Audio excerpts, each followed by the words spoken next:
Hi, Alexia. Hi, girls. Oh my God. Sorry I look a little crazy today, girls, because my show is on. I peeped it. Hi, girls. I've been feeling a little under the weather, so sorry that this is just like a little bit of a mess, but and hence the no makeup because it's just girl, we're keeping it together over here. But I hope you guys have been doing good. Let me grab my little coffee. I'm excited. I've really been trying to like plan and get like my thought process together regarding the shows because I'll be honest with you, I feel like at the rate that I've been going with so much change, I just needed to like reconfigure. Hi Alejandra, hi girls. If I miss saying hey to you in the chat, hello Jasmine. Hi everybody. I'm excited to be here though. But yes, so there's gonna be changes coming up soon. Just know I'll obviously communicate it to you guys. But yes, girls, we're gonna have a few little switch ups, a few little differences so that we can make sure we grow and sustain and whatnot. Hello, my queen. Oh, hi, babe. Mm. Okay, I really need a coffee today. So yes, we are just trying to get it together. Hence why I'm sorry I'm wearing kind of a weird fit today, but this is what we could give, girls. I do not have a crazy collection today in the sense that I don't have a ton of pieces, but the pieces I do have quality girls. So, without further ado, let's get into it. If you've not read the show notes, read the show notes, girls. Everything is going to be between $12 and $16 starts today. I have jewelry, I have shoes, I have clothes. I have a lot of dresses and skirts today. So, hi Ashley. So, yeah. Should we start with some jewelries? Should we start with some jewelry, some shoes? I don't know. I don't know what I'm in the mood for. We have so many different vibes. Like, you guys, whoever gets these, you are on my rob list. You're on my rob list. I screamed when I saw these shoes. I feel like these have been going everywhere. The Charles David little floral heels. Oh my God. Yes. Oh my God. I know. So you guys, these are an 8.5. Should we start strong? I don't know if we should start with these, but I do have these. 8.5. Best fit for an 8.5. I would say that they could fit. Oh, not me getting a little fluff on the shoe. But yeah, you can see how they tie, you guys. It's really sexy around the ankle. So cute, you guys. Literally beautiful. But yes, 8.5 is what they are marked. They're in amazing condition. I feel like they really don't have a crazy amount of wear, but I love them. They're so delicate. They're 100% leather. Again, marked for an 8.5 girly, you guys. Sarah! Hello, queen. Oh my gosh. I'm trying to hold it together today because I feel like I'm a little under the weather, but we're making it. I'm really trying to stick to my show schedule for the girls, okay? Because I hate when I tell you guys that I am going to go live and then I don't. Like, it really makes me feel horrible. So I am getting on here and I will be, I promise, sticking to my schedule. Let me not stutter. Okay, girls. So this is the first pair. Let me show you all the shoes and we'll go through it. And then obviously we'll get into the clothes. I hope you have your coffee. I hope you have something to drink. I hope we're vibing today. It could be a drink. I don't care. That's your business. Okay, girls. Other pair of shoes. These gorgeous little made in, I think they're made in Spain. Yeah, made in Spain. They're also an 8.5. Girl, we'll be here regardless. Thank you. So yes, so cute. Again, I feel like a lot of the shoes I found were an 8.5. So if you're an 8.5 slash like 8, I would say, girl, you got blessed today. These beautiful little gold, and they have the most beautiful like silk scarf intertwined in them. I'm obsessed with these. So we have these. The third pair and last pair of shoes today are honestly, arguably my favorite. I will be real with you. They might be my favorite pair. Let me see what size they are. I want to say these are also a size 8. Like, guys, I'm not kidding. The size 8s were so attracted to me. Okay, I don't know how to tell what size these shoes are. Either way, these are gorgeous. Thank you, girl. I'm telling you, I feel like whenever I'm feeling under the weather, my skin like looks the best it's ever looked. I don't know. Make that make sense. These, you guys know I'm obsessed with cork wedges. These are insane. They're these little Antonio Milani moments, but you guys look at the, like, it's almost like a very iridescent brown. And the gag of it is, I don't know if you can see this because I don't have them tied, like untied. I kind of kept them together. Let me show you. They tie all the way up the leg. Oh my God. Like, look at how cute. So these would be so cute and strappy. Tie, let me not show you guys my puss, but you get the vibes. You see the vision? Stop. Tied all the way up your leg. So again, I believe these are an 8 slash an 8.5. I can't remember where I saw the size on them. Let me look because this is going to kill me. Either way, these are the 3 pairs of shoes that we have today. Again, I think these are a size 8 as well. So I think I have 3 size 8, 8.5s. Hello, my queen! So if we want to run shoes, let me know. Put it in the chat if you want shoes to run first. We could do jewelry. We could do it all. Okay, let's start with this pair. Let me see, because I really don't know. These are definitely closer to like a size 9, you guys. They might actually honestly be a size 9 or 10. Wait, T. Do you have 6? Say no 6s, my love. No 6s. These honestly might be a size 9, you guys, because I feel like they could low-key fit me. Sorry, I thought I saw a bruise on the back of my leg. I do not have any Cavalli today in today's show. Okay, let me show the accessories and then we'll dive in and we'll just start running it.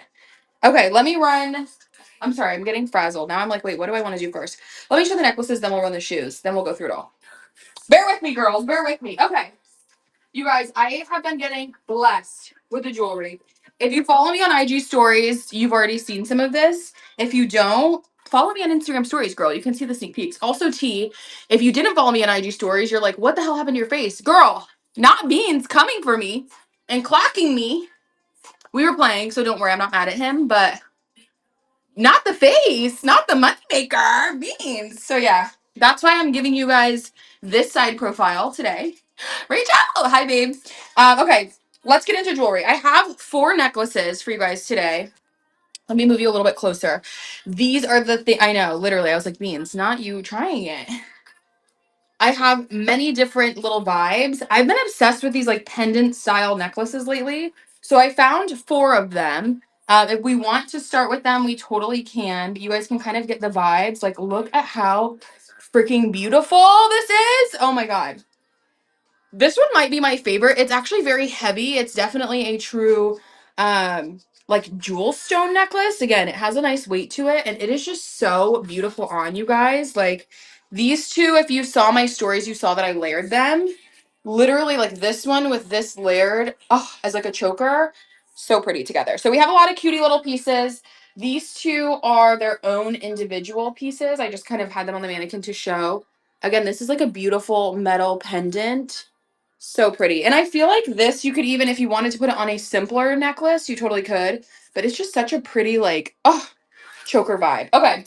And then this is the last one. If you like a more black and silver jewel scape, we have these beauties. Such a gorgeous pendant. I feel like this one could be worn so many different ways too because it's so neutral. Like, guys. Okay, so let's start. Let's begin with the shoes and then we'll do the necklaces, question mark. Let me know if that's what you guys want to do. If not, we can start with the necklaces and then we will get into the clothes, girls. Okay, need some silver.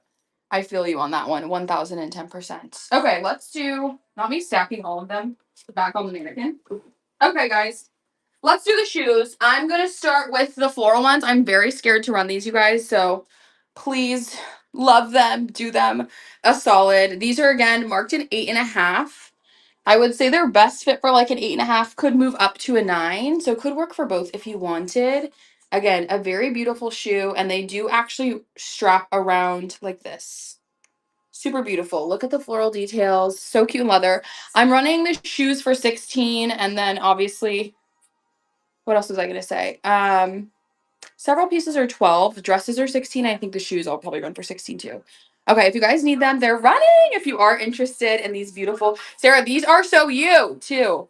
I do not have any size 6s. These are an 8.5, guys. Best fit for an 8.5. These beautiful leather floral moments. Get them for a steal.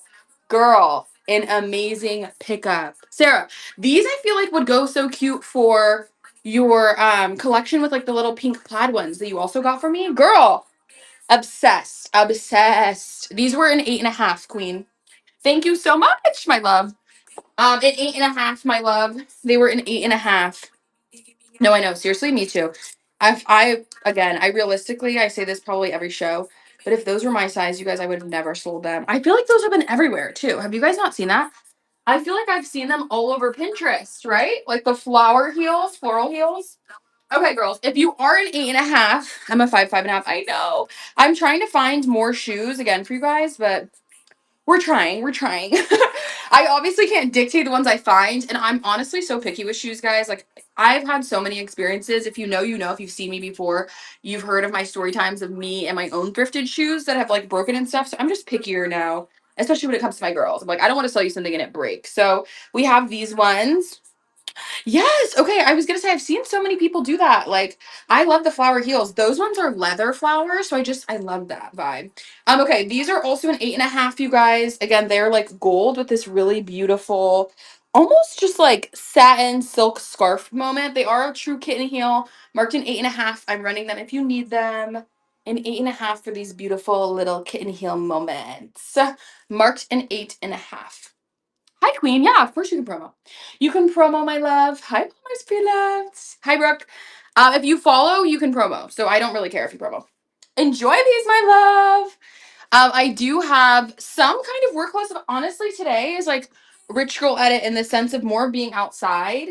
This is not giving corporate rich girl, but I'm so happy you love it, Mandy. Thank you. I see all of your guys' gorgeous reviews, and I'm so grateful for them. So please keep them coming.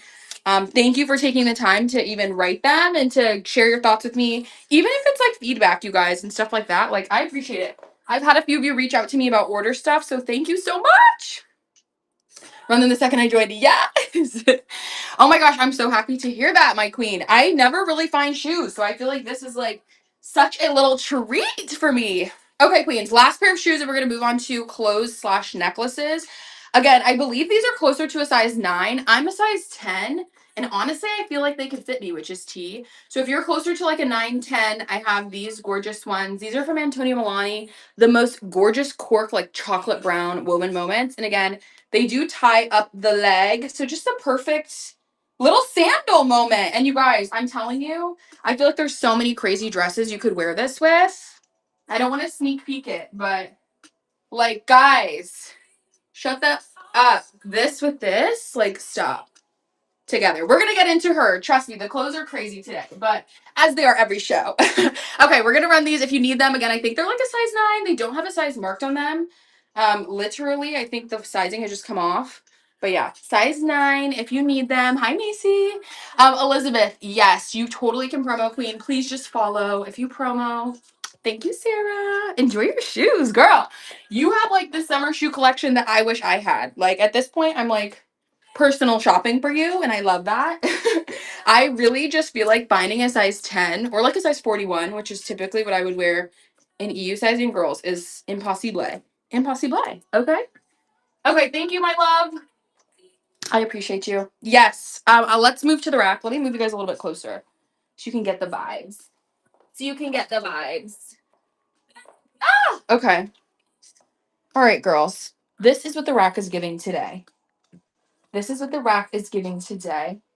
It is honestly small but mighty. Small but mighty. So that's the vibe that it's giving. Hi, Khadijah. You said an orange dress. I don't think I have any orange dresses on the rack today. We have a lot of different types of dresses. I mean, this is not really orange. Is this the one you're talking about? I don't know. It's so hard sometimes when you guys call things out to me. But we have several skirts, we have several dresses, etc. This is actually a top. So this is more of like a baby tee moment.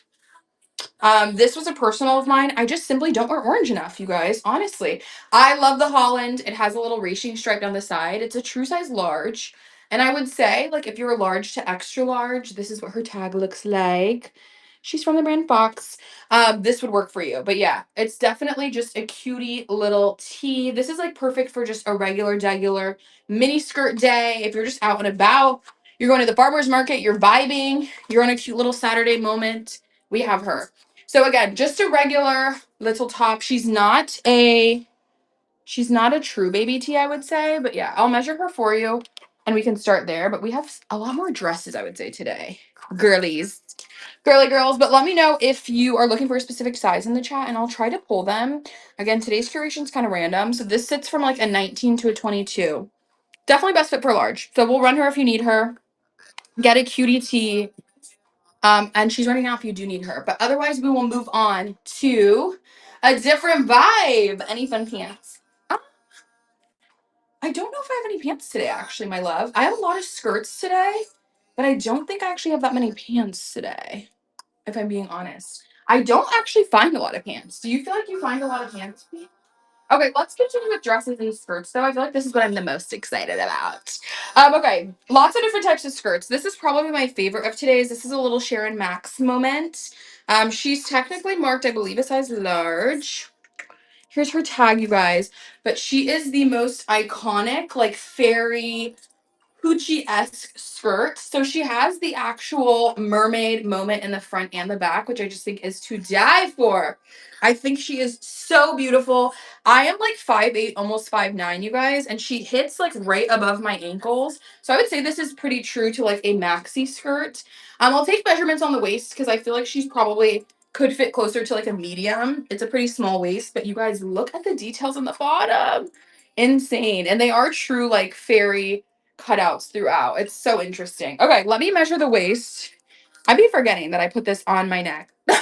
99% of the time, I'm looking for it everywhere, you guys, and it's like seriously around my neck. Okay, yeah, resting, she's at 14. So could fit a medium, and she stretches to about a 17. 14 to 17. Please measure at my size.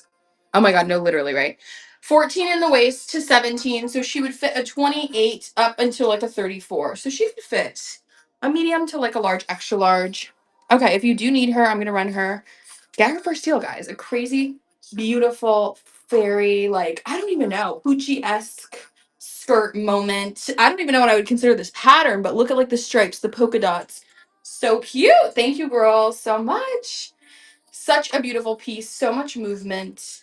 And just again, a really cool pattern. I've just never seen anything like this. But you guys know if there's one thing about me, I'm gonna get a pattern. So yes, thank you so much for your guys' bids. A $22 steal for this crazy, beautiful little pattern patchwork moment.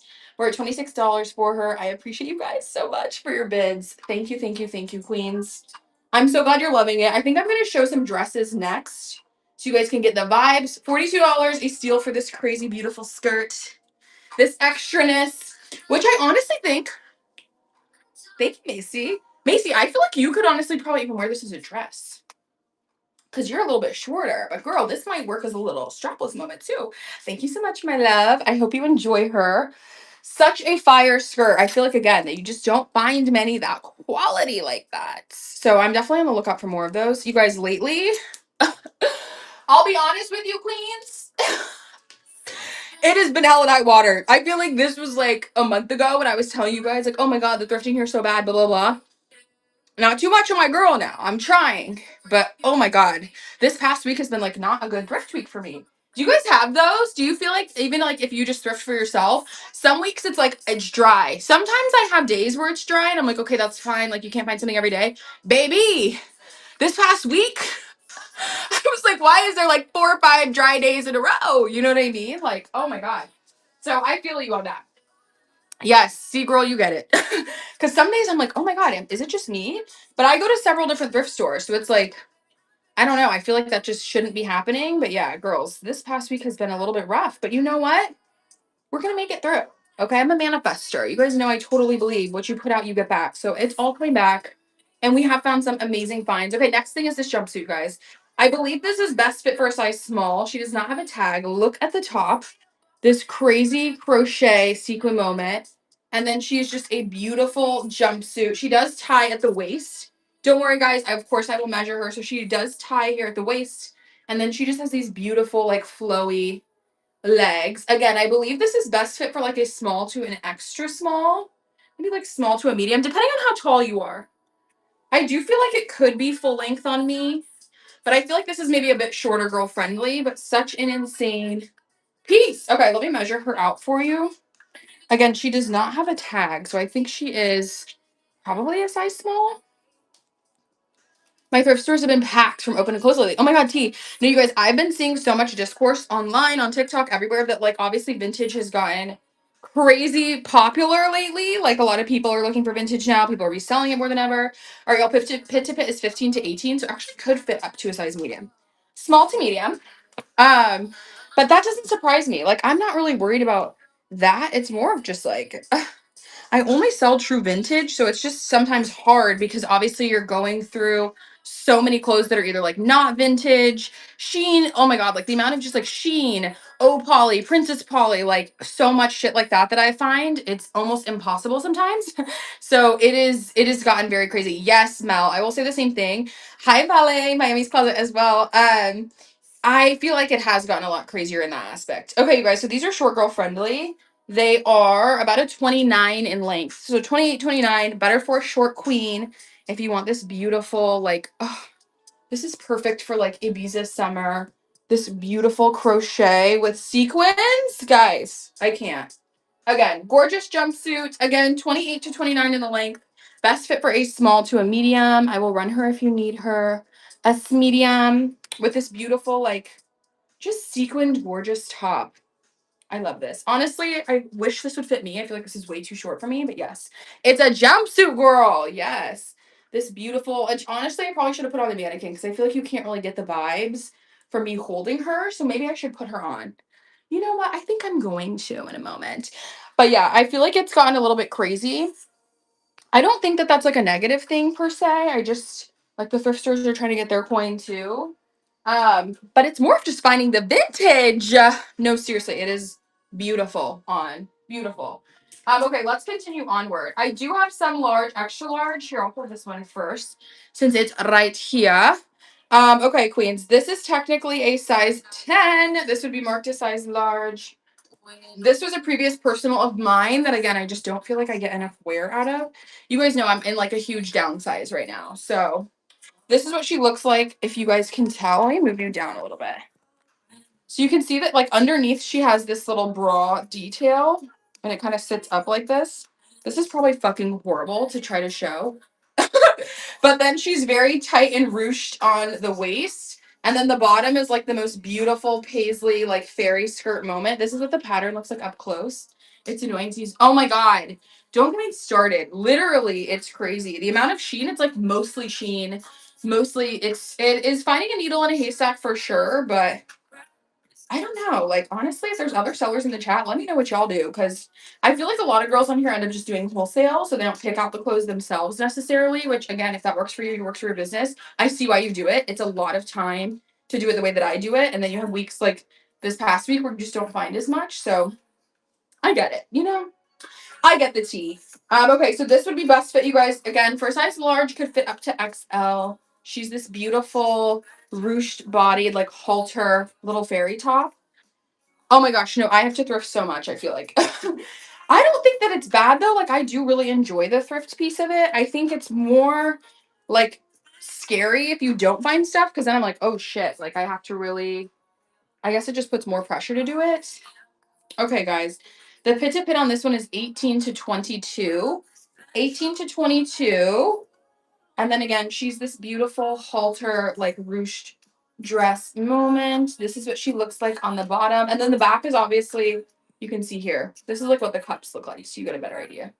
Because again, I feel like this is like hard to show, but it would be like this. And then obviously it's backless. You have the halter detail. So it just keeps the girls in nicely as well. This is crazy how I'm trying to show this, but we can only do so much, queens. Okay, if you do need her, she's running for, again, best fit for large up to extra large.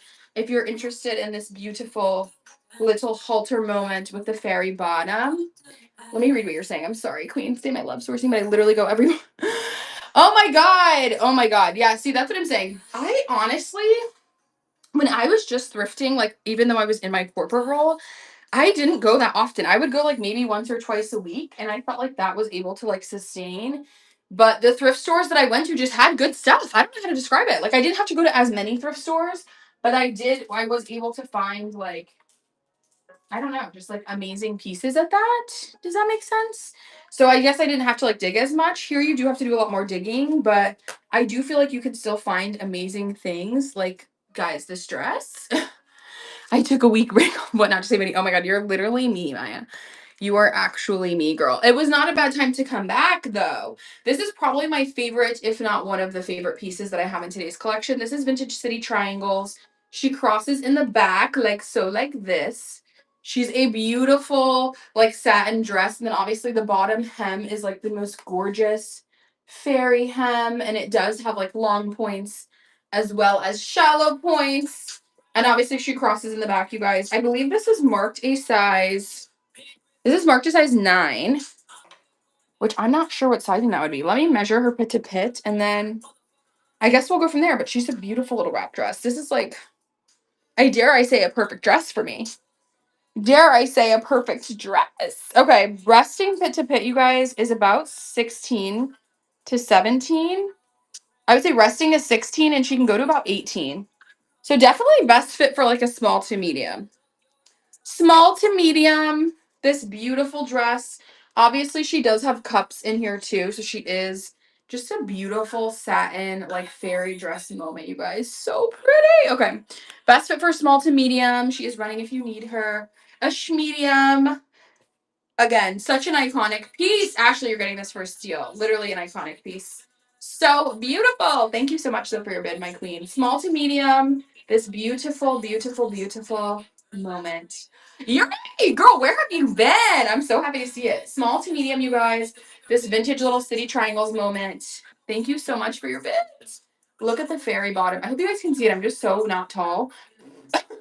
Thank you, girls, so much. This dress truly is so stunning. It's probably, again, my favorite piece. But yes, I've missed you, Yuri. I hope you've been good. Mariah, thank you so much. Please enjoy this gorgeous girl. And tag me in photos, girl. My IG is in the show notes. I would love to see how she's styled. Oh. Okay, guys, let's continue onward. And we can. I banned myself for a week. Oh my gosh, literally, Maya just said the same thing. Wait, girls, you guys are making me cackle. I feel that way. You know what? And I actually sometimes feel bad about this because I see a lot of mutuals on here. Like, girls that I really like and admire. I don't really shop and whatnot. Maybe because I thrift a lot and, like, obviously, this is what I do for work. I don't really buy a lot on here. If you're a seller on here, let me know if you're the same way. Or if you are, I don't know. There's just something about it that I'm like, it's so addicting, one. And two, it's like I'm spending money to make money to then spend it again. I don't know. I just don't do it, you guys. I don't come on here to shop. Like, I never do. Sometimes I'll come on to support people's shows and like pop in and say hi, but like, and I feel bad. If you're my mutual, I do love you. I do love your shows. I just can't afford to. I know myself. The pieces that I have bought off of whatnot are like JPG. I bought a few of my Dolce & Gabbana baby cheese, like that sort of stuff on here. So I feel like the pieces that I do buy are like hundred plus dollars. Otherwise, like I can't, you guys. I would be addicted. I would be addicted. Mm-mm. It would get too. I would suddenly be making no money. Suddenly, rent wouldn't be paid. You know what I mean? Like I don't think so. Okay, next dress, girls. It's scary. It's just too easy, you know? Hi, Ariel. This beautiful. This is giving like classy Betsy Johnson. She's a button front dress. She does button down all the way, so you can see. She buttons floor length, you guys. And then she does also have a tie in the back. So I've tied her slightly. You could obviously adjust the tie. Macy, right? I think this is so like this is just so classic, like such a classic little summer dress. She's from the brand, I want to say it's LaBelle, yeah. LaBelle, made in the US, just such a cutie little piece. Very adjustable. So let me take her measurements resting, and then I'll show you guys. Again, she has that back tie, so I feel like you could adjust her as much as you'd want. But the floral rosettes of it all against the black is just so House of CB coated. I don't know how to describe it, you know? Okay, queens. Resting, she's at about a 16, 16, 17. So kind of like a small medium in between. And she could go out to like a 19. So honestly, she could fit from like a small to a large. Again, you can definitely, you can definitely adjust her in the back. She is full length and you can button front. She's running if you do need her. This beautiful floral rosette maxi dress. Such a gorgeous, gorgeous dress. And again, she is adjustable. Just a beautiful little piece all around. Yes, you can promo, my love. Best fit, you guys, in this dress for a medium to a large. Such a stunning little moment. I'm missing your thing. I'm sorry. My fingers are swipe happy. That's what I'm saying. I feel like you end up getting like obsessed with it. Like it really starts to get like obsession core, you know? Obsession core. Okay, my size smalls tap in because I have so many size smalls and extra smalls. Like this insane Nanette Lepore moment. She's a silk girl. You guys, look at the sleeves. Look at the beading on these. Like this dress is crazy. This is what the back looks like as well. Obviously, she's like a beautiful beaded silk moment. It's just such a pretty I have the tank dress. Oh my gosh, yes! This dress, when I saw it, I was like, oh my god. This is so rich girl coated. It hurts. Like down to the bows, you guys. Down to the bows. And the fairy sleeves, like again, they're open sleeves. So I just love her. She's marked a size 0. So I would say best fit for like a size small, extra small. Let me measure her because she does have a zipper. But seriously, a stunning mini dress. Like just a cutie little baby doll dress. So she does fit under the bust, obviously. And then here's what the back kind of looks like. So unique. I've never seen something so beaded. Like beading all over. Insane. So let me measure her again. She's marked a size 0. So I'd say she's probably best fit for an extra small up to a small. Her resting fit to fit is about 14, you guys. And she could go to 16. So 14 to 16, extra small to a size small. Giving, not a 0, literally. Literally. She's a size small with a little bit of stretch, and she does have a zipper on this side as well. So again, 14 to 16, best fit for an extra small to a size small if you need her. Best fit for an extra small to a size small. I feel like these would have gone really cute too with your shoes, Sarah. Like this is a little outfit. You see the vibes. I feel like this would be so cute. But yes, size small to extra small queens. Thank you so much, Macy. Such a steal for this beauty. And she's a silk girl. Let me make 1,000% sure, but I'm like almost 1,000,000% sure. She feels gorgeous. Thank you so much. Yes. Okay, cool. 100% silk, and she's actually made in the US. Cool. Thank you so much. I didn't know that about Nanette Lepore either. Thank you, my dear. She was a gorgeous beauty. And I always find these things by accident. You guys, this should be your sign to check every section at the thrift because I'm pretty sure I found that in like the kids section. I think because they thought it was probably like just a size extra small. But yeah, I found that in the kids section. Are you guys, when you go thrifting, when you look, if you're like somebody that thrifts in the wild, do you look at all the sections? Because I honestly normally don't. I'll be honest. After like an hour or two, we gotta leave the thrift. We gotta leave the thrift. But I am like starting to do that now, and I feel like finds like that are the reason why I'm like, okay, yeah, you need to get on your P's and Q's. Okay, should we do another banger? I look everywhere 3 hours later. No, that's what I'm saying. And if I go to multiple thrift stores in a day, baby, I can't be at it for 3 hours each one.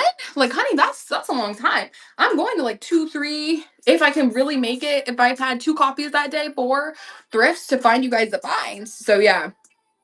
Oh my gosh, girl. Angelina, amen. Yes, you can promo, my queen. You can totally promo as long as you follow.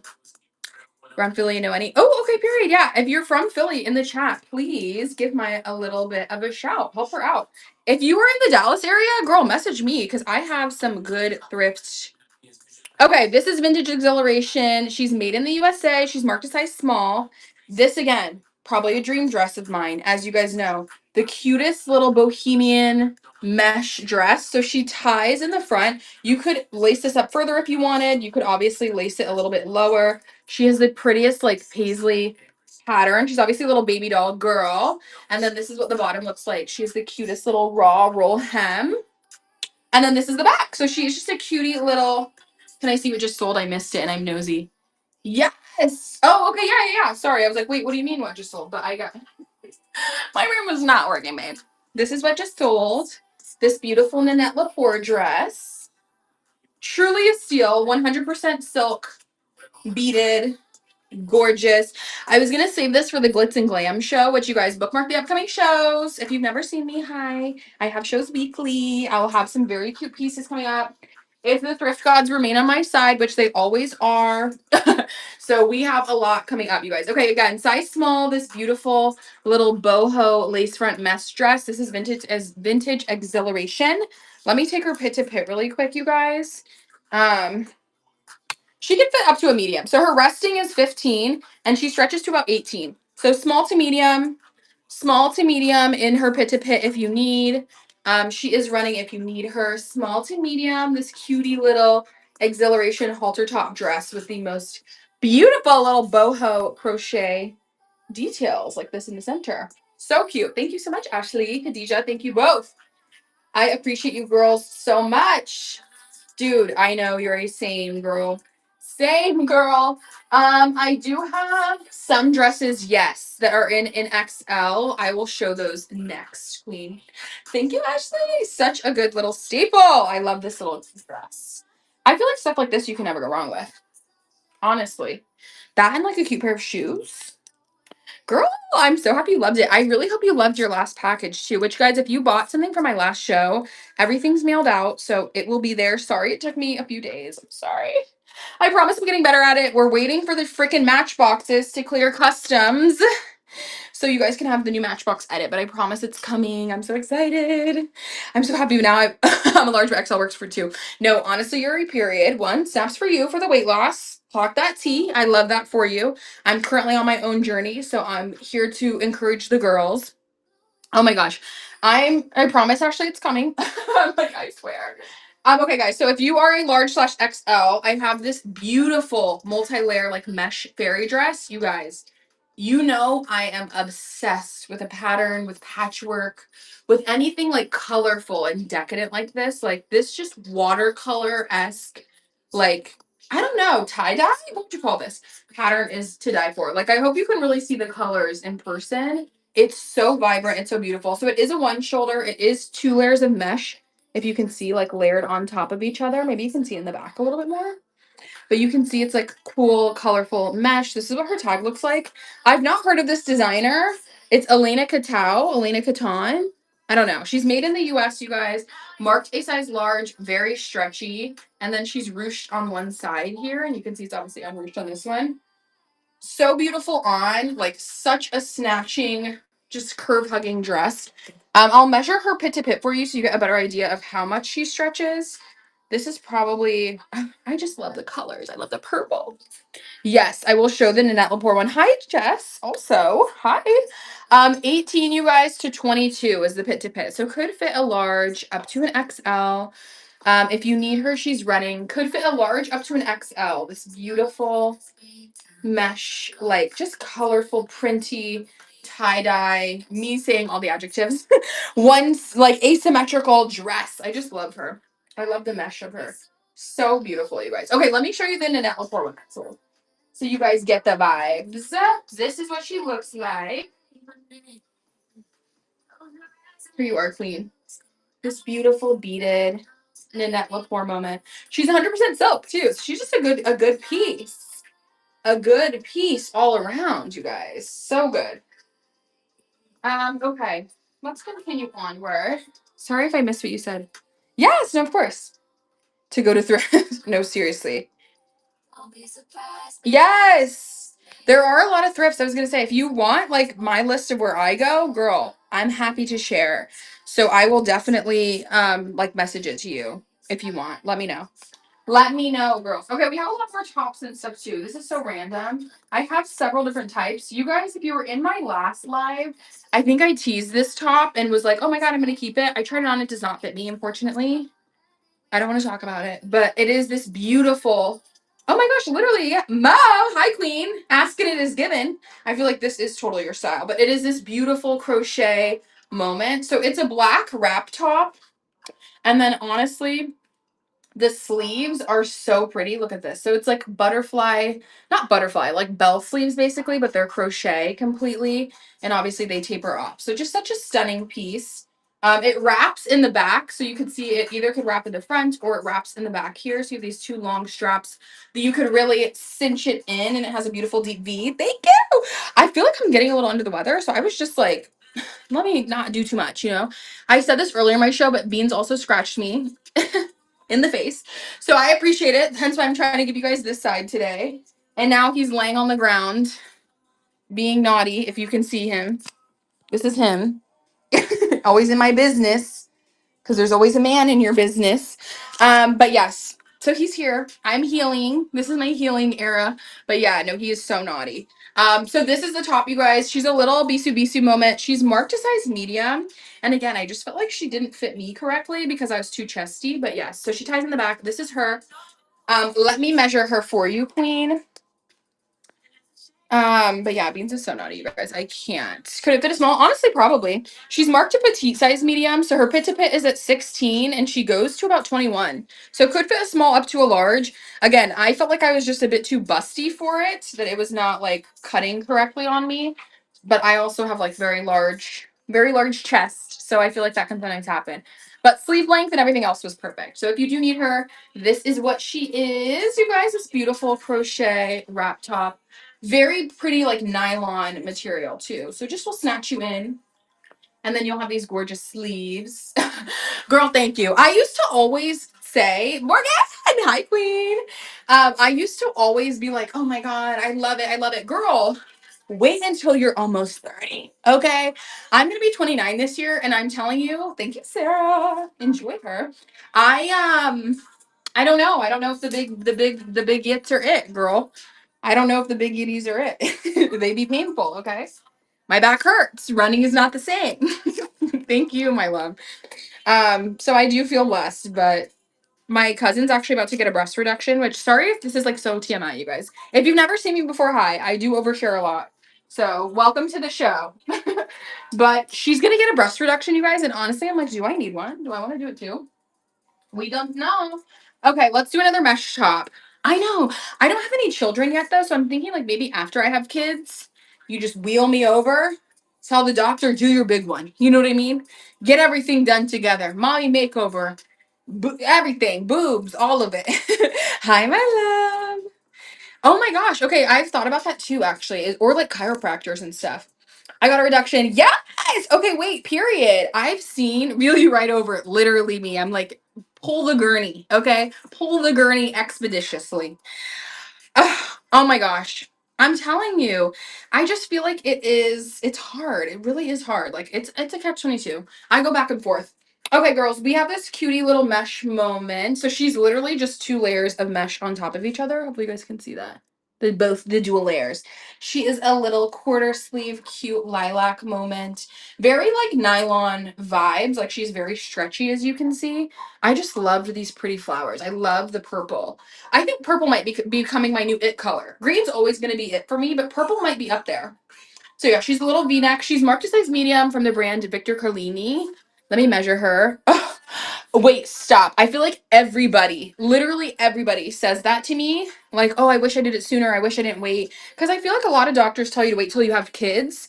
But then it's like, who knows what time, like who knows when the fuck that will be.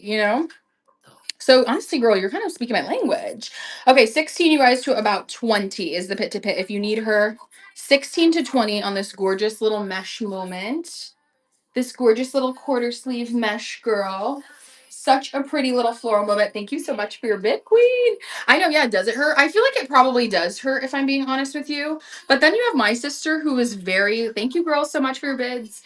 She is a size medium if you need her. Then you have my sister though, who like got her boobs done and seriously like a week later was like back in the gym lifting things. So I feel like it kind of depends on you and your pain tolerance. Um, so I don't know. But yeah, girl, you're speaking my language. I'm like, do I want to get one? Do I want to get one? But then I feel like part of me would miss my boobs. I don't know. It's so weird. Like life is so crazy like that. Um, Speaking of, I'm gonna tell you guys this hilarious story. So my sister, if you liked that top, we could do another mesh top. This is a size large. She's a little nylon girl with like the most pretty just embroidery and like beading around her collar. This one also, you guys, is the same sleeve length, so it's like a 7/8 inch sleeve. But she's also nylon, so she will stretch and just fit so pretty on. Like, really adapts to the body. Let me measure her and then we'll go from there. From the brand The Limited. Ooh, I want to done when I'm young and can enjoy them. Yeah, right? I think more than anything, it's not like really even the pain or anything. Yes, Fairy Treasures. You can promo. Please just follow. I would appreciate that. But feel free to promo. Okay, you guys, this is 17 to about 21. So she's more of a medium to large girl. Medium to large if you need this gorgeous beaded little nylon top. She's more of like a true navy blue, but again, she does have stretch to her, guys. So on, she will be very fitted to the body. So cute. Thank you so much, Sarah. Such a pretty little nylon moment. So good. Um, just sore. Okay, yeah, I was gonna say, I feel like you would be kind of sore. Thank you, Queen. I don't know. I feel like there's just so much when it comes to like timing that I'm like nervous about. I don't know. I'm also like a bitch when it comes to pain tolerances. Like that's why I only have three tattoos, you guys. Like I can't do it. After getting the tattoos on the front of my ankles, which were so painful, I could not do it. So that's what scares me about plastic surgery. But honestly, I feel like you do kind of get over it. Like my sister's had several different like procedures done, and I feel like you kind of just get like used to it. Like she doesn't think twice about it. So maybe it's more of a that sort of thing. I don't know, girls. Okay, another gorgeous nylon top. This one I'm obsessed. You know I love lace. You know I love lace, and the purple again is making its comeback. So this is a little Moda International. She's fully nylon, so she does have a lot of stretch to her, and she's just gorgeous bell sleeve like lace moment. You guys, look at how pretty that looks on the skin. And again, she does have stretch. You can untie this if you wanted it to be more of like an open vibe, which I feel like sometimes can be cuter as well. But just such a beautiful lace nylon moment. This is what the back looks like as well. So she's marked a size medium, made in Korea. But again, with nylon, I feel like there's always stretch. So let's see. I think she's probably medium up to a large. So her pit to pit resting is 17, you guys, and she could stretch to about 21. So 17 to 21, medium to a large. This beautiful lace Moda International bell sleeve moment. This little Moda. And hopefully you can pick up that she's like a gorgeous purple. I tried to match her on the purple hanger so you could see the vibes. She's more of like a mauve color. But yeah, such a beautiful like long sleeve lace moment. Like a summer lacy girl. Summer lacy girl moment. Okay, I have several that are like similar. Do we want pattern or do we want more? Should we get into her or should we get into her? This is also like a silk beautiful. Oh, the chocolate brown is just eats it up every time. Okay, so let's try pattern and then we'll go into the other one. So this is a size large. This is from the brand Live. I don't know. What would you decipher that as? Live. Either way. You know I love the patterning. I just could not get over a little baby doll top. So you can either cinch it right here or you could wear this as a halter like this because it is so long. You could halter it and wear it kind of up in the center. But she's a little off the shoulder moment with the craziest like pattern. I've just never seen anything like it. It's like so interesting. And you can see there's like iridescence in the pattern as well. So very interesting top. Again, marked a size large. I'd say best fit for a medium to a large. This is what it looks like in the back. And it's that cool like brown and blue moment. So the front is like this ruched baby doll top. And then obviously it has these gorgeous bell sleeves as well. I love her. You guys know I've been loving black and brown. Or not black and brown, but like brown. Brown mixed with blue. All the bit lately. Obsessed. Okay, Queens. This fits, yeah, oh my god. She's definitely closer to like a size small. So this is a 14 to like an 18. So best fit for a small to medium. Small to medium, best fit for sure. Yeah, right? Very like interesting, eclectic top. Very much my vibe. I get that this is maybe not everybody's vibe, but I just loved the eccentricity of it all. Like I think it's so cute. Best fit for a small to medium, girls. Look at all like the houndstooth, the checker. Just very interesting. Right? I felt like the same. And I love a good bell sleeve moment. So I feel like it's just a very interesting, like, I don't know. I've never seen a top like this. Maybe I'll need to try her on. We'll see. Okay, guys, let's move on to another one of my favorite pieces. This is from the brand Philippe Adec. I guess a Parisian designer. This is a silk blouse, 100% silk. As you can see, here's the tag. A silk girl. So beautiful. Such a pretty, like, you would obviously wear this off the shoulder like this, and then it cinches at the top, as you can see, and it also cinches in the back at the bottom here. She is, again, a silk girl, so she has these beautiful, like, fairy silk sleeves. So cute. Yes, I can definitely put her on. I don't know if this will look good with my shirt underneath it, but hopefully you get the vibes either way. She's marked a size small, but I feel like this could be very size ambiguous because she's so adjustable. Again, she has two ways that you could adjust her. So like I'm closer to like a size large, I would say. Let me just make sure I'm careful with her. Because you know silk don't play, girls. I don't know if she would fit my arms, if I'm being honest with you. Can you see how my arm's like going in it? But you see what it looks like at the bottom.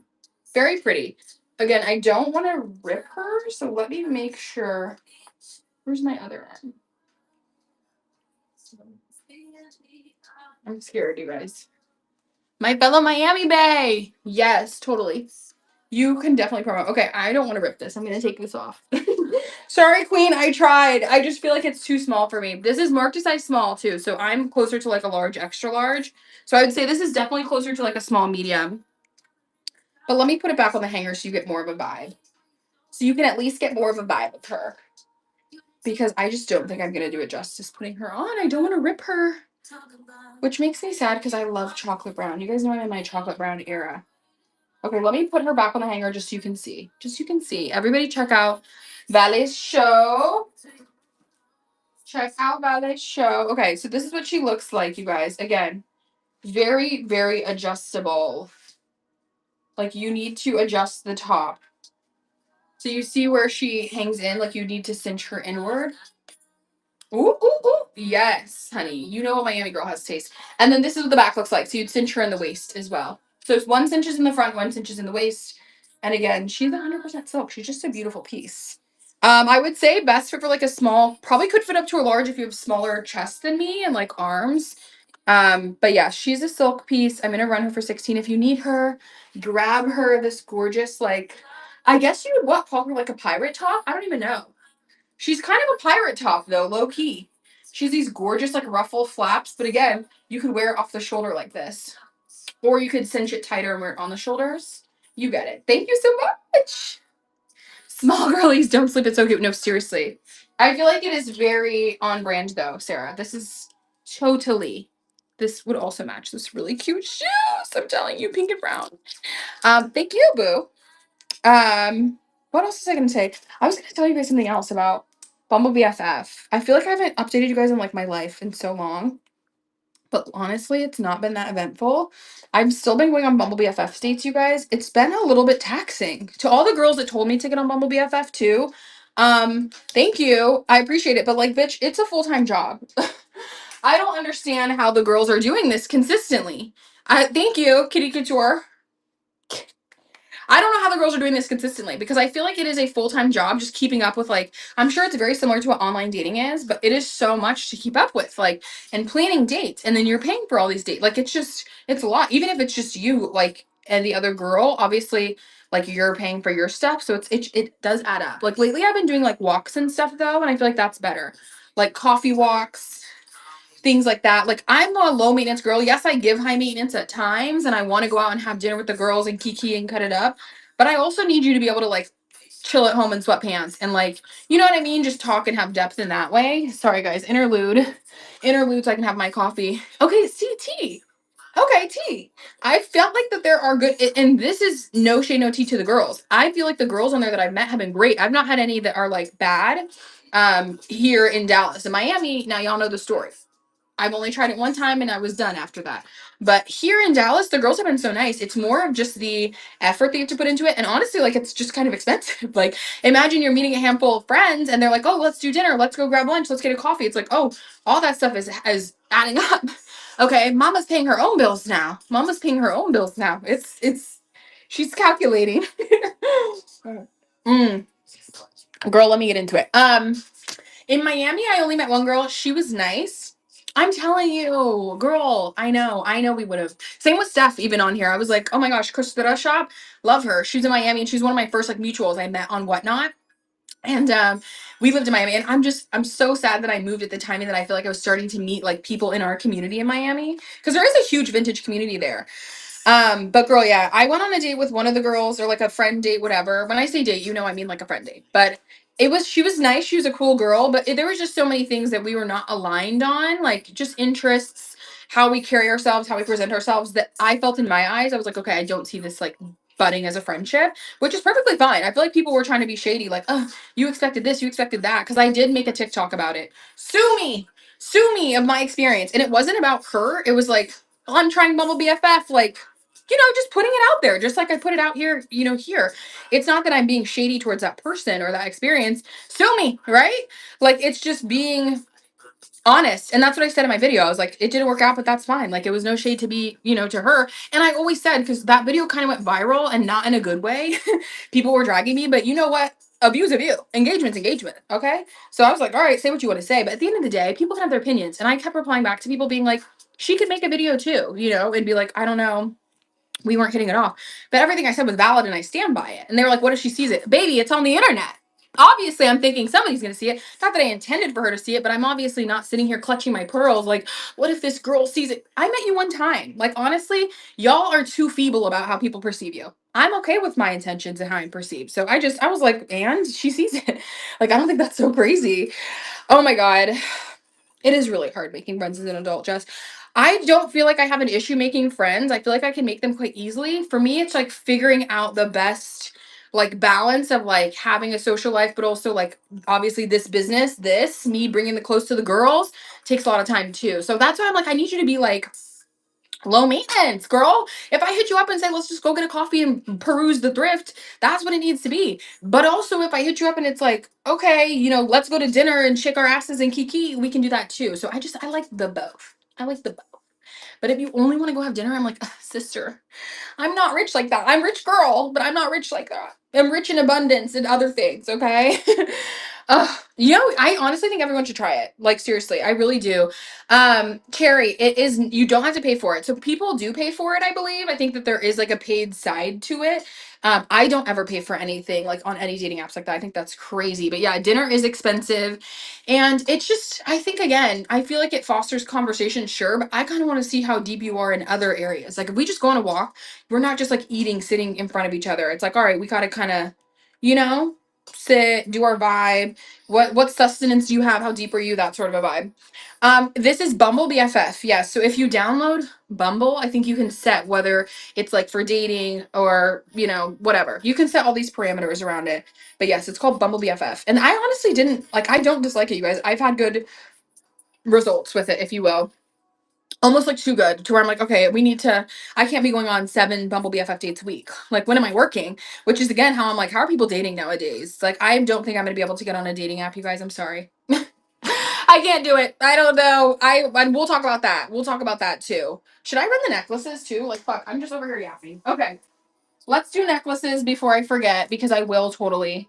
Also, Valley, I moved to Texas just because I could. Like the cost of living, girl, you live in Miami. It is astronomical. I said, when am I going to buy a house? When am I going to be able to save money and thrive? You know what I mean? I was also in a relationship at the time, so I feel like that was obviously a lot easier when you have like a partner and you're both doing it together. And just transparently, like my partner did very well, so he took care of a lot of the things. So it was time for us to move, you know, like we were kind of getting to that stage. And then eventually after moving, we decided to go our separate ways. So now I'm here in Dallas and I like it for now. I see myself being here for at least like the interim period, but I'm not somebody who gets like overly tethered live with her parents. No, literally. I don't think I'm overly tethered to like one place. You know what I mean? Like I'm open to move. So if I live in Dallas for a year, 2 years, great, and then move somewhere else, like I'm okay with that. Girl. Yes, see, Valley, that's the way to go. That's the way to go. Like I have lived with my parents when I was like 24, 25. After my lease ended in Orlando, I literally went to go live with them. And I felt like people were like, "Oh my God, at 25, babe, be glad that you have parents you can live with." Okay. Do you know how many friends that I have that wish that they had like family or things like that? Like that's a flex, period. Okay. That's why the girls that are like, oh my God, or people will shade people on TikTok for me, like, you're 30 and you live at home, blah, blah, blah. Why do you hate that? You're so mad because you wish it was you, honey. I know you wish you could go back home. I love it. So if any girl, I'm like, big flex. Like, go live with those parents, okay? Until I gotta leave. Exactly. Yeah. See, you and Jess are doing it right. Because I just think that there's so much pressure to be like, I think we went through a lot of influx. Like, women started getting, now we're getting really political and really meta with it. But follow me here. That's why the girls love me. But I feel like there was this pressure of like girl boss movement. You do everything on your own, like head bitch in charge, you know, like, and we saw that literally with like Sophia Amoruso, girl boss, how nasty gal got started. And that whole movement, I feel like pushed you into places where then it was like looked down upon to like still live with your parents or to work like a regular job and be like in motion of your goals, like that sort of stuff. So I'm glad that that's kind of falling to the wayside because I'm like, no, it's actually more economical. Like I drove a 2014 Kia Soul that I literally got as a gift for high school. And I feel like people will try to shame me about that in one way or another. And I'm like, my car is paid off, babe. She still runs. She's doing great. She gets me from point A to point B. I will never be ashamed for driving the same car. What? Like, unless you're going to pay my car payment and you're making money like that, like when your savings looks like mine, then we can talk. And I always say that. That's why I'm like, okay, like, I don't think that people should be ashamed of that sort of stuff. So, yes, live at home, drive your fucking high school car, make sure you're saving your money. And that is real rich. That's rich girl vintage. Okay. Like, I feel like just having that mindset, not keeping up with the Joneses, but knowing what the fuck you have in your actual pockets. Okay, I know, we got too carried away. But yes, it's just so much. It's so sad. If I like my mom, I still live at home. Girl, amen. I only lived back with my parents for probably like 6 or 7 months. Then I ended up moving to Miami, but because I got a job out there, so it worked out well. But even at 6 to 7 months, I mean, I love living with my parents. They just live in bumfuck nowhere, y'all. They live in the middle of nowhere in North Carolina. Like I'm driving 20, 30 minutes to go to Planet Fitness to find the nearest gym. So it was a lot. It was a lot. At the time I worked remotely, so it was like perfect because I was making my corporate salary, saving, staying at home, like just hanging out with my parents, making them dinner, you know what I mean? Like I loved it, but it is it was where they live, where I'm like, baby, I don't want to live in the sticks. So moving from there to Miami, babe, mileage is high. See, that's what I'm saying though. Period 2011 Kia. Like, I love that. My parents make me dinner. So putting all your money into car. No, and I have so many friends, you guys. Let's get into it. Because now y'all got me going. I have so many friends that are paying $1,000, $1,200, whatever, for a car payment to drive a fucking Range Rover, to drive a nice ass BMW, to drive a and coming from Miami, y'all, that is normal. They're like, you need, like, my Kia Soul in Miami was like, oh, this bitch is, you know what I mean? A hoopty. A hoopty. That's why it's kind of nice, though, to be in Texas where there's so many, like, I don't even feel like my car's the normal here, you know? Everybody has a car that's like not the nicest, not the most, you know? In Miami, you get so fucking brainwashed because you're like, everybody has a Rolls Royce, a nice BMW, a this, that, and the third. Granted, you don't know their finances. That's the realty. You don't know their finances. They probably live in efficiency, but they drive that nice, you know, X5 or whatever. So I think that it's just, it gets a little bit, oh, thank you, kitty cat. T, I had a man the other day ask me if I had a nose job. First off, sir, we're at the gas station, so what the fuck are you on, you know? And secondly, I said, no, why? Thank you. And then when I get nervous, I overtalk, which here we are. You guys knew that about me. And I was just like, why? But my sister had a nose job, so I ended up showing him a picture. It was just a mess. But yeah, he said that too, so thank you. She's natural, no surgeon needed. Yeah, literally, babe. Literally, with the couch bed. I'm telling you, when like in Miami, it's such a, it's literally like the Truman Show. It's like Black Mirror. Like it is not a real place. Those people will genuinely live in that fucking car that they are renting $2,000 a month for. Like it just, that's just never been me. Like I like nice things, but I buy it, and I think people see from the outside looking in. Jess, that's blessed, babe. Me too. I'd be lying. I'm like, I have lip filler. Not, I mean, I think there's nothing wrong with it, but yeah, I love when people ask. Honestly, the nose thing though, I have been getting a lot lately, and I'm like, no, my mom and I have the exact same nose. Like, I'm just blessed. Let me see if I can see a photo of her. Here, you guys. I'll show you. I feel like her and I have very similar noses. That's me as a baby and my sister, and then my mom. But I feel like we have very similar noses, right? Like, we're just very. My mom and I actually look the most alike. I feel like most girls look like your dad, but my mom and I feel like look identical. Stop. I love that dress. I wish she would have kept that little baby dress. Look at how slay she used to dress us. But yeah, so I feel like we look the most alike for sure. And then my sister looks more like our dad, but I have exactly my mom's like nose for sure. So it came from a baddie, y'all. It came from a baddie.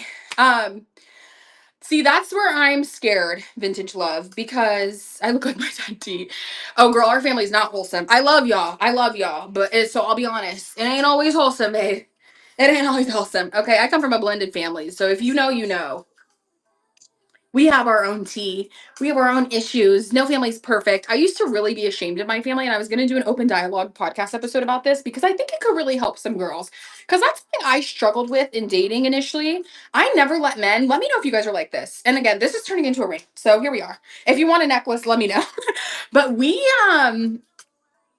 oh my God. Ooh, Jess, girl. I just felt like I would like never let men meet my family. Like I never introduced, I had my first boyfriend, the Capricorn, if you know, you know. If you want to like I'm just yapping at this point. Um, he dated me for literally almost 6 years. He met my family on the sixth year. This man used to beg me to meet my family. Like, not on your knees beg, but just very like, why don't you know? Are you ashamed? Why don't you want them to meet me? Blah, blah, blah. And for so long, I would make up excuses because I just was so uncomfortable and embarrassed of like, and granted, I don't come from like a crazy abusive family or anything like that negative, but it was just my family was so uncouth.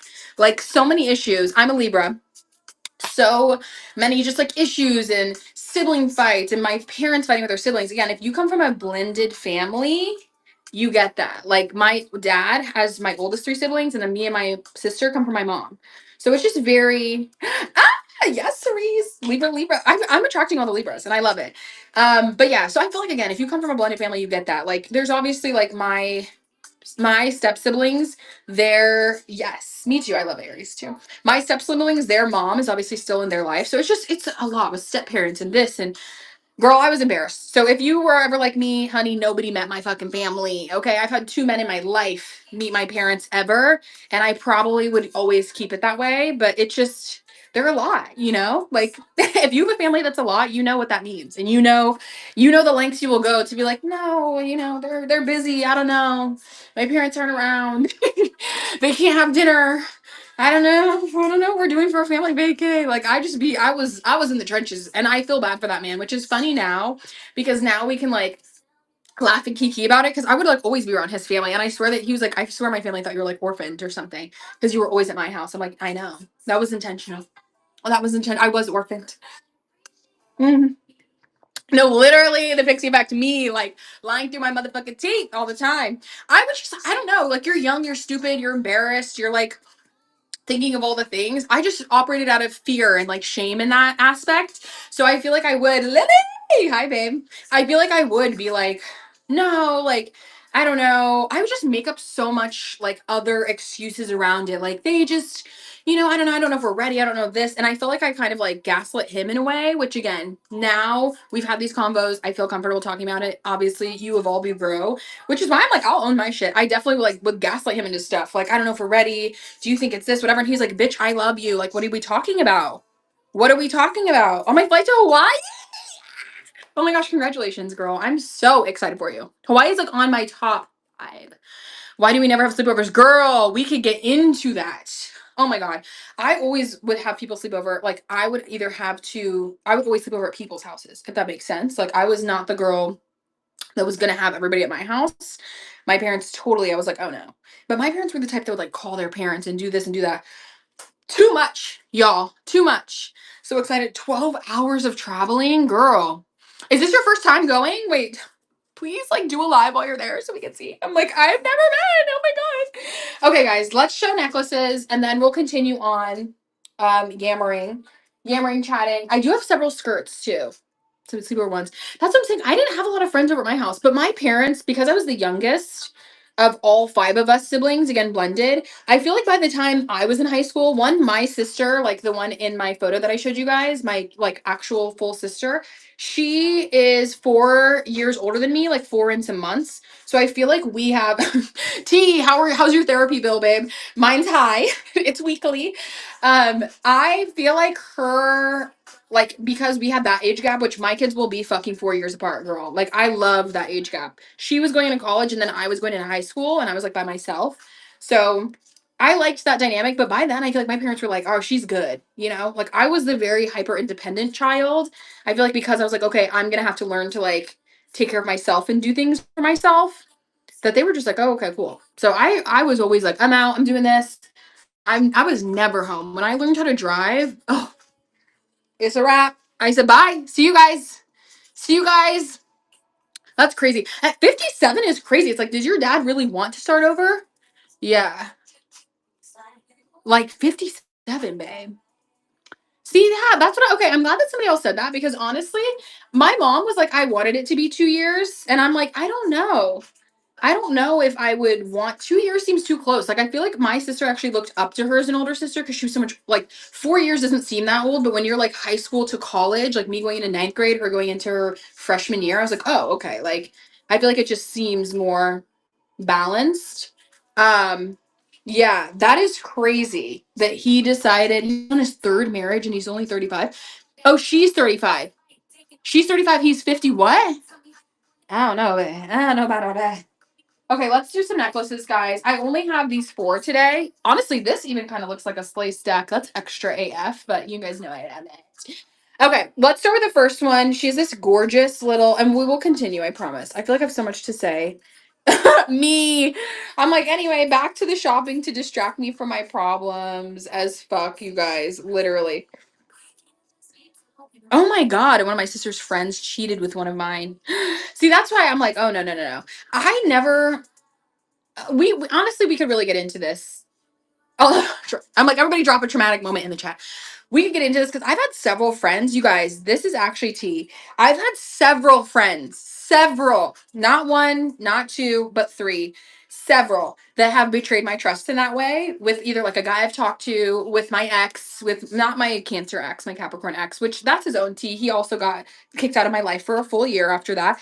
That have like either slept with my ex man, tried to sleep with him, been on weird shit. Like I've just had a lot of bitches that have like clearly secretly hated me or wanted to be me because they have done shit like that like you could have had the finest man. You could have had Michael B. Jordan as your ex, and I would never like the second you're like, oh, this is my boyfriend. I don't look at you that way. Like I'm never gonna be like, oh my god, but your man's so da, da, da. Are you okay? Are you okay? Who did not show you love when you were younger that you felt that way? Like I have daddy issues too, but baby, they don't manifest like that. Yes. Also, hi babe, hi Vic. Like, honey, that's just weird. But again, not once, not twice, three times. Three times. And the worst part is the girl that was like the weirdest to me because I feel like she was the closest. I literally lived with her at this point that I found this out. My ex was the girl code one, and he sent me screenshots of her trying to like reach out to him, sending him stuff when she was drunk, like pics and things. Not the man having girl code. He was like, your friend's on weird shit. Like, this is what she's texting me. Da da da da da. Oh yeah, he a Capricorn. He doesn't play. He a Capricorn. He said, here's the receipts, and he knew. 'Cause I mean, this is somebody that's been in my life now for like 15 years. Like I've known him literally since I was 15, and we've still been great friends. But I just again, exposure, exposure of it all. And I lived with her at this time. This is the only time, you guys. If you were in like one of my lives, I think this was probably like a month ago at this point. I have never screamed at anybody in my life. I'm a Libra. I like to keep the peace. I like everybody to be happy. That Aries moon, click the fuck in, you guys. It could have been a Bad Girls Club episode. A Bad Girls Club episode, babe. Where was Oxygen to film? Where the was like it was just let this girl. I was screaming at her. I was screaming at her because how do you find that out? Like I was like, you live with me. Like you're the girl who I was like crying on your shoulder about this man and like breaking up with him, whatever. And it always be those girls. Second time, second friend, two best friends, same guy that I would like cry about him. And then the second that I broke up with him, it's like, oh, you wanted him this whole time, babe. Hmm. Interesting. So yeah, I don't know what it is. I feel like I'm not somebody though that lets that get me callous to friends. Like I'm not like every girl out here, these bitches are weird, da da da da. No, because I'm a great girlfriend. So I know that there's other girlfriends that are like, you know what I mean? Like good like that and good girls. And unfortunately, I've just had a few bad lemons, but girl, be vigilant. Be vigilant because these girls don't just want to be you. They want your man. They want association. I don't know. It's just weird. Because I was like, he's a great guy, but like, damn. All these people you can't find your own. Okay, guys, we're finally getting into necklaces. I promise, I promise, I promise. I might get hit by something. I know the Aries anger. I'm telling you, I've had two times in my life that I can like visually remember losing it. Losing it. Like just the Libra in me gets into a ball and just lets the Aries moon overtake her. I have so many fire placements too, you guys. Like I've told you this before. Libra is like the only air in my chart. Otherwise, it's like Leo Mars, Leo Venus, Sagittarius in the like Sagittarius rising, Sagittarius Uranus. What is it? Capricorn Jupiter. I have just so many fire things. I just yeah. Literally. That's my sales tactic, guys. Welcome. But I'm not proud of it. I don't like being angry like that. It really does not serve me. I don't love that expression of myself. I really fight hard to like just evolve past it because I don't feel like everybody deserves that energy from me. It's a lot. But I've never felt so betrayed. And I think that for it to be twice with the same person, I was like, oh, I'm gonna kill you. Like I was really on demon time, you guys. Anyway, needless to say, she moved out the next day. The next day. So heavy on that Aries anger. I said, it's time to get your shit and go. Because you're not fucking staying here, girl. It's about to be real awkward if you stay here. It just, yeah, it was bad. So, needless to say, I do have a podcast, you guys, that I did start called Open Dialogue. So, if you're on Spotify, you can go listen to, I think I have like maybe 7 or 8 episodes up.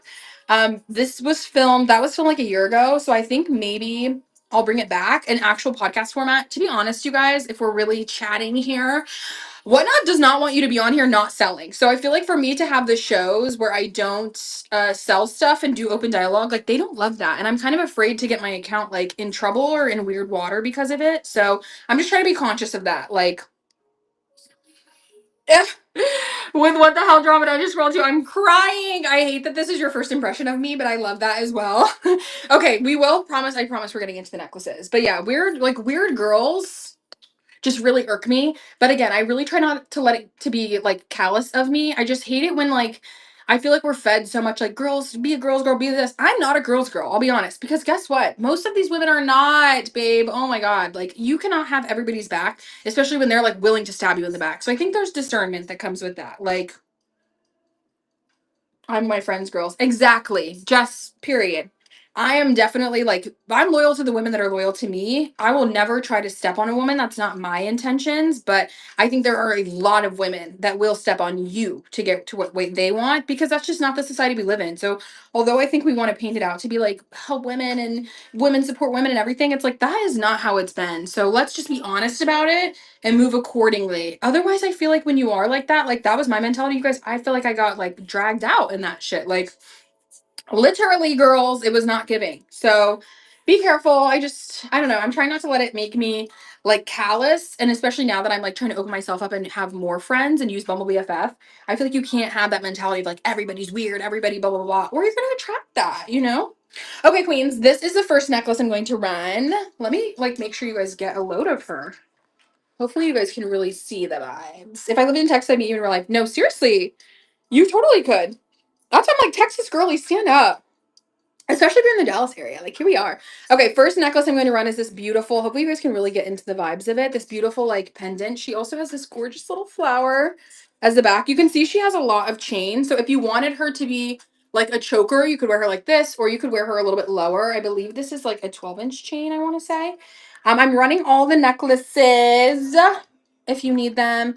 So we'll kind of go through them. So she's running now if you do want this beautiful little pendant necklace moment. Here's what the back looks like too. Because I feel like sometimes people are curious. Thank you so much, my love. I've been so addicted to these beautiful, like beaded pendant necklaces. And I just find they're so like delicate. I love them. Thank you, Queen.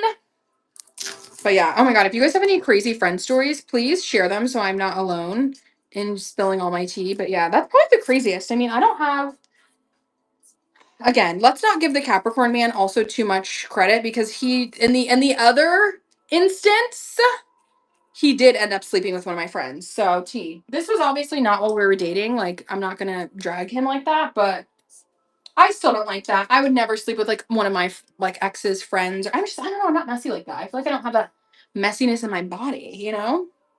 But men love a messy moment. Okay, guys, this is gonna be the next necklace. Let me put her on for real, so you guys can really get the vibes. She's a beautiful, like heavy. Can you guys see her? Like just gemstone. Ooh, it's giving whiplash. Beautiful, like gemstone moment. She's such a pretty, like true crystal heavy necklace. You can see she's just so pretty. Like she's so pretty. Okay, if you guys need her, this is what the colors are. This is like a very almost like a garnet. I want to say this is garnet. And then it has these beautiful other little like stones on it. So she's running if you do want this beautiful necklace, which I feel like could be layered very well. Like even if you had the other one, I was actually wearing this one the other day on my story with it, but I felt like these would be so pretty together. Like I just like when it brings out, a little something something. Thank you, my love. Thank you so much, girl. This is the perfect little necklace. I'm telling you, I have been on the hunt, darlings, on the hunt. But really, I feel like there's just certain stores. I don't know if this is it where you are. My thrifts, there's certain thrifts that have certain good things. Like I have a thrift that I'm like, oh, they always have dresses. I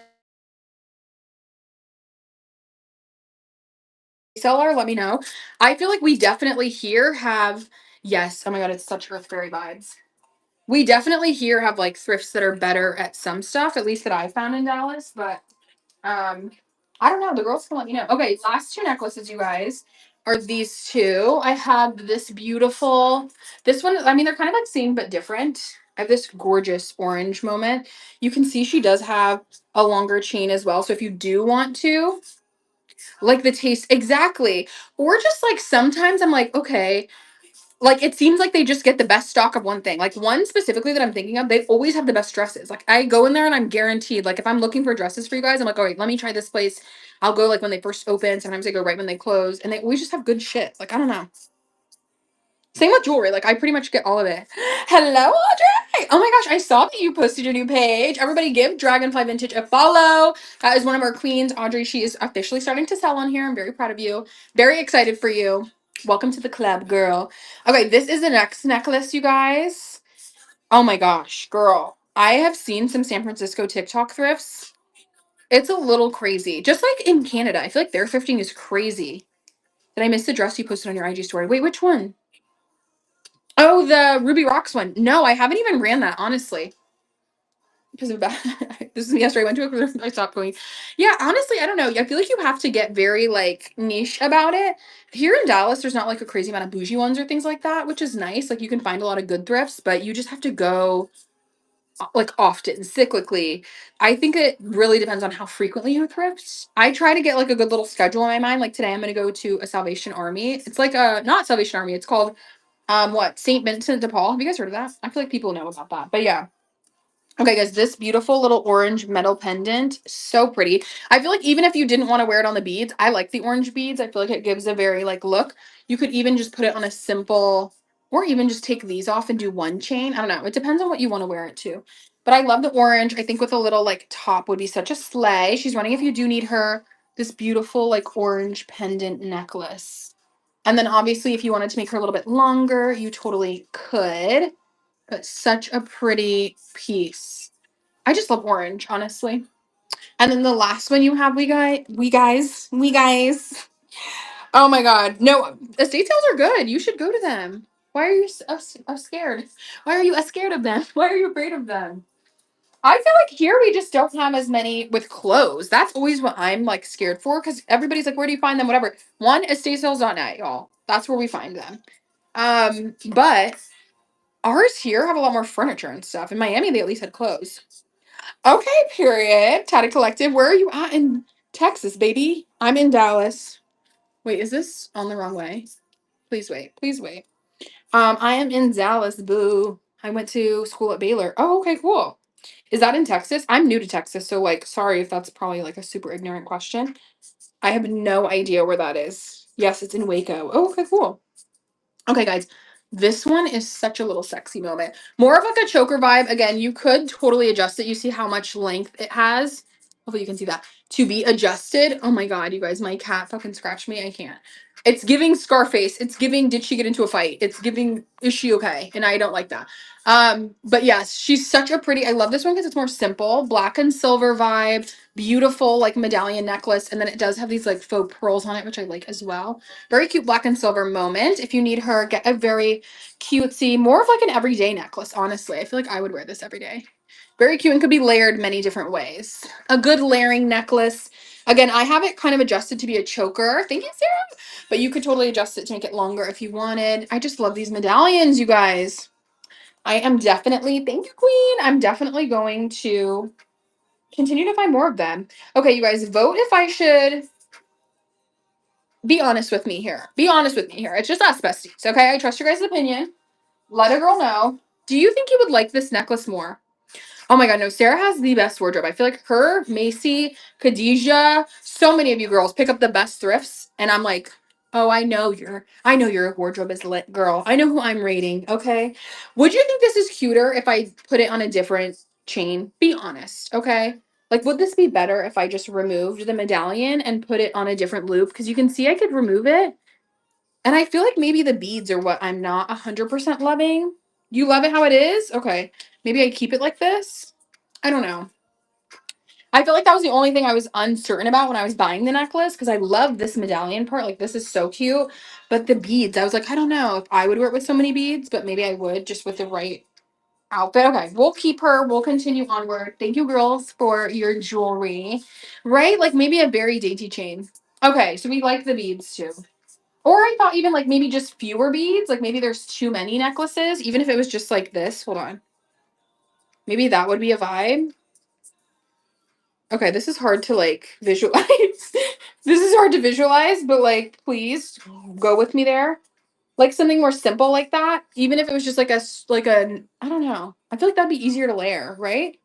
If it was not so many necklaces, you could maybe like layer it. I don't know. Okay, we'll think about it. I'm still doing a bit of work. Let me show you guys what I'm working on right now. I'm going to do a little bit of a like rework on this beautiful necklace, which I love. You guys know I love turquoise. But I found this necklace with turquoise as well. So many cutie little chains and pendants. I love these crosses. They're like heavy metal, especially this one. So I think I'm going to put this one potentially at the end here and replace this. So it's kind of like a rosary style necklace. I feel like that would be so cute. And then I'll probably reuse these two and put them into a different thing with this necklace. So more silver jewelry coming. I've been really obsessed again with like the turquoise and silver vibes, but I feel like that would be so cute to make this like a rosary turquoise vibe. And then when it's on, it just sits so nicely. So I know, suddenly becoming a jewelry designer. Who am I? I literally have no idea, but some of them I feel like I could do little things to that would just make them like a little bit better. So I'm like, okay, let's try it. Okay, y'all. I do have several other pieces left. Let's do some skirts. Let's do some skirts because I haven't shown you guys any of them, and I have 3 really cute ones that are minis. Let me show the first. This one is a little almost like cottagecore vibe, you guys. It's a little vintage tribal skirt. It's marked a size 8. Obviously, I will measure her, but she's actually a skirt. So she's the most beautiful, like just yellow and navy, like plaid almost. So adorable, you guys. She zips on the side, and then you can see right here that she has like the little shorts underneath. A little short skirt moment. So it's a true skirt. Again, marked a size 8, but she's just the cutest little butter yellow and blue vibe. Little mini skirt. I feel like that's so cute for summer. Okay, let me measure the waist though. I want to see if she's like pretty true to size though. She looks like a true size 8. Yeah, the waist is a 15, you guys. So she is a like 14 to 15 max in the waist. 14 to 15 in the waist if you need her. This cutie little butter yellow skirt. She's butter yellow and navy plaid, and she's a true skirt. 15 in the waist. Thank you, my love. So cute. I love a good little skirt. Thank you both so much. 15 in the waist, you guys. So a size 30 in the waist. This cutie little skirt with shorts. Thank you, boo. I love a good little skirt, girls. Ooh. With me. I've been listening to so much Janae Aiko. Let's get into the next skirt. The next one is like a simple denim skirt, but I feel like you cannot go wrong with a good denim moment. Like a good, stretchy, delicious, like tight-fitting mini skirt. Okay, this is by one of my fave little vintage brands, XOXO. She is a little paper tag. She's marked a size 7, 8, you guys, made in the US. Obviously, she has all of her cutie little XOXO jean hits. So she has it in the back too. And then she has one on the side right here with the little XOXO. This is what she looks like. I love the like cargo style pockets in the front. And then in the back, she has no pockets. So she just makes your butt look nice. She does have a little bit of stretch to the denim as well. Again, marked a size 7, 8, you guys. Just a cutie little mini denim skirt. So cute. Okay, let me measure the waist. Like, I love this. XOXO jeans. Hopefully none of you guys are getting sick, y'all. Whew, I'm really on my last leg here. Okay, size 15 in the waist. You guys could stretch a little bit, but mainly a size 15 in the waist. If you need a cutie little denim mini skirt, get this cute little XOXO one. Size 15 in the waist. A cute little denim skirt for the summer. Thank you, queen. This is what the back looks like. Well, this will look so good on you guys. I love when there's no pockets in the back. Like, that's my vibe. Thank you so much, Khadija. Enjoy this cutie little moment. I'm not a pockets girl. Are you a pockets girl? I don't know. I'm not a good pockets girl. I don't like pockets in the back. Thank you, queen, again. You love pockets. I'm always out here speaking my opinions, and then it doesn't. Like, y'all are like, no, bitch, that's not how it works. No pockets. I know. I was gonna say, see, I feel like it looks the best. Okay, guys, this is from the brand Caddies, marked a size large. This is the last little mini skirt. Mini, true mini. I have one other skirt, but she is just a cute little white pleated front. She's kind of a cream colored almost, but you can see it's like pleated right here on the front. It just has that little pleat, but it is a true skirt, so there's no like shorts or anything underneath it. So cute, you guys, though. I love the little button details. These are like faux pocket details, or excuse me, faux belt loop details, so it doesn't actually have a belt. And then this is what the back looks like. She does zip up the back to be really tight and cute, but she's just the cutest little mini. I love the dots. I think this is adorable. Okay, marked a size large. Her waist is 15, you guys, max 16. 15 to 16 in the waist, best fit for a size large. This cutie little pleated mini skirt, just very sweet for the summer. A cutie little staple mini moment. And then the last skirt that I have, you guys, that I've not shown is also a mini. She is a little vintage Old Navy moment. Look at this old ass tag too, which is crazy. Made in the Philippines, Old Navy collection. You guys know I love snakeskin, but snakeskin with like a blue, almost like plaidish pattern. Like, I feel like you just don't see a pattern like this. This is so crazy. So she is a little like slip style mini skirt. This is a size 2, so best fit for a size small. She does have this beautiful zipper on the side right here as well. You guys, I love this pattern. I wish this was a top. Like, I think this is so pretty. It's so silky and like snake skinny. I don't know how to describe it. So a cute little mini skirt. And in between like a mini to a midi, but marked a size 2. Okay, you guys, the waist for this one is 13, max 14. So 13 to 14 in the waist. If you need her, let me get my dramatics in. 13 to 14 in the waist, best fit for a size small. This cutie little mini slip skirt moment with like a snake skin pattern. Again, like, I don't even know how I would describe this. It's like a plaid-ish snake skin pattern, but very cool, very interesting. Thank you, Macy. This is so good. Again, I'm like, I feel like this could be worn so many ways, like dressed up, dressed down, dress all the ways. Okay, guys, let me show the last few pieces that I have. I know today's collection was not that crazy. Again, thank you for bearing with me on my several rants and through this collection, honestly. Okay, let me show you the last pieces that we have on the rack. I haven't shown like a few of the sexy tops. This is marked to size medium, you guys. I love these because I've been wanting to find more of them that don't have the clasps in the back, like that are true camis. So I love a little leopard print moment. And I feel like this could just be worn with so many cute little things. She does have lace at the bottom. So she does have like a black lace hem. And then this is all mesh.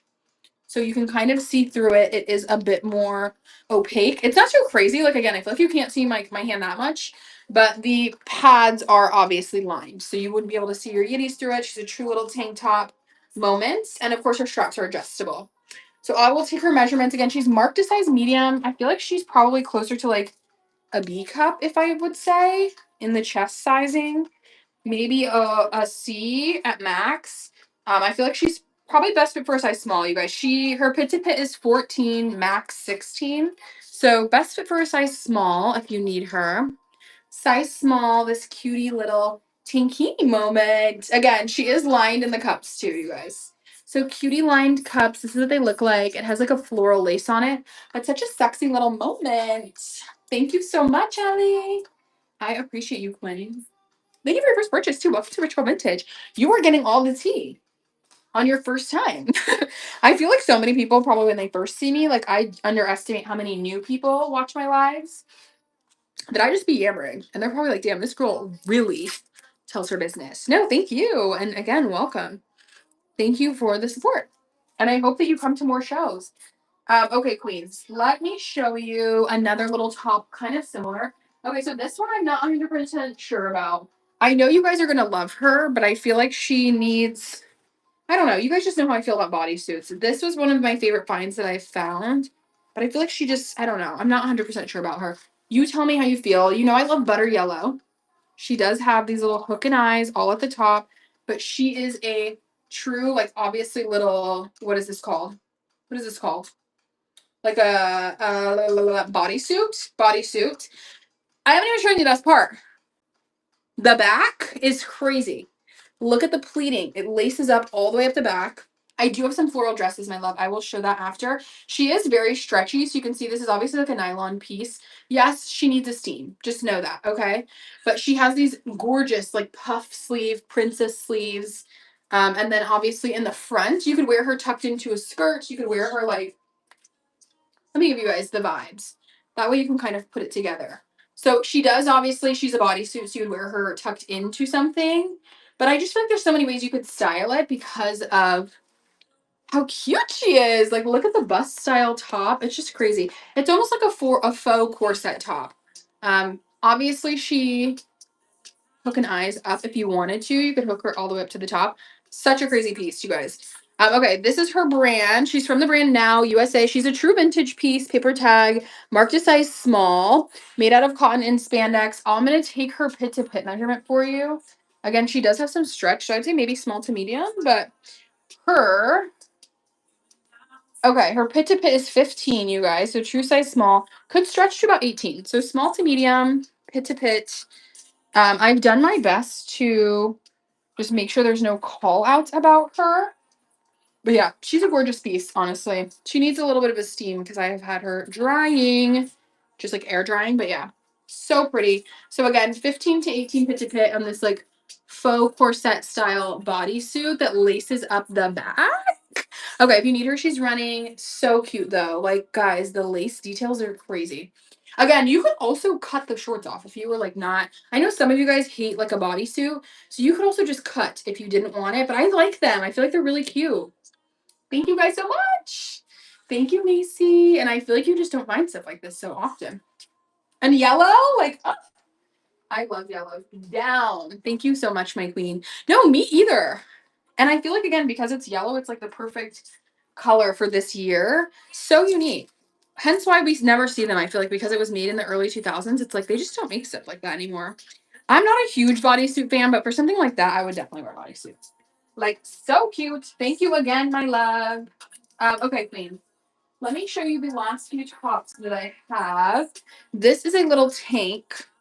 She is a true vintage girly herself. She's from the brand Love Match. She's marked a size small. Can you guys see that?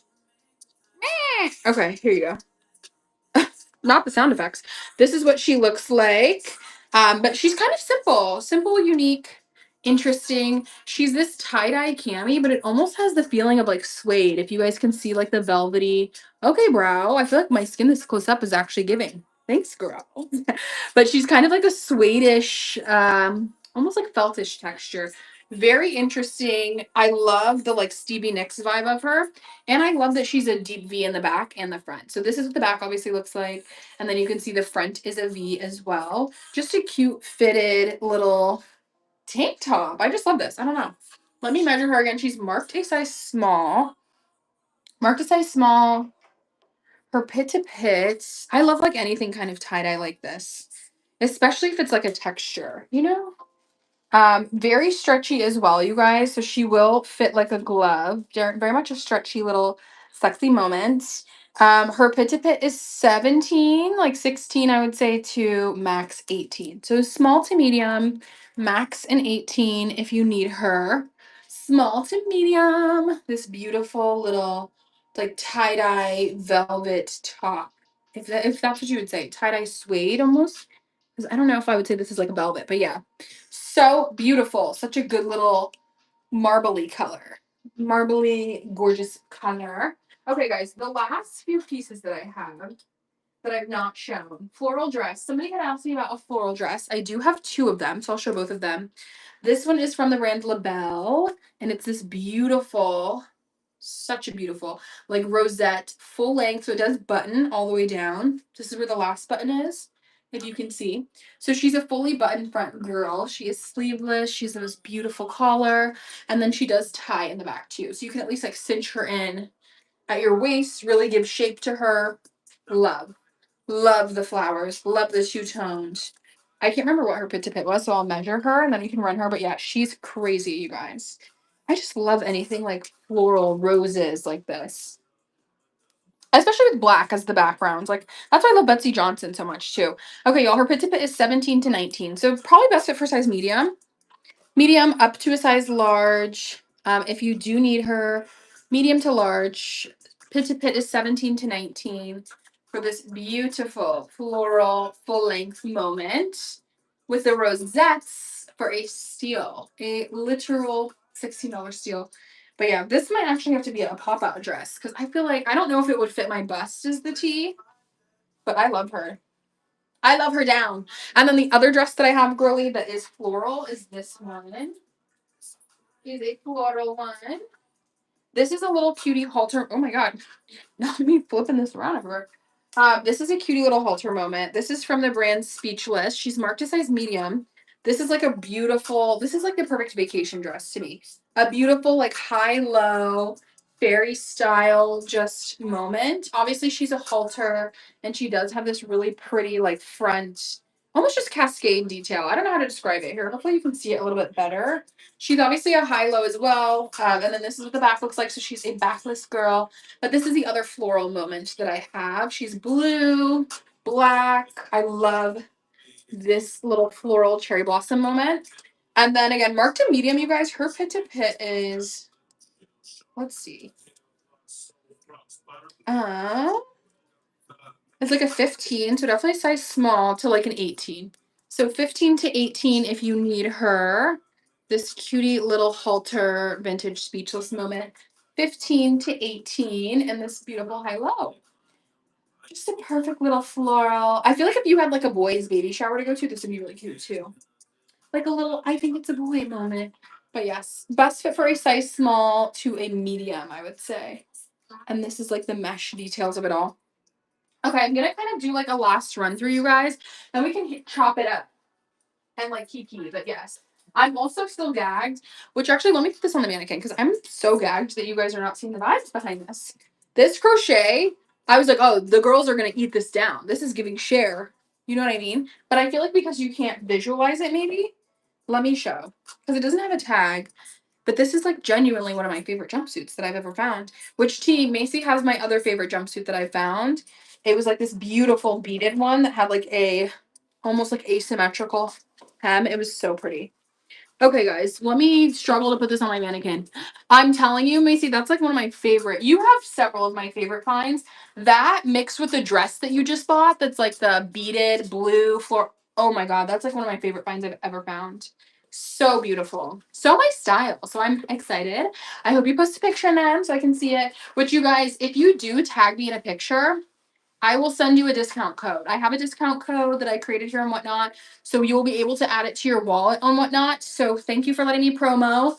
And in turn, I'll give you a little bit of a 10% discount on your next purchase with me. So tag me in your pics, girls. Tag me in your pictures. Okay, queens. Guys, let me pull up a little bit more. I don't think you're ready. I love her down. Oh, okay, wait, hold on. Is this giving? Maybe on a mannequin it doesn't give as much. Oh my god, wait guys, okay. Okay. She's coming together, I promise. But I just knew she was so good. I'm like, wait, no. I just needed to get her situated. So this is best fit for like a small, I would say up to a medium, depending on your height. Definitely like shorter girl friendly if you would like. And then this does have a little front tie too, or like a side tie. Like, let me tie here really quick. Like, girls, stop. This is gag worthy. This is gag city. Like, this is so good. What are we thinking about her? Look at her. She's like a little jumpsuit moment. You can see the legs. She ties at the hips right here. You could also tie it in the back if you wanted. I think it looks best in the front. And then she has the cutest, like, just I don't even know how you describe it. It's like sequins that are crocheted. I don't know. I've never seen anything like that before, but I love this. And it does go all the way up the side, so you can obviously adjust her. I just think she's so cute. Like, what are we thinking about her? So this is best fit again for a small medium. She does tie at the waist here. So crazy. If you do need her, I'll run her just because we're running through everything. But yeah, best fit for a small up to a medium. This is what the back looks like. She is like a lower back kind of a girl. Obviously, this is a size small mannequin with very small titties, so you can just get the vibes. But yeah, such a beautiful little jumpsuit moment. I think she's so good. A little short in the legs. What's the last item on the rack? Black. Flowy pattern on the bottom. Oh, this dress I'm just thinking. This one. This is a beautiful dress. This is actually a personal of mine. This was from one of my fave girlies here on Whatnot, Erin. Which, if you know, you know. I'm sure you've probably heard of Erin. I knew she was for all these suits. I never choose to match. No, literally, I did shoes earlier in the show, but I'm telling you, it's hell and high water to find shoes sometimes. So I get that, girl. This is what she looks like. So she is a little like halter moment, basically, and she's ruched in the body. Hopefully, you can get like the vibes of how ruched she is on both sides. And then she's just the most beautiful. Oh, it's caught on my bun. Like fairy dress at the bottom. So it is very asymmetrical. It's this beautiful like handkerchief paisley pattern. I love that. Beautiful dress. Again, I feel like I just have too many others that I reach for over it in my closet. So I am going to be doing a personal like clean out show soon. So guys, stay ready. It is coming. Trust. But yeah. So best fit for a size large, I would say up to XL. Best fit for a size large. It's marked a size 10. Marked a size 10. Let me measure her pit to pit, you guys, and then we'll go from there. But yeah, it did fit me too, and I have like a larger chest. London things. I've actually been manifesting going to London. I've only flown through London, so but I'm manifesting going by getting this shirt. Okay, y'all. Her pit to pit resting is like at 18, but she stretches to 22. I'm telling you. Okay, y'all. So yeah, she does have like this little bra pattern on the inside, and then obviously you wear the halter over it. So it has a little bit of a coverage for your yitties. If you do need her, again, her pitch bit was 18 to 22. Very versatile. Very much something that can be worn so many different ways. And then the back is obviously backless. So you see like you would be wearing the halter and then it would be an open back. Thank you, queens. So pretty. Like just a very flowy, whimsical gown. Thank you so much, Ashley. And thank you for your first purchase, my love. Welcome to RGB. How exciting. Welcome to RGB, girls. Which I think is going to be my first merch thing, I've teased you guys with merch before, which you're going to get some in your packages, even with this order. But I think we're going to start like official merch, girls. Official. Some little RGB tank tops, some little rich girl vintage moments. I love that. Okay, queens. Let me show a few last things. Yay! I know. I made the pens for you guys. So the pens are out. Oh my gosh. Thank you. They're not exactly what I wanted, which is why I was like going back and forth on whether I should give them to you guys. But I was like, you know what? Fuck it. I already paid the money. Like, am I just going to keep them? So I appreciate you saying you love them. I did not, but we still paid money for them. So we're going to get our use out of them, you know? But yes, we have other things coming. I'm so excited about it. Yay. Okay. Girlies, this is like the last of the rack. Let me show you a few last little things. I do have like several dresses. Like this one I was obsessed with. I feel like the girls have not been giving it as much love. Look at how gorgeous this like caftan style dress is. This is perfect for vacation. Like it just hangs. It's so beautiful. It is a one shoulder. But just this color of blue, like I feel like this is the perfect vacation dress. Look at how beautiful the like quality is. It's just like if you're going to the islands or something. I know. So it's a one shoulder. Obviously, your arm would be through this portion at the top, and then it would like hang down. I do not have any shoes left, my love. The shoes have all sold today. She is an OG tag. She's from the brand Tease Me. Marked a size 11. Let me measure her to give you a better understanding of the vibes. I love this though. Like I feel like this is such a RGB dress. She's a true mini too, so it is like a true mini dress. I just like you don't find stuff like this. Okay, me saying that about literally every piece because I never feel like I find what I exactly what I want. Okay, her pit to pit girlies, And when I say pit to pit, I literally mean that. I've been watching a lot of lives lately on here where I realize there's so many new people that they don't really know like all the verbiage. So when I say that, I'm measuring like essentially what the bust would be here. So it's 18, like max 19. So best fit for probably like a medium up to a large, which is about right. Medium up to a large if you want this beautiful dress. If you want this beautiful one shoulder, like cascading mini dress moment. Again, it has the satin sleeve. It's the most gorgeous, like one shoulder Ibiza style moment. I feel like this is so pretty. But yeah, I don't know. I love the color. And especially like a tan thing. I want to do that color theory thing so bad, you guys. Please. Don't get me started. Don't get me fucking started. I want to do my color theory so bad. Just to see. If anyone's done it, please comment. Do you feel like it was accurate? I don't know. That's my thing. I'm like, is it accurate? We never know. Okay, queens, the last of my dresses that I have not shown. This is very rich girl coded. If you know, you know. I love a print. I love animal print. I love all things. But more than anything, I love a cutie like baby doll style dress. Okay. So beautiful. So satiny. You can cinch it in the back. It is a true paper tag. I love this brand. Agassi, I don't know. One of you guys said that you used to work there, which tea I love. But I love Agassi's stuff. It's a size small, you guys, and I feel like it's pretty true to size. But just the most gorgeous like Y2K satin style zebra print dress. I feel like this with like some cute, colorful kitten heels will just take it there. Okay, I am obsessed. I'm glad that you love it too, dude. I'm telling you, I feel like I don't see a lot of like good black and whites like this, especially in zebra print. Like this is like a chic zebra print. Okay, y'all, 15 in the pit to pit. Max, I would say, is 17. So definitely a size small. 15 to 17 in the pit to pit, girls. Wait, I messaged you an Insta. Oh, okay, good. I will come check that after the show, my love.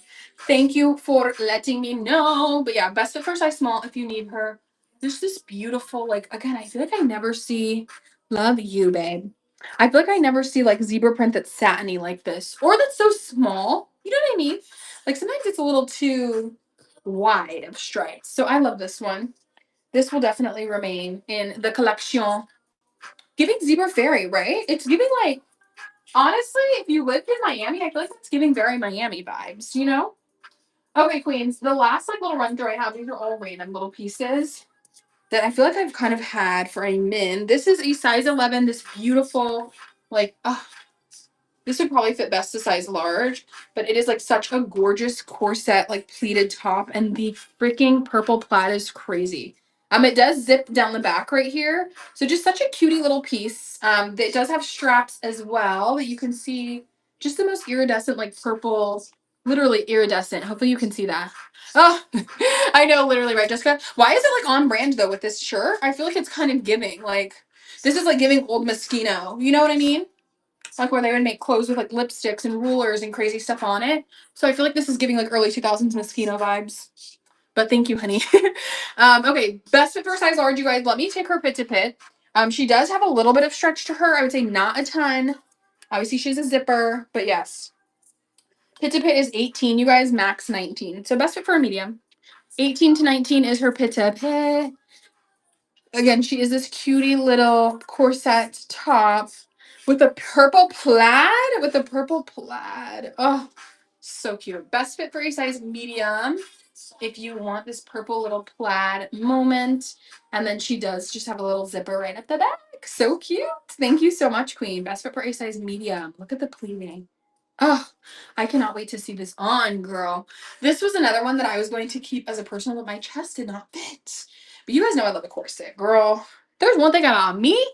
If there's one thing about me, I will get these titties into a corset. I love a corset. I feel like there's just nothing more feminine than like a corset on a woman. I don't know, y'all. Correct me if I'm wrong. Correct me if I'm wrong. But we're gonna make it happen. The other day, this is so funny. And T, Chronicles of Living with a Man That's Not Your Man. So, if you guys do not know, I live with a male roommate that's straight, a straight male roommate. So, we have no romantic affiliation. We met as strangers. Like, we're like, no romantic, nothing. Never going to be. And I was trying to get ready for my show the other day. Um, and I wanted to put on this like really cute black corset that I have in my closet, but I needed it to be zipped. And it was one of those dilemmas where I'm like, do I text him and be like, hey, can you help me zip this? Is that weird? Because if it was like any girl roommate, you'd be like, oh, hey girl, can you help me like zip this up really quick or whatever, you know? And that's one of those moments where I was like, damn, this is one of those times where having a man really do be helping you. I didn't end up texting him. I ended up changing because I just feel like it's a little weird. Like, I don't know. I'm like, I don't want to be here like holding my tits. I'm like, here, can you help? Like, just a weird vibe, you know? Maybe not my vibe. So I didn't ask, but it definitely reiterated. I was like, oh, you be living with a straight man for real. You be living with a straight man for real, for real. Okay, Queens. The last few things that we have today. I love for these updates. Oh my god, no, seriously. He's still on his shit. By the way, he's home, so I don't want to scream. I'm always nervous that he can hear like everything I'm saying on live. Or because he knows what I do, obviously I had to like tell him how I make money so I could move in. I'm always afraid that he's like secretly joining. Because obviously I can see how many people are in here, but like I can't keep up with everybody, you know what I mean? Who like joins and leaves and whatever or like spam accounts or whatever. And guys, I have had people from alternate lives literally come in and like message me on here and stuff. So it is a little bit, it is a lot, right? And I feel like that's a little bit weird. Not that he's done that. I don't think he has, but my fear is that he would. I have had other people from, how do I say this? Because I'm like, you're probably here now. I have had people like, obviously I've promoted on my social medias, whatever. Put up then a hook pin. Wait, next time put a clothespin on and string pull it up. Wait, I'm confused. I don't know what that means. Am I losing it? What does that mean? I just feel like I've seen people like from other things come on here and I can see their usernames and I'm like, oh, okay, hi. Like I have this one man that like messages me on here. I don't know, just like very random. And I feel like sometimes men just don't be getting that I'm like, this is a business, babe. Okay? Like, don't try to shoot your shot in my DMs here. Like that's weird, you know? Oh, way to get zipper up. Oh my God. Actually, that's a very good idea. Put a clothespin and the string and then pull it and hook it up. That is such a good idea. A clothespin on a string. Okay, I'm gonna do that next time. Um, he just was like shooting his shot, kind of. Like, I don't know, in a past life, I feel like he just was like, oh, hey, like I see you're on here now, blah, blah, blah. And it's like, duh, you saw it because you saw it on my own fucking Instagram, babe. Like, let's stop pretending here. I hate men that are not with the shits. Like, I'm very direct. So it's like, just say, okay? Just tell me what's going on. Hello, my love. Hi, babe. Girl, I'm out here. No game. Like, just weird. I don't know. I don't like weirdo energy. Like, you really need to come correct. I feel like you need to just be, like, direct about it. So it's just a very odd vibe. But I don't know. I just feel like men like that are weird, period. Like, why are you kind of following me around and, like, messaging me on stuff, you know? But a lot of people are watchers, you guys, honestly. Like a lot of people have asked me in other chats, like seller chats and things like that, like, how do you get over this? How do you do that? And it's like you kind of just have to do it. Like there's gonna be weirdos that watch you, there's gonna be people from your hometown, there's gonna be family members, there's gonna be friends, there's gonna be your coworkers that find out and see or whatever. Because at the end of the day, you have to promote your show. So you're gonna be posting it on like Instagram or other things, you know, regardless. So I feel like you almost have to like get over that and not really care. So I don't care that he like sees me here. I can see his like username pop up in my shows.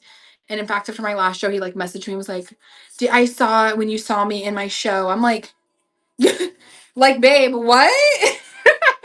So I don't know. Like, I really don't be thinking about it. I'm like, ugh. And are you gonna buy a t-shirt? Are you gonna buy something? Because this is all women's clothing. So that's how I do it.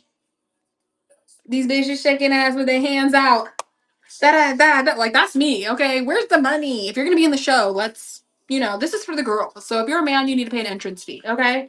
And that's how I feel. I play the JT song. Play the JT song. No one I know in real life has my business accounts. Really, T. I feel like so many of my coworkers. So because I was in the corporate world for a while before I like started my business, like I had Rich Girl Vintage for like over about a year. I would say like a year and a half before I actually just did whatnot and like transitioned to doing it full time. So many of my coworkers would see me fucking hauling in all my packages because we had a USPS like pickup person that would come to our office. So I would bring all my packages in and fucking unload them onto them. Nope, sorry. Shout out to her. Shout out to my girl. Because she was very cool and very nice. But I would bag them up for her and everything. So trust me, I wasn't like. But yeah, so they would be like, oh my God, you have all these packages. What's this? Once I started Whatnot and I had left my job, so I feel like they didn't really see like before when you're just cross-listing and posting online, it's like you don't have to use your face. Like nobody knew who Rich Girl Vintage was. Janae was not associated with any of that. If you bought from a listing on eBay, like people didn't know it was me, you know? This is what made you guys realize it was me, which has been great, but it's also kind of a catch-22 because when I'm going through it, I'm like, ugh, I don't know if I want to be on live. You know, I wish I could just list my little clothes and they would get bought like anonymously, but I do really love the interaction of it. Like it's so much more fun to be live and to yap. That's just so much more my personality. They should make buttons so sellers can charge to make mail. Honestly, that's why I'm like, babe, this is a women's clothing live. You should have to buy something, you know, or tip whatever. It just, I was like, okay, honey. Look on Facebook, I have a man's name. I'm crying. Oh my God. I've seen people on Facebook do a lot of shit like that, like change names. Even my cousin will like use a random name, and I'm like, girl, that's not your name. So I guess I never knew that, but girl, these men will do anything. Okay, so let's get into that. If you guys, thank you if you were like shopping with me. I mean, we can continue, but we're kind of taking intermissions, as you know. You know your girl. So I downloaded Hinge, you guys. Don't before we get there. Before we get there. I downloaded Hinge. And probably 2 days later I deleted it because I was so like, men on dating apps? The trenches. You guys, I wish I had you guys on my lab on my iPad so we could pull out my phone and we could just go through. Obviously I've deleted the account since then. One, the amount of men that think approaching you is liking your photo and expecting you to like create the conversation is astronomical. I said, "Oh, we're approaching you." And again, I'm a confident girl. I could go up to any man. You know what I mean? Like I don't think that's the issue. But I feel like what I'm trying to suss out, and I mentioned this in my other live, I'm trying to be a little bit less of like a forward girly because I'm already very forward by nature. So I'm trying to like scale it back a little bit to make sure that I'm with somebody who's more forward. You know what I mean? Like I've always really approached the guys. My first boyfriend approached me, but my second boyfriend, I approached him. And then I feel like it turned into something that I like didn't love. So I feel like you kind of have to do that. But they want to like your photo and then assume you're gonna start the combo and whatever. Like, babe, are you okay? Are you delusional? So if you're on a dating app, please let me know if that's been your experience. But out of all the guys, I swear I want to say I had maybe a handful that actually like said something, like a sentence, something of sustenance to start a conversation. And even from there, I had this one guy who was like, so you're down to be friends with benefits? What? Sir, I've exchanged one message with you. I don't even know what you look like in person. Like, why are we even talking about this? But they'll use the guise of like, oh, you know, what are you looking for? I'm like, I just got out of a breakup. I'm not looking for anything. Like, I feel like you have to meet somebody to understand, like, okay, y'all, immediate delete. I was like, okay, I'm done. Like, after 2 days, I was like, my patience is thin. I don't think I can do this anymore. So let me know if that was your guys' experience, but I just don't think they're for me. I don't think they're for me. I've told you guys this before. I really think I'm gonna meet my bae in the wild. Like I think he's gonna have to be like an in the wild sort of a thing. I don't really see it being like like I don't really know if the man that I'm looking for would be on a dating app and like that. I don't know. They just be so I don't want to say feminine because I don't want to say that like I'm not a man hater. I'm not one of those girls who's like fuck man, blah, blah blah. I love a man. I love men. Okay. But I just feel like that energy is not giving male. Like it's giving you guys want to be chased. And I'm a very like I attract, I don't chase person. So yeah, I don't know. It wasn't for me. I feel like it just was a thought in my mind. Like, okay, I've gone through a breakup. I'm in a new city. I don't really know many people. Get you, bitch, you're taking me out. I'm crying. Honestly, I should have got you in Miami. I should have got one in Miami. But they I don't know, it just was a weird vibe, y'all. I really don't know how to describe it. It was really not a good vibe. So it was not for me. I was like, you know what? Okay, we need to delete this because I also have to realize my energy and the energy I'm in where it's like I don't want to be doing shit out of boredom. You know what I mean? Like that gives I'm doing shit out of boredom when you're just on dating apps and you're parlaying and you're kikiing with all these men and you're talking and it's just a waste of your fucking time, honestly. Like I was like, this is a waste of time. And again, I feel like I'm just doing it because I'm like not dating anyone and I'm not wanting anything serious. So I'm kind of just like, oh, this is fine. When in reality, like, this is a waste of time. Like, I'm like, you don't want anyone, you don't want anything. So I don't know, girls. I'll keep you updated. But that thus far, I've not met anybody. Oh, I told y'all about the man that approached me at the gas station. He's approached me. But otherwise, I'm like, you need to be IRL. I did have a man in the Sonic drive-thru approach me because he also had a scar on his face like mine. So that was tea. I did lie and say I had a boyfriend because it was just not giving. Oh my God. Wait. Oh, tell me, please, Nomadic Cowgirl. I have heard both ways. So I have a friend that also was on dating apps. I met her through Bumble BFF. And she said the same thing. She was like, oh, baby, they think they're the prize out here. Because Dallas is an interesting influx of men because they're, for the most part, like more financially stable. A lot of people are in tech here, so they do better for themselves. But I feel like then they make you try to like chase them. I don't know. It's very interesting. I've not personally dated anybody from Dallas, but maybe there's like tea about it. It's just, girls, I don't know.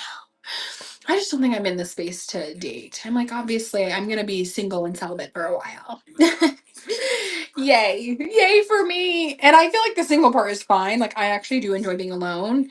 And maybe this is TMI for the world and me to be live streaming, but honey, it's the celibacy part that is not gonna do. It's not gonna do. I'm crying. Ah! and that's I guess what I'll say about it. Because I don't want to drag you girls too far into my lore. But it is definitely the celibacy part that will suck. For 3 years, found my BF on Hinge and I was blessed somehow. Oh my God. Wait, so the girls are really finding men on Hinge. I've had two friends now that have legit married their person off of Hinge. Oh my God. Yeah, Macy, you get it. Like, I can't. That was out of respect. I won't say that, but that is important to me. Like a physical relationship, obviously, because like you're dating that person. Why would you not want to be physical with them? So I feel like that's the hardest part about being single is I don't want to be physical with just anybody, but I also like don't want to be fucking celibate for a year or more. You know what I mean? Just because men are on weird shit and want to sleep with everybody. Dude, I know. So they have met, they like obviously met them and like met them in real life, but no, there's, I just, I don't know. They end up meeting them. They find somebody like, so I do feel like I could work. I think it's much more of a, what is it called? Like a game, like not a game, but like a, kind of like a game of chance. Like I feel like you have to kiss a lot of toads on Hinge or like other dating apps, and then you can find somebody potentially. But that takes so much fucking time, y'all. It's just like Bumble BFF. It takes so much time to like suss it out, talk to people, figure it out. You know what I mean? Like text them, coordinate. Do I like you? What's the vibes? That's what I feel like I'm very much like, let's just meet in person and see. Because I can tell you within literally 10 minutes of meeting you whether this is going to go anywhere.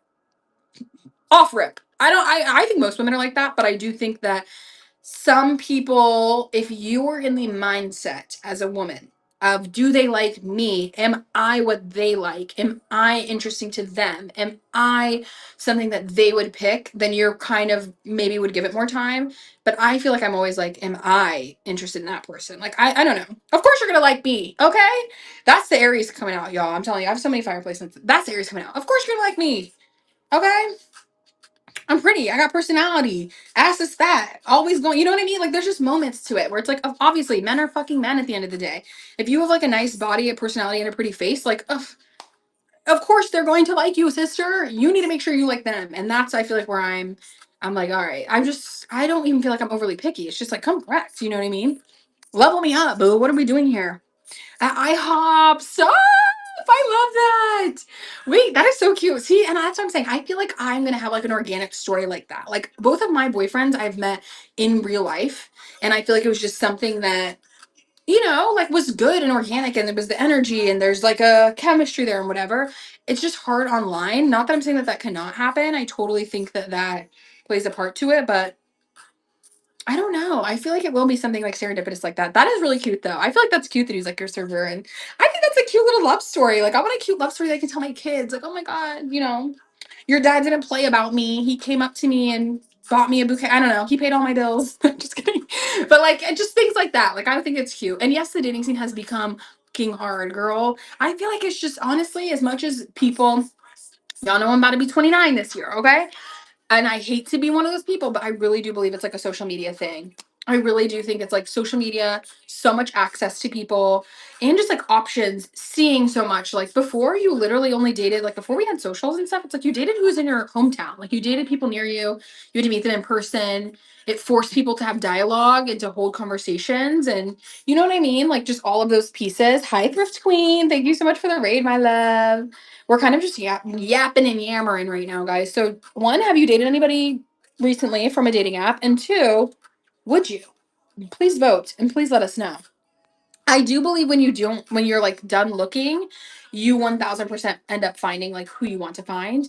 Like it hits you in those random ways, which is why I'm like, let go, let God. Like I'm not really out here just, it'll come when it's meant to be, you know? I feel like I'm just trying to release control of that. I was literally just journaling this yesterday and releasing the attachment of like time. Like as women, we are so predicated on time. Like look at Jess's dad, okay? He's having a baby at like almost 60. So it's like, honestly, I think that it can happen at whenever it's really meant for you. The teacher said exchange numbers. I did and start. Oh, that is so cute. Like that's what I'm saying. That's what I'm saying. My BF are going on a year from Hinge. See, everybody is meeting these people on Hinge. Babe, you must not live in Dallas, Texas. I don't know where it is. And it's not to say I won't. Like my friend Max, who lives in Seattle. Shout out to Max Fick. He sometimes joins my lives on here. But he's also like single. He's dating. And he was like, you should just put your profile on there. Maybe just don't check it. But I'm like, honestly. Now everybody, I'm like, so do I get the Hinge back? Like, you guys know I'm a Libra. I need everyone's opinions. I just feel like maybe I was checking it too much. So maybe I should delete it and then, like, just, you know, see what comes my way and check it really sporadically.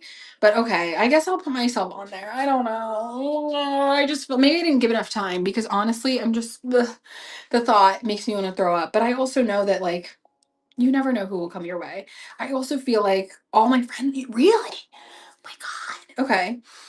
I'm curious. Okay. And honestly, another layer here, I feel like Dallas is very different than Miami, obviously, as far as types of women, like the type that people are looking for in Texas versus specifically Miami, because Florida can still be kind of like that too. But I'm just curious to see like the types of men here. I almost wish you could see like the inverse side too, like the types of girls in that sense. You know what I mean? Like girls' profiles versus guys to like see what my problem like maybe it's my profile. I don't know. Guys, I don't know. I haven't dated in so long. You guys, I have not been single for 6 years, almost 7 years. So it's just such a different like landscape. You know what I mean? When I was first single, I feel like Hinge and Tinder and Bumble and stuff like that was like just coming out. And then I got into a relationship. So it's like I'm scared. I'm scared. But I do think I will like Dallas. I just need to give it more of like a chance. And this is again another Aries trait, the Aries moon. It's like I want it all and I want it now. You know what I mean? Like I don't want to wait. So I just need to be patient. I've only lived in Texas for literally what 4 months now, 3 months now, which is crazy. So I think I just need to like give it a little bit more time, give it a little bit more woosah. I literally just moved here. So it's like I need to give it a little bit more time to like actually build some roots and stuff and meet people. And honestly, that's why I've put so much time into Bumble BFF because it's like I do want more of a community of women. I want to be able to like have girlies again for different things and different just like levels of friendship. So I feel like it's nice to be able to do that. But then eventually you build a community and then maybe you meet somebody through it. Yes, literally, Macy, I'm gonna DM you. I'm gonna send you my number because I feel like that would be fabulous. Like let's hang, let's do stuff like that. I was gonna say I have tried Bumble BFF now. I've been on it for a little bit. I don't feel like it's hard to make friends, and actually, T here in Dallas, I feel like girls are much more willing to like meet up with you. In Miami, it felt like it was such a like you would text them for like a week, and then it's like, all right, bitch, when are we gonna actually like hang out? Like I don't want to just text you every day. That's one thing about me, you guys. Again, true Libra fashion. I have so many unread messages. Like I am not a good texter. If I'm like replying back to you, it's maybe within a few hours. Like I'm trying. I'm very much a voice notes FaceTime, pick up the phone, like let's have our dialogue in that moment. And then like we don't need to talk consistently all the time, all the time, all the time. Like I can't reply to messages like that, girls. So that's why I like a little in-person, like yeah, right. I like a little in-person hangout, whatever. And then it's like, okay, cool. Like I'll text you next week or whatever, and we can plan something else. But I don't need to like consistently text my friends. I don't feel like I've ever been the friend like that. Like there's very few people I text every single day. And even then I feel like those people mainly call me. Like they'll just send me voice note or FaceTime me or whatever. So I don't know. There's just levels like that. But I did have a girl actually recently ask me that. She was like, oh my God, what's like your style of communication? I said, that's a good one. Because she was like, I'm not like good at texting every day. And I'm like, me either, girl. Don't feel like you need to text me every day. Like I'm not that friend. Text me once a week and just be like, girl, what's your schedule like? Let's get lunch, you know? We coordinate it and then bam, like I'll see you on that day. Let's talk and catch up then. Yeah, right? Like you get it. It's like I can't keep up with it. And I feel like then you're getting like my half-ass attention. So it's kind of like I may be doing something and I'm replying and then I'm replying to this. Whereas like at lunch, you tell me the situation or we're talking. I feel like I'm present. I'm not on my phone. You know what? I'm giving you like the full vibe. Yeah, I think that's interesting. And I feel like a lot of men, funny enough, will say that, like, oh, if you don't send her a good morning text or this or whatever. And honestly, I hate to say it, I agree with them because I'm not like that. I'm like, don't feel like you need to be like, good morning, good night, how's your day? What are you doing? Da, da, da, da. Like, don't you have a job? Don't you have work to do? Like, I can't text you all day. So I'm not like that, but I realize that everybody's different. And honestly, even in doing Bumble BFF, where you like are basically like keeping up, I don't know, it's weird because you're like dating women, but obviously it's not romantically. So it's kind of, it's just weird, but it's like still kind of like dating, if you will, because you're getting each other's vibes. I never realized that, but that's, I was like, oh, that's a good question. I should start asking that. Because some girls, you're right, like you're like double texting me, and I'm like, I'm not like, honey, I'm no, this is not gonna work. Okay. Not friendship wise, but I mean like that dynamic. I have been to the Dallas Bins. I think I'm gonna go tomorrow morning because I have not been. I've only been I have not been much, I should say. I've only been twice, and I actually did a video on my Instagram. So shout out to my own Instagram. If you want to go see it, you can head there to see like what I got. I'm not from Dallas. I recently moved to Dallas, girly, 3.5 months ago. It was like the middle of January, like the end of January. No, girl, there is one. Macy. Macy, there is one. T. So the one that I went to that's in Dallas is in my is the one on Instagram that I did a reel about. Girl. It is oh my god, you know I'm horrible with areas. Type in though, like Goodwill Outlet, honey, in your maps, and babe, I'm telling you, it'll show you the one that's here in Dallas because I can't remember the street it's off of, but it is like gonna. Yes, yes, yes, yes, yes. Okay, perfect. Because it is huge, dude. It's huge. I live in Addison too, Nat. So that's where I am in Dallas. So more like far north Dallas area. But yeah, it's so good. I go there. It's good in this sense. And I said a lot of this in the video too, but it is very busy, one, which it's the bins. I always go right when they open just because I don't like I really cannot do the crowds, you guys, and like people fucking fighting and like everybody gets like you'll see in that video, they like line up at the lines where they're gonna pull out new bins and they're like lurking over the bins and then they just go. Like seriously, like the people that work for the Goodwill for the outlet, this happens in Miami. That when I lived there, it was the same. And then here in Dallas, we'll be like, go, and they will just attack. So I never go to those like bins. I feel like I try to go through the other bins while they're doing that. And then when people are done with it, I'll like go look. So a little ways from you. Okay, cool. Duncan Bell. Yeah. There's a lot of men that are obviously reselling with their girlfriends or it's just them themselves. And I feel like there's a lot of discourse about it. I don't really give a fuck if you're picking girls' clothes, guys' clothes, whatever. Obviously, you're making it a business. I'm selling it to make it a business as well. So like we're both just trying to make money. But they get very aggressive with it, which is what I don't agree with. Like, I just think that's too much. Why are we fighting over this shit? Like, I don't know, it's a lot. Here in Miami, there was nobody. Oh my god, girl. It would be me and 5 people at the bins because they opened at 8 a.m. So a lot of the people like t-shirt bros, girls, things like that, they would get there probably closer to like midday, like 11, noon, whatever. So I would be there from like 8 to maybe 10, find such good shit in Miami. And again, you weren't fighting. Like there's 3 people there. You're kind of just, Jen, hi babe. You are kind of just, I don't know, like doing your thing, doing your big one, you know? And then I would leave before it got crazy. Here, the bins open at 7 a.m. Baby, there's like 30 people there at 7 a.m. People bring their chairs. Yes. Oh my God, I would love that. They actually just had a seller meetup. I wasn't able to make it. It was this past Saturday. But Whatnot organized like a seller meetup here in Dallas. I can't remember the 2 sellers that were like championing it or like basically kind of like hosting it. But yeah, so I think it was fun. It was at like an axe throwing place. So, but yeah, it's a little crazy here. That's why I was like, I don't go that often. I'm gonna go tomorrow and see. They did also raise their prices, which is like annoying, but I don't think it's like nearly as bad as like if you shopped at a regular thrift store. It still seems to be a little bit cheaper. Um, yeah, I think you should still try it. Honestly, my best piece of advice would just be to either go early or go before they close. Like I actually thought about that even for tomorrow. Maybe I'll go right when they open and then when they close because I feel like a lot of people end up leaving and there's still such good stuff. Like you can honestly always find good stuff. It's just again, I'm not willing to fight over it. Like I don't like that vibe. I just don't like that. And I don't like any impoliteness. Like that's just rude to me. And people will like seriously like snatch things out of your hands. Like if I'm digging right here, like, oh, I'm not like they will like literally like throw stuff on your pile, like it's just like that. And I don't like that. Like that's so gross to me. And like, no. It is not that bad. Yes, Teresa, literally the LA bins look scary. I am the exact same way. Like that's what I'm saying. When I get there early, I feel like people are not as aggressive. But even when I'm there earlier, I'm still like, okay, these people are a little bit aggressive for me. So I can only imagine if you're there at like, you know, and mind you, these people stay all fucking day. Like I'm kidding you. I'm not kidding you. They have a cooler. They have chairs. They bring like their own folding chairs. They have 7 carts worth. They're there with all their kids and friends. The ones in Dallas Central, like the one that she was talking about in Westmoreland, they don't allow kids, which I love. This may be controversial. Fuck them kids. Leave them at home. Why are you bringing all your kids everywhere? With here, there's not a daycare. So they don't allow kids. I love that because there's no kids running around. In Miami, it'd be kids everywhere, literally like in the bins, by your cart, running around. So it was chaotic. And then I feel like that pisses the workers off and then they treat everybody else like shit because they're pissed off because everyone's kids are everywhere. So it's nice. Like the workers don't seem mad. You know what I mean? Jen, yes. Yeah, I was gonna say, I feel like a lot of people echo that actually in this function that it's like, yeah, kids should not be at the bins because it's also like you can't really watch them. Like you're digging through stuff. Like I'm not bringing my kid to the bins. What if somebody takes them? Like no shade, no tea to the people that go to the bins. I'm not saying anything about that, but it's just like I don't know, just weird. I feel like that's a weird vibe to just like bring it.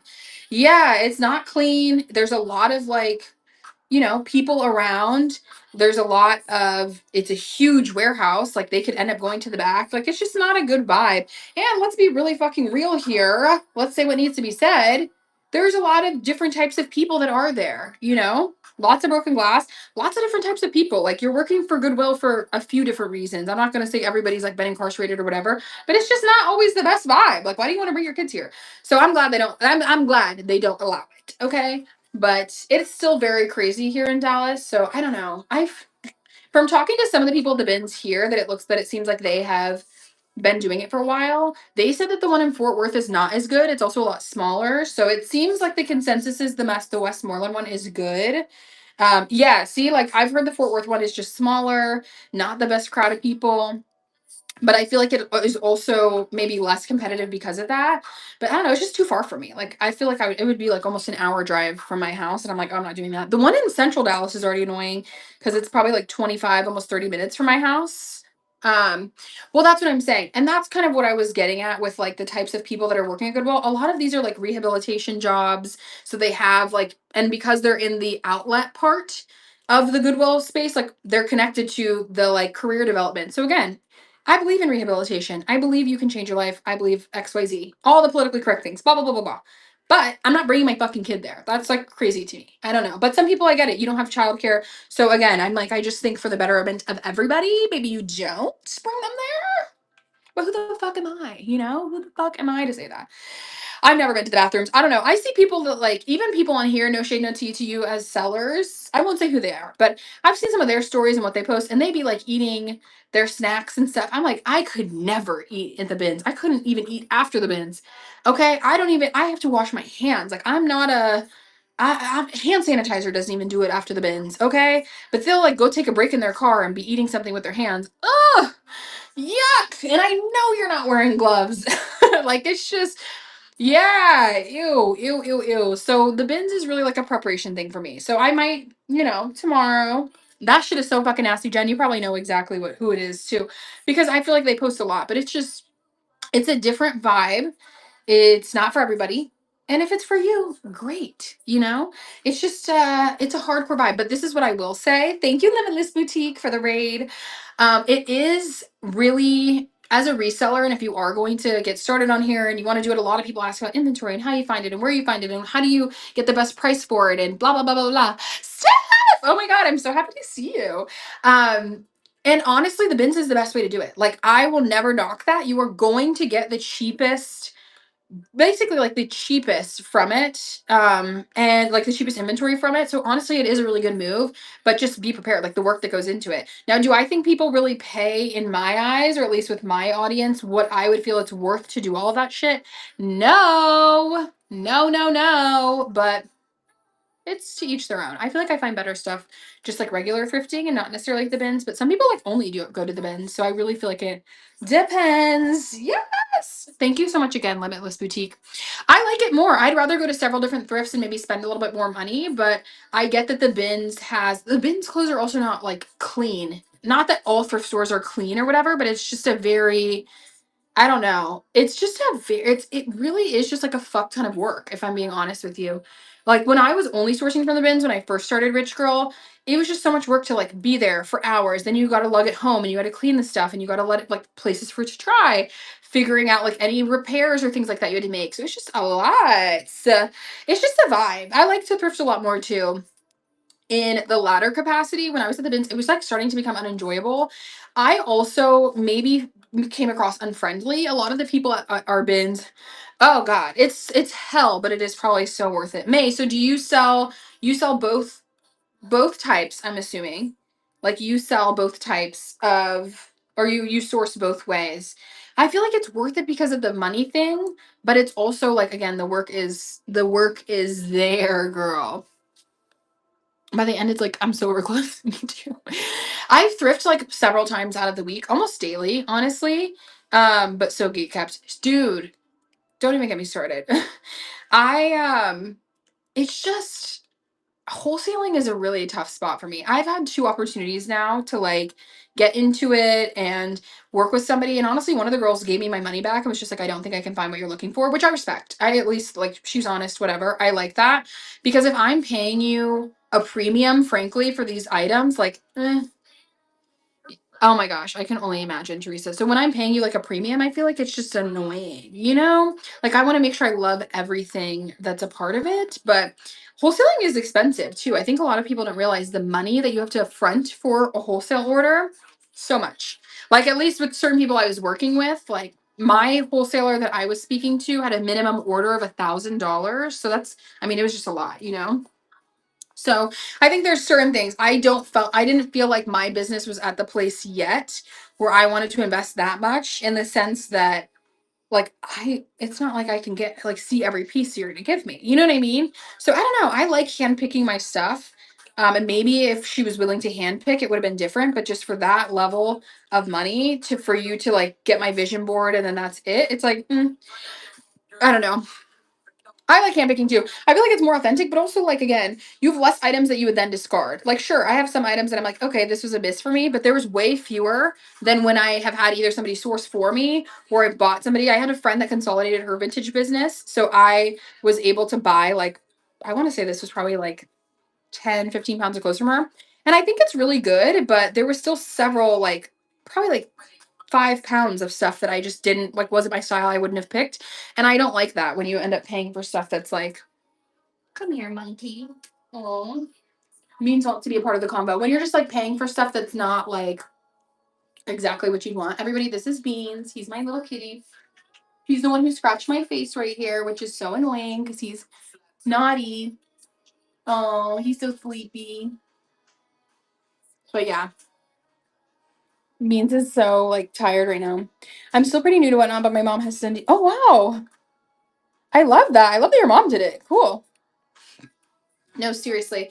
I feel like it's just one of those things where you have to decide kind of what sort of business you want out of it. I'm kind of having to make that decision right now too because I was telling the girls earlier I'm going to make some changes to my shows and like what I do with them.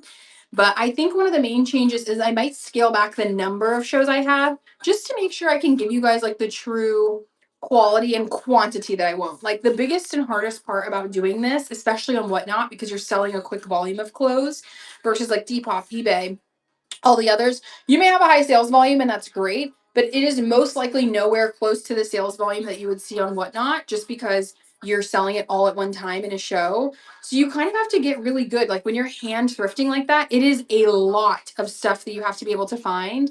And I feel like that's just difficult to do. Like it's been hard for me to keep up with the volume that I want to grow my business by just hand picking. But I also am not sure I'm ready to like wholesale like that because it's so expensive. So I don't know. It is and not new stuff, no, literally. And that's why I'm trying not to do that's what I'm trying not to do. Like I believe in all the pieces I pick, which is why handpicking is like so my vibe. Because I like that. I like that I have really like I have faith, I have passion when I want to sell these pieces. It's not just like, oh, here's a piece that I was given and I have to like pretend to love it. Like, no, I genuinely picked and paid for all of these. But it's just a hard volume to keep up with when you are going out and picking all of it. So I don't know. There's things to be considered, you know? Look at how needy Beans is. I'm telling you, he is a Libra as well. His birthday's October 11th, and he is also equally as needy as his mother. Look how big he is. Ah! Okay, you can lay like this. You can lay like this, okay? Look at him. He literally, this is what he does. Yes, so I do actually keep a spreadsheet. This is actually really good. Let me show you this. I'll show you the spreadsheet that I keep. And employees are allowed to choose what they want first. Wait, really? Wait. I'm missing this conversation. Oh my God, T. That is crazy. I didn't realize that. Okay, let me show you guys the spreadsheet really quick. Let me put Beans down. Look at him. He just gets so like cuddly. Okay. This is what my spreadsheet looks like, you guys, and I feel like it is so helpful. To just keep up with expenses. Okay, it's called my 2025. We're getting real meta with it. But I don't know how to start it. If you want, I can send you. If you message me your email, I will send you mine. I don't really, you can copy the format basically because I just made mine in Google Sheets. So this is my 2025 RGB expenses tracker, and then I just do it by month at the bottom. And I just created this from scratch, honestly. So you can see like the months, March and April. I've only done it for those, these 2 months this year because I literally just started it. Thank you. Yes, Virgo Mercury. Yes, Jupiter and Capricorn. I said I'm going to be that. I have to, honestly.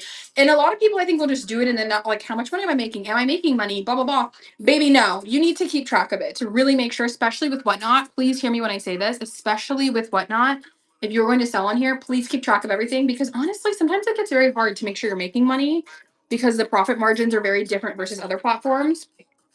So I track it this way. So this is for April thus far. I actually have to finish it out for the month now that it's the bottom. Hopefully you can hear me over this goddamn music. Anyway, so I'll do it like clothing expenses. You can see all the different thrift stores that I've gone to. And I even put like, for example, like Thrift Giant's a huge thing here in Texas. So Thrift Giant Louisville. So that way I know which one it is. Yes, I'm in Dallas, bitch. Hi, queen. And then I'll do like the date, how much I paid for the total thing. And then I will do my cost per unit because I will divide it by how many units of clothing I bought. So I don't really give a fuck if it's like this shirt's $8, but that shirt's $4, but this shirt's $1. I do it this way and then I divide it to make my total amount of items I bought in the month, how much I paid for all of them, and then this is like my average cost per each unit. So I worked in, maybe you guys didn't know this about me. If you've been here long enough, maybe I worked in corporate retail for a long time. And it was in like supply chain. So honestly, I literally did what we do here on a much larger scale for different categories of items where you literally just had to break this down. And we dealt with all of the large re-commerce from a lot of big retailers, Walmart, Bass Pro Shop, Target. I worked specifically with a brand called Ferguson, which is like a lot of home furnishings and stuff like that. So, girls, I can help you with some supply chain stuff. And then I just keep my Whatnot payouts for the month, how much I take out. I deduct my total expenses to understand what my profit is. And then I will go down and do miscellaneous expenses too. So you guys can see I obviously do like match boxes for you, the little mesh bags that they come in. And then I made custom pens because obviously you have to deduct those expenses too since you paid for them. And I even do it to like the cost per unit of each of those as well because obviously I have to put that into how much each like cost per unit of the item is since I'm adding those in. But yeah, it helps me remain really organized. So I'm happy to share it. If you do want it, like message me. I'll send it to you via email and then just copy it. So don't delete my info. But yeah, so good. I think you do definitely need to keep track of stuff though. So do not think that you were just going to kind of base this off of Whatnot's analytics and financials. Girls, please. Please don't do that, baby. Okay. I'm praying. Like, seriously, don't just base it off the financials here. Please keep it up for yourself. See, this is where actually I will lean onto the chat for advice. I have done both. So when I was initially a baby reseller, which I feel like I still am, and still under 3 years, like I'm a baby reseller. But when I was doing it corporately, or like when I was doing it with in tandem with my job, I did know Whatnot, all the other platforms, and I feel like again, you make very good money. It's just not as consistent. That is the tea though with the other algorithms, is at least for eBay and Depop, which were my largest platforms to date. Um, yeah, see, I mean, I feel like you kind of have to try it out too.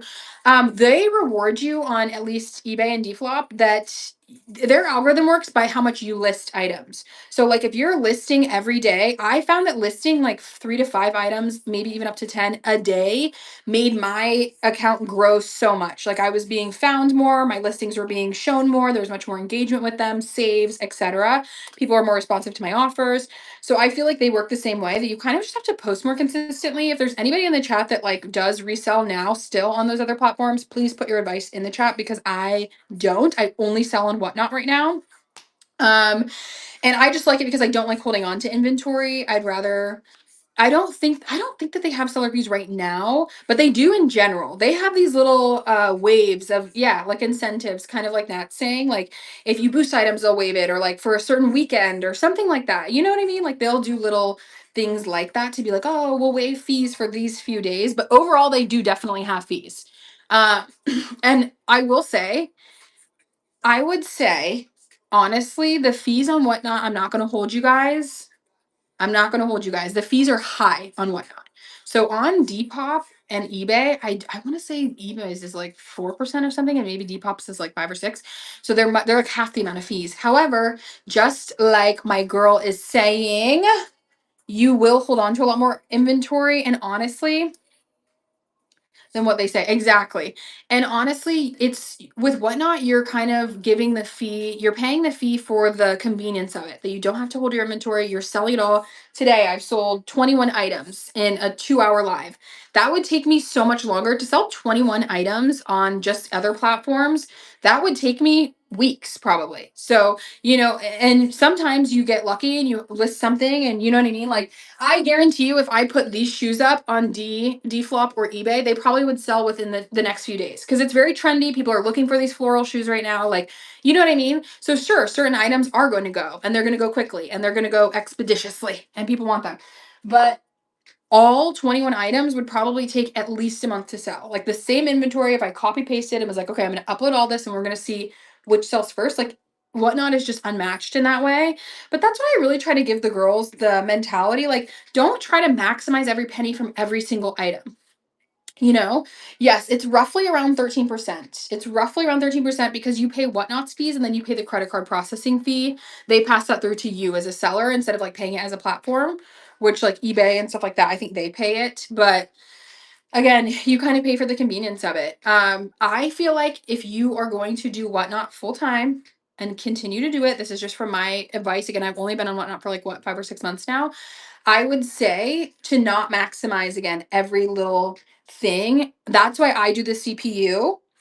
And I just do, okay, this is what my average cost for this unit was. Just put everything together on average because, again, you don't really know when you're going to sell it. Like, I may have a thrift haul today that I go get that half the items I save for a show next week, the items I put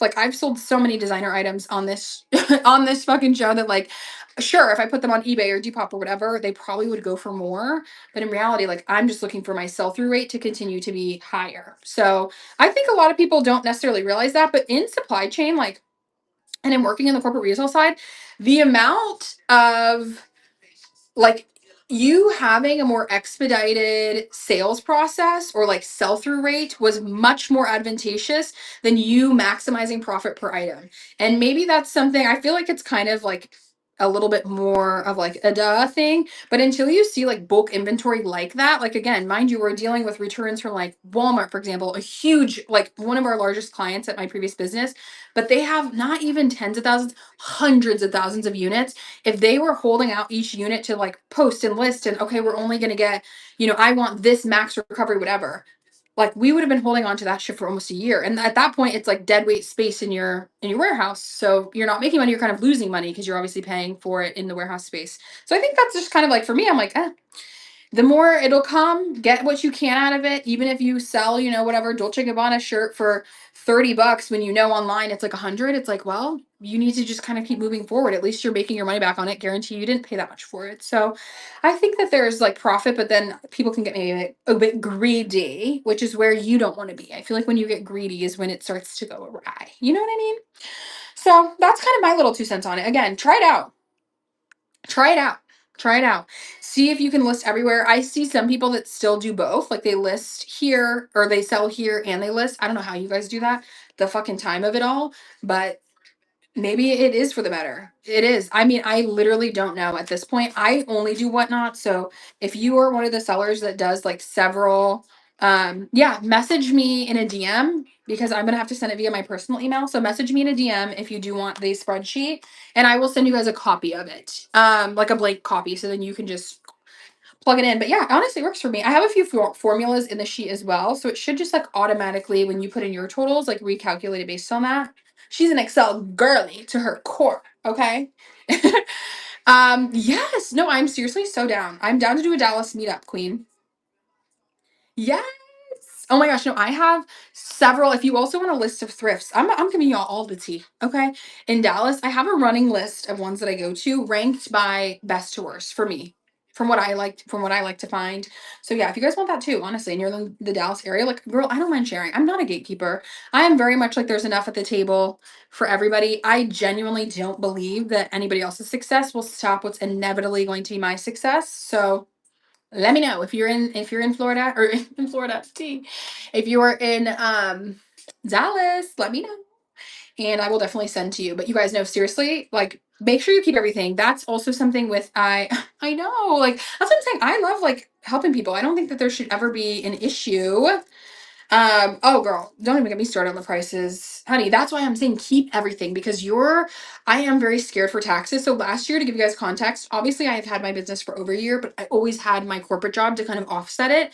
And with what I was making at my corporate job and how much I was paying with taxes and stuff like that, I felt like it was like a good offset. So because I had just started Whatnot, I was like, okay, I wasn't paying as much in fees or taxes. So by the end of this past tax season, I really didn't owe that much for my business, and my return from my corporate job, because I had had it for majority of the year, kind of overshadowed. Me too.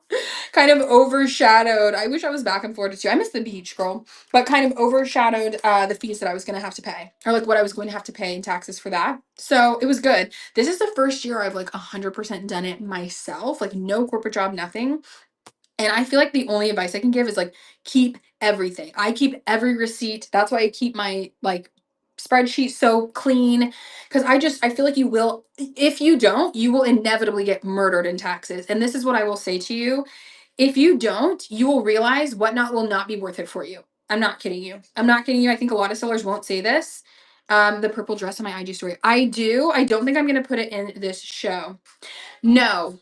So it's not even because so for the last 2 months in last year, I got on Whatnot in the end of October. So I was only fully on it from like the end of October to November and December. In those 2.5 months, I made about $9,500, which is great.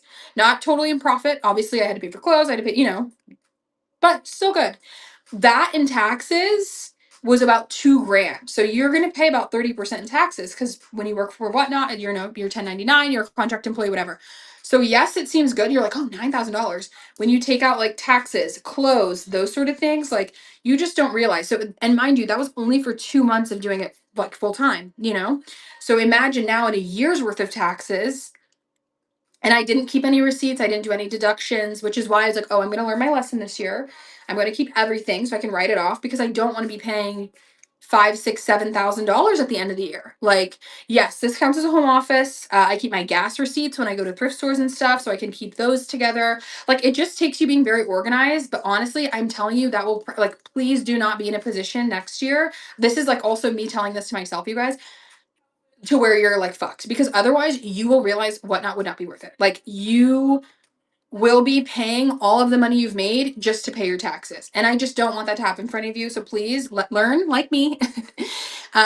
Do not do that because I feel like again, you're already, yes, you can make good money here, but I feel like that's in the event that you make sure you keep your taxes at bay. There's so much you can write off when you work for yourself. Please do. Otherwise you will be in a world of hurt.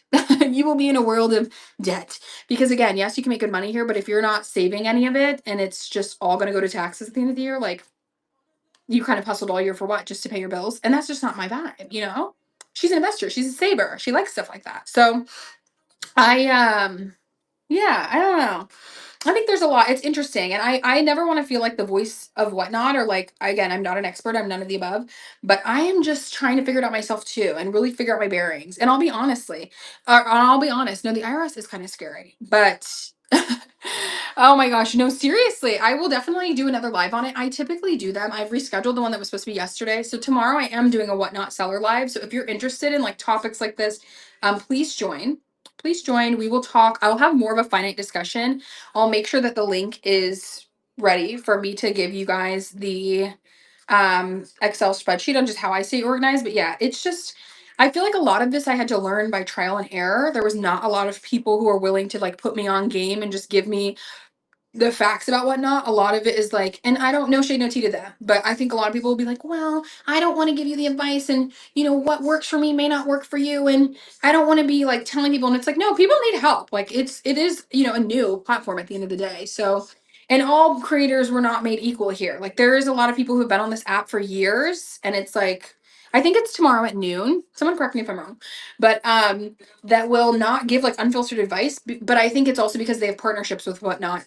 I'll say it. I think it's because Whatnot's giving them a little bit of a check and like helping, they are very big on the app. So obviously they're getting boosted. So they don't want to say anything negative or necessarily that could be perceived negative about Whatnot, but I'm not getting paid. So at the end of the day, I think that you just need to be very conscious and be very on top of the profit that you are making.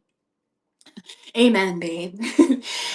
Because otherwise, you will realize that it's maybe not the most profitable. So that's why I'm like, stay on top of things to make sure at the end of the year your bill is not crazy. Your bill's not crazy. And like, so to make sure you grow. I think a lot of people on here as well, not a lot, but in our vintage community, which is pretty small, I like literally try because it does infuriate me. I think there's a lot of people on this app specifically that gatekeep. And there's also a lot that you see from like the highest end that maybe will kind of misconstrue what it is like. Yes, mileage is a key write off. Please, everybody, write that down. Mileage in your car. Keep the gas receipts. Keep your trips from here to here and a date. Like literally, it's that simple. But I'm telling you, at the end of the year, it will make the most difference. And if you've never seen, for example, Lost Hair Clip, let me put her. It's literally called Lost Hair Clip. Is her account? She just did an Instagram video about this, but she has so many good. Follow her at Lost Hair Clip. She has amazing pieces anyway, but has an amazing video about taxes and kind of some of the tools that she uses. But yeah, it's like mileage is a huge thing. Receipts, I'm telling you, because it just otherwise it gets very messy, especially if you're doing it like me full time or like basically if you ain't sold nothing, babe, it ain't gonna work. But I feel like it really like it will help you because honestly, otherwise you will get fucked in it. And she ended up paying like $200 in taxes last year, you guys, because she kept that good of like receipts and like that is what I'm trying to do this year. Okay, I'm trying to keep this money. So that's my advice to you guys. I really think that you should do it. I have just been trying to be very meticulous about it. I think it's easier said than done, but as long as that's why it works for me month by month. I just try to like stay very organized each month, keeping my receipts aside. Having the Excel sheet really works for me. But again, I think it kind of helps because of my background. Like I had to do this anyway. I was gonna say I think I save all the shows. So if you go to my profile and look at the past shows, you should be able to watch it. You should totally be able to watch it. I definitely think it's a Virgo Mercury thing. I love organization. I love, I don't know, I just like everything having their place. I like when I can go back to something and I know exactly where it is. Like I'm somebody who keeps a file organizer of like I almost said my birth chart. You guys know I love astrology, but like my birth certificate, my social security card, Beans's vet records, like my college degrees, like I am one of those people that keeps one of those file accordions like that. So it's just, I feel like you have to. They did? Oh my God. Wait, if I can find because I feel like I can see past shows, but if not, I will make sure that you can get it, babe. But yeah, that is weird. I can't do anything. Girl, I'm telling you. See, and that's one thing I won't do. No shade, no tea to you, Jen. I love you. I love you. I will never allow a man to do my shit for me. Like I feel like I have to be the one. I have to see everything. You know what I mean? And I was that way. Like my ex was very much like the financial mind. I feel like in our family, but like I always have been very on top of my own bills. I don't know why. I'm like I cannot release that control. Like I can't release that like yeah, honestly, it's just control. He's my husband. I'm like, I make the money. No, literally, me compared to my ex, I was like, I make $3, you make 300. Like, honestly. And when it exactly. Exactly, Jessica's so right, see, and then if you do have, like, at least you can keep clips of shows. That's what I thought. I do this completely full-time, correct, but honestly, you guys, if I'm being really real with you, which girl to girl here, besties on FaceTime, I've done this full-time now for, what, like, 5 or 6 months since I've been on Whatnot, and honestly, this has been a decision I've gone back and forth with, but I think I might actually go back to the corporate world. I will still do Whatnot, again, I would obviously still have my shows, I would still show up for you guys weekly. I will just be very dead ass with you. I do not have a wholesaler, so as I've said, I handpick all the clothes, I curate the shows, ship everything out, wash everything, like do all the bits. And I feel like the profit that you're able to make, although it is good, it's not what I want for myself long term in the sense of like I was able with my corporate job to like put money away in savings, have just like a nest egg to be able to like save and buy a house. Like I'm talking like which I've told you girls before, we could do an investment video. Your girl loves investing. She loves like I had to learn a lot about financial literacy myself, not through my parents or my family. I did not grow up with like parents who were like, "Oh, we're going to start this savings for you and do this and da da da." My parents were not like that. So I had to learn a lot through trial and error. I was not very good with money initially, so that was a skill I had to learn. And I just really felt a lot of security and validation growing my own savings and my own investment portfolio and just really like having money like that. Like that had I had never had before, you know, and didn't have a sense of security like that. Again, I didn't have like that to look at with my parents. So I feel like doing those things, it's just important. Like I miss being able to have like to add to those things. And not that you can't with Whatnot. Again, there are girls here making thousands of dollars. But just like the girls that join OF or Patreon or these other sites, seeing, oh my God, there's these girls that make millions of dollars, whatever, that not is not going to be your case. You know what I mean? Like you are going to have to start somewhere. And I think although I like where I've started, I like what we're building here, it would make me more comfortable to at least have like a secure paycheck every month and like health insurance, you guys. Like for me to have like the ability to like save and put money away and not feel like okay I'm like immediately paying all my bills, saving for taxes, and then buying inventory, and like that's kind of the aggressive cycle. So I feel like a lot of people are able to do some things, it's just when you do this as your full-time job, like you kind of limit how much money you can make. So I don't know, it's something I've gone back and forth about literally for probably 2 months now. I'm a Libra, so it is a very hard decision for me, but I just again I think I have to be realistic about what my long-term goals are. And although I really enjoy it, I am not like Wonder Mel or like Costura Shop and whatever that get these like 15,000 lot things that, you know what I mean? Like 15,000 lot things where you can sell all of it and like do all these pieces.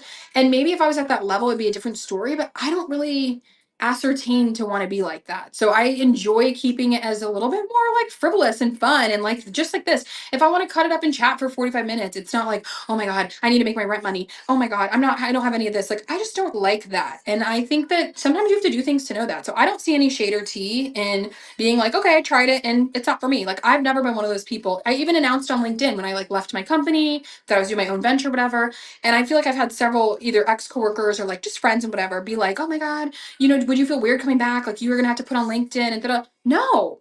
Like, why would I feel embarrassed that I tried something, was successful at it, could successfully do it for months and months and sustain? But like, I realized I like the security of having a health insurance plan and a retirement plan and all those things. So I think, girl, just do what's best for you, you know. But that has been on my mind lately, and I'll be honest with you guys. So that's kind of when I was preempting to say earlier, like if you see the days that and of show times and stuff change, I'm always going to come live twice at least per week. I've been that way since I've been on Whatnot, but it may just have to change a little bit because I might decide to just get my corporate job back, not my old one, but you get what I'm saying. um and advice on confidence in front of the camera for sure.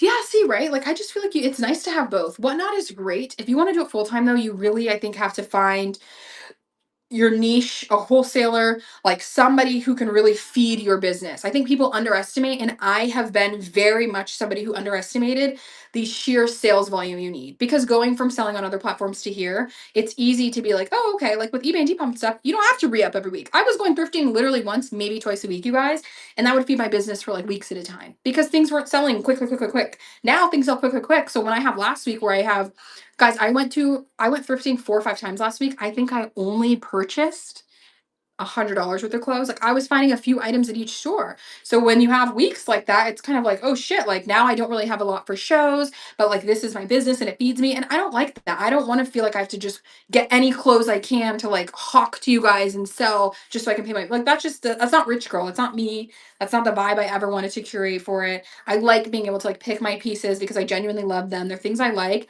And like, great, then we can have better shows. So I think I'm going to do something more along those lines. And I was gonna say, like, it could be part time. It doesn't have to be like a full corporate career. I think a lot of people, like, you could serve and do it. You could, you can do so much. I really liked building the corporate career I had built, and had just really built pretty far into. Like, I was very successful in what I was doing and like the trajectory that I was on. And I don't have any regrets about leaving and trying this. Like, I'll never regret betting on myself. I think that's always a good thing, especially while you're young. Guys, I'm 28. You are young as shit. Half of you guys are like 19. So it's like, do anything, like try anything, leave a job. Like I think that's very important. So I don't regret it, but I think it, a lot of people will be like, get on whatnot, sell, sell, sell. Oh my God, do this, do this. No, Juicy. I don't have anything I'm really selling today. I'll be honest, you guys. The show is basically done. We're just yapping. But a lot of people will get on and be like, you should do it, you should do that. But again, I think there's just like, know your goals before you're going to join. Figure out what you want out of this. Figure out your tempo. Can you even go live multiple times a week? Like, it is a lot. I think I have a very extroverted personality. I'm clearly very comfortable talking to a camera. I'm clearly very comfortable stating my mind. You know, I'm articulate, I'm whatever. But like that is also, it's still hard for me to like come on multiple times a week. Like there's plenty of times where I'm like, fuck this. I don't want to be live. I don't want to be talking. I just want to like do my job and clock out. You know what I mean? So I do think there's a lot about that people underestimate. So don't immediately quit and be like, oh my God, I'm going to just go live on whatnot several times a week. Like, babe, there's so much that goes into it. The inventory, chatting, being live. I've been talking for fucking 3 hours at this point. Like, be ready. On this app was so much younger than me. Girl, I'm telling you, Macy, you're 25. Yeah. I thought you were literally probably like 22 too. See, it's the young skin. It's the young skin. It's the face. But like, those are all things to consider. And I have several, like even Angelica on here. She, at least I'm eating now. Her and I have talked about this. She only goes live, I think, once or twice a month. And then she spends the rest of the month like getting ready for her shows, making sure they're good. And then she has like these baller ass shows. So it's like you kind of find what works for you. And I think that's what I'm doing now. Now that I've been able to dip my feet in it and really like see whatnot and do all of this and whatever. Now I'm kind of realizing like, okay, maybe we find more of a balance because again, whatnot eventually is like not going to pay me like it's not going to like pay for my health insurance, contribute to my 401k, like, you know? And I feel like if I was making enough profit, it would be fine. And I do think eventually, again, it would get there. But I think there's just, it comes down to what you want. I'm having to ask myself that.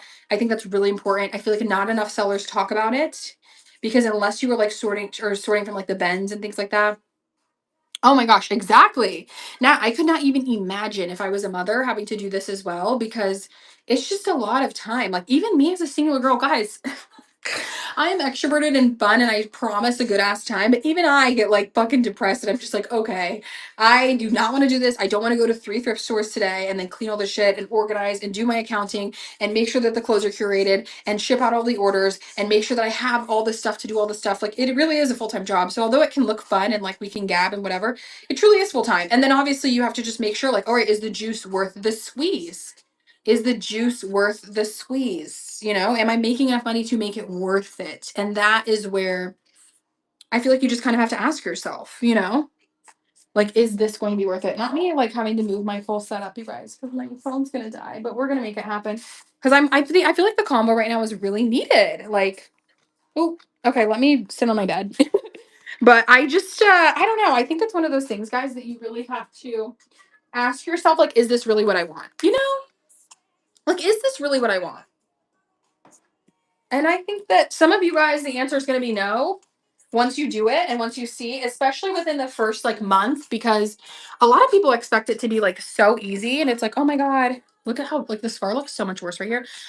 I feel like a lot of people expect it to be easier than it is. And then I feel like once they get into it, they're like, oh, girl, this shit is not for the weak. And I'm like, I know, I've been telling you this, honey. Like, it's not for the weak. It's just a very, very lucrative thing. Okay, here we go. This is so much better. Also, you guys, how rich girl coded are these slippers? I got these the other day. Ah, look how cute they are. I thought they were so cute. So yeah, I think you just have to consider it, girls. Really make sure that this is what you want to do, especially if it's full time. But be realistic. Like, I'll be honest with y'all. I've never fronted. I've always told you guys what the real fucking tea is. When I was with my ex-boyfriend, obviously he did very well for himself. And that is the only way I could have quit my corporate job to try this full time. Was having a supportive partner who supported my dreams, who wanted to see me win, and who said, you know what? You have been grinding at this business for a year while doing this with your corporate role.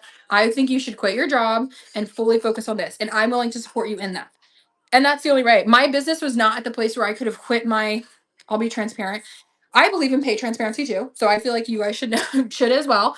But my previous salary was like over six figures. So it's like, I feel like if you have a man that's like, all right, I'm willing to support you and you're making six figures, like I obviously it was like such a blessing. But again, even at that, my business could not supplement my six-figure salary. Like that was never going to work, you know, at least in that timing. It would have taken me a lot longer. So I think that's also something to be honest about is like, it's not, sometimes it's not like just me. Like, I definitely did not get here by myself. So you have to really, I feel like, know your situation, know what you can do, and like be realistic about it. Like, again, not everybody's going to have these crazy, like, huge shows and, you know, everybody's watching or whatever. And I think sometimes we just get very callous to it because that's all we see, you know? Like, that's all we see is like these really big shows, big sellers who have like hundreds of people in it and they're selling like crazy items. But again, a lot, if not all, I would honestly borderline say all of them. I'm going to say all of them either have a wholesaler or like a rag house or somewhere that they source from. So I think it's just a different situation. You know what I mean? I keep saying you know what I mean, and I'm sorry. But like I'm hoping you guys are getting where I'm coming from because I don't mean it's shady to them, but it's just not going to be the same as if you are thrifting on your own. Like, and that's something kind of I had to learn. I felt like I was like, oh, I can keep up, I'll just thrift and whatever. But I feel like having certain weeks where you're like, oh shit, like it just I don't know. I agree. It definitely depends on the category. But I would say for our category, for Y2K, I feel like you have to have like either you're a team, so you have somebody with you that thrifts and you both thrift and you guys like double team the business together, or you have a wholesaler. Like there's just no way. How do you feel about when people come in and say your prices are too high? I have honestly never see that's what I'm saying. I feel like you do need a wholesaler for Y2K. I've never had you guys complain about my prices, thank God, which I'm like, oh, should I be raise them? But I try to keep them pretty like reasonable. Honestly, the best piece of advice though that I can give for this is start your bids at what you want it to sell for, especially initially. Like a lot of people would tell me, and I've tried it all: dollar shows, $3 shows, $5 shows. Obviously this is the pricing that I've landed on now and I feel like it works for me and I also feel like it's fair like to cover my expenses and to make sure that like I'm not taxing every item for you guys because at the end of the day like Whatnot is like kind of like the app where you get things for the low. You know what I mean? Like that's kind of how they branded it too. So although you can get like a lot of nice stuff and luxury stuff, a lot of people still come to it, oh my God, like expecting dealios. So just like again, I would only price things at what they want to sell for. My profit per item, I try to keep it at around like $10 per item, which is not a lot. Like it is honestly not that much. I would say gratefully, I think because I've taken the route of like not being greedy. I feel like a lot of like you girls have made me do well and I make more than 10 per item, but I think just set a threshold of what you want it to sell at. Again, that's why I do the CPU. So I could be like, okay, if I'm paying on average, you know, with everything included, meaning in your order, you're going to get like your matchbox and things like that. For 50 an item, then like I will start it at 14 or 15 because you have to account for like obviously the fees that yes. You have to account for the fees that Whatnot will take out. So just like be conscious of that. And that's where it comes into just like being financially like savvy in this way. You know what I mean? And that's what I'm saying. Like there's so much that you can learn and that I feel like I had to learn through this because like nobody held my hand to teach me these things. So I'm like happy to have these shows. That's why I have shows like the one tomorrow where we could get more into the nitty gritty about it because I just feel like there's not a lot of resources around it where it's like it really should be widely talked about because there are so many ways, especially in this business now. And I find that once things start to like proliferate and grow, like the vintage industry is becoming big again and people really want vintage and it's becoming really like harder to find and like designer vintage is even going up. Like a lot of the girls that I follow on TikTok are like Rebelonging. I fucking love her. Her name's Chris. Rebelonging Vintage. If you don't follow them, you should. They have amazing bags and stuff. She sources the best stuff. I believe she is Japanese or maybe she's Chinese, but she goes to Japan a lot. And she was talking about how kind of like the prices, even from her vintage wholesaler that she purchases from, Because she'll take you on like her whole behind the scenes of sourcing the bags and whatever. And what I love, love, love about Chris is she only marks the bags up 30%. That's it. That's it from what she pays on the bag. Mind you, these are gorgeous, like vintage designer bags. She only marks them up 30%. She makes hers and she gives you a good deal. And that's exactly how it should be. Like, I don't think it should be taxing the people just because you found it. But she was talking about how even from her wholesaler and stuff, like prices have gone up. Like the price of vintage bags, period, has just gone up so much. Like they're very desirable right now. People are loving them. So she was like, honestly, girls, I think that it's just like overall the industry, period. And I do agree with that, but I don't know. I think that there's like still an ethical way to do it, which is why I don't really love when people do like a crazy amount. But sometimes people get shady and like will hate on the whatnot sellers. Like I see a lot of cool people like Sam Weston that like makes videos. So literally, um, it's not for sale. It's Moschino. I'm just kidding. The like Sam Weston, he'll post videos of like his Y2K hauls from the bins or whatever, and people are like, oh my god, like he posted one that was like recently of like how much things sold for, and people were like mad at him. Me too, right? People were like mad at him though for how much they sold for, and he's like in the comments like, girl, I started this at $2, and I'm like, exactly, like you start it very low and reasonable. It just gets bid up because it's on the app, and people are addicted to like the swiping of it all. So I don't know. And some people will ask me that about like low starts versus charging what you believe it should sell for, which is kind of my ethos. Low starts, what is belonging vintage? Oh, here. Telling him if you're not a girl, don't buy. I know. I was just gonna say that. It's called rebelonging. Rebelonging. Her name is Chris, but you can find them on TikTok. You can find them on Instagram. And she does like bag drops and stuff like that. She did a pop up in New York City. I wanted to go so bad, but I was like, girl, you can't do this. You can't afford a New York trip and to go get a bag while you're there. You spend $5,000. Like, that's crazy. But she does really, I feel like she just does it the right way. Like, you mark it up a little bit, you make your money off the top, and then you just do it by volume. Like, she's able to go. So she'll bring back, she had like 3 or 4 different family members go with her too. So they were all bringing back all the stuff. And I just love watching the behind the scenes. Like, I find that so, I don't know. I love honesty like that and transparency. I feel like that's exactly what gets people to want to come back to you more. And that's why I love her. But I also obviously love the inventory she carries because she finds the best like vintage designer bags, you guys. But I don't know why Sam gets so much hate. I don't know why people can get so hateful about certain things because again, they start very low. I feel like if you're gonna do low starts, you just have to build an audience based on that. But you can make money that way. That's like the crazy part. Is like people on Whatnot do really respond to that. I bombed when I did it. So again, maybe it's just a different vibe. Maybe you just have to like thug it out and keep going. If you're a seller and you're in the chat, let me know. If you do like low starts like that, let me know. Has it worked for you? Do you feel like you just had to keep going and you're like for the first 3 months it was ass and then finally like people started bidding it up? And I don't know. Like my lower start shows that I've had, I feel like they typically sell around like the low start. So it's like, I don't know. Okay, it did really good. Maybe I need to try again. I don't know. The lowest that I do is like $10 starts really. Sometimes I'll do like $5 starts if I really have like inventory that I just have not. But I don't know. It is very scary. And I just don't want, I think maybe I'm a little scorned because when I first joined Whatnot and I saw people doing like, oh, dollar, $3, whatever shows, I kind of just thought that was like the normal. So I did my show that way. And then I'm like, wait, why did I make like $3? Because again, I'm thinking of the financials, like the cost of clothes, all the things that you put into it that I'm like, wait, I'm making like $1 an item. Like that doesn't work for me.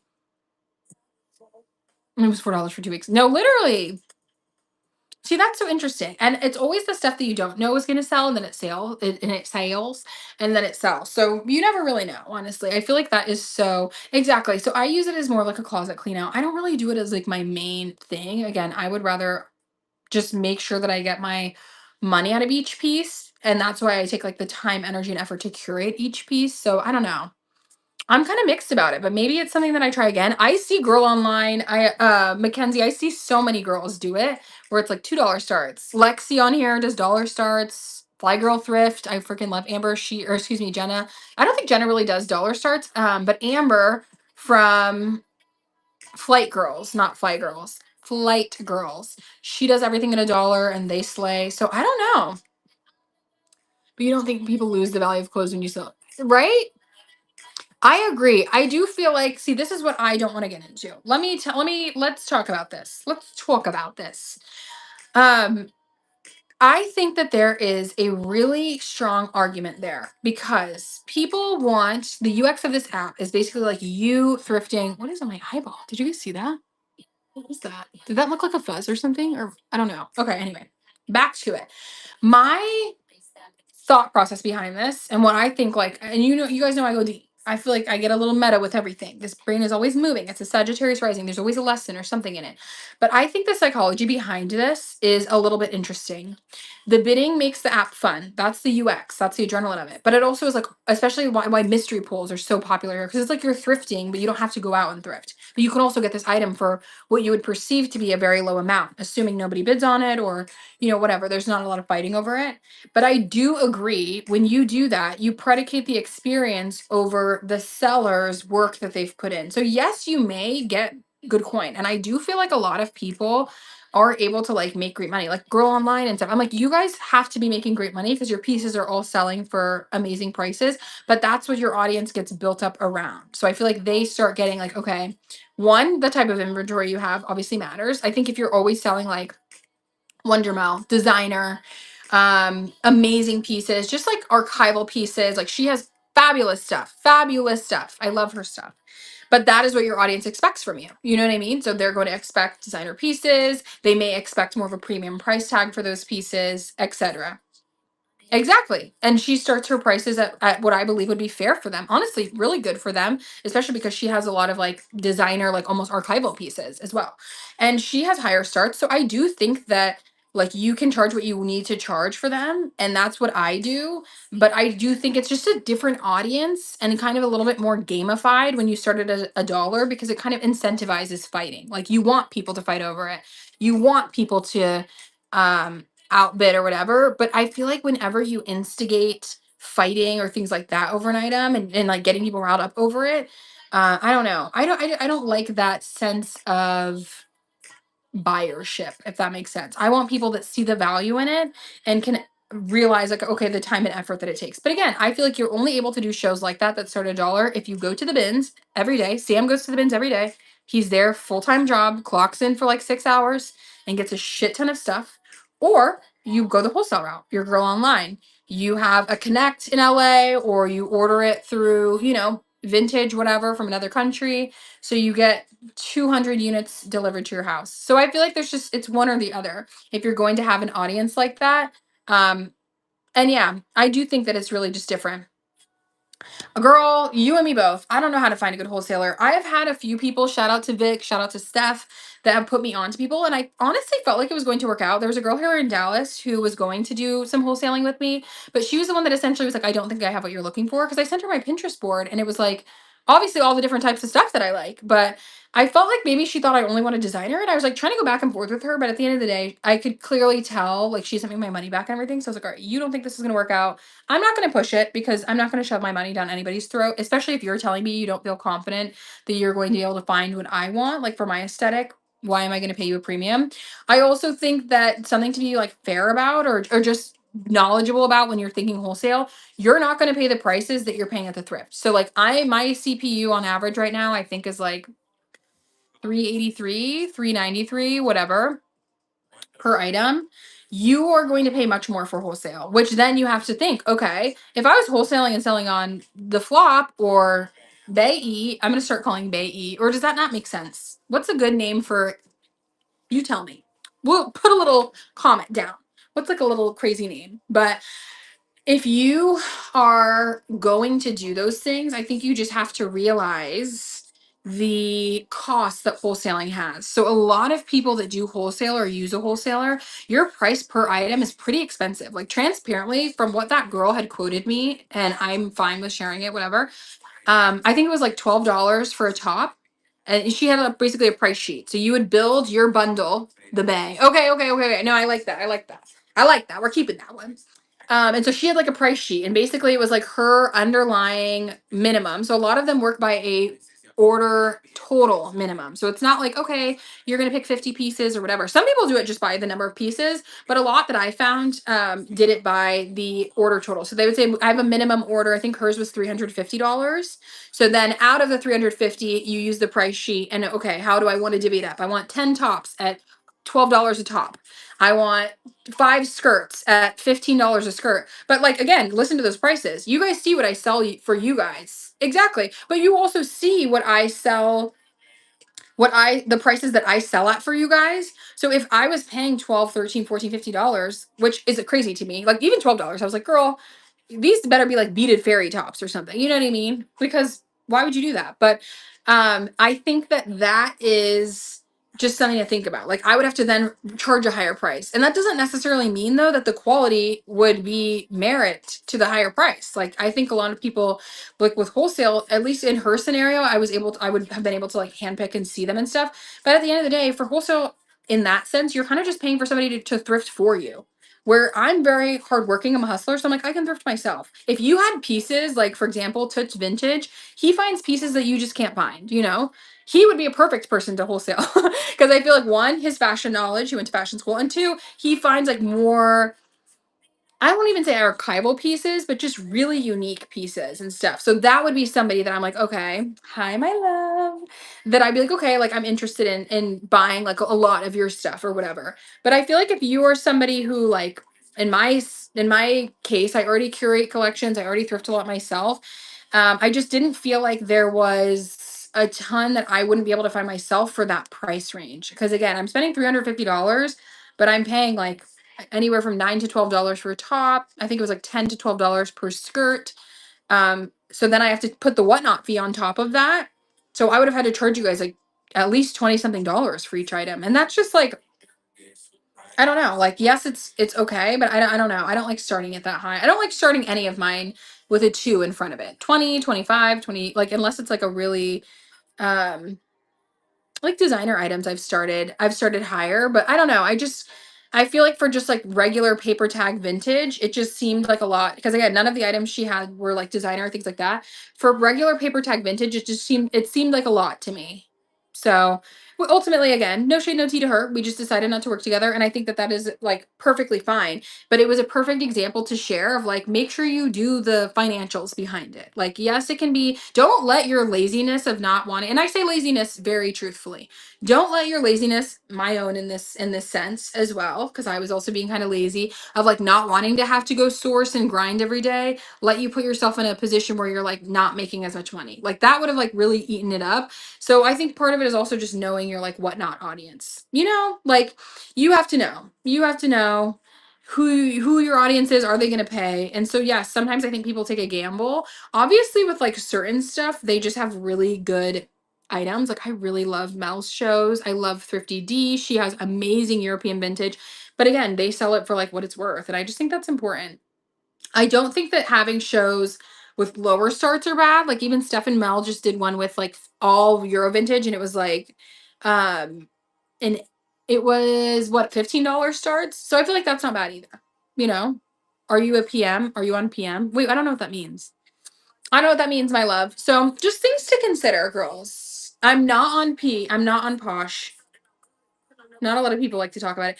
Yeah, I don't know why. I found that too. I feel like there's been a handful of sellers on here. Like again, shout out to Vic, staff, Angelica. At least I'm eating now. They've been really helpful, and they like let me slide into their DMs and ask them questions, and we're just open. Like they're honest about it. The good, the bad, the ugly. You know. And I feel like that's how it should be. Like me being successful doesn't take away from you being successful. Doesn't take away from that girl being successful. Like as whatnot grows and expands, everybody will grow and expand. And I feel like the more you help and as a community, since we all set what the community is, the better. Which is why I think I'm telling you, yes, the air agent says, and both of us. It's a fire sign energy. Fire signs don't play. But I think the less that we talk about it, then yes, the more things happen, which is why we're seeing this epidemic right now. And I mean a fucking epidemic of like promo, promo, promo, promo, promo, promo, promo, every show.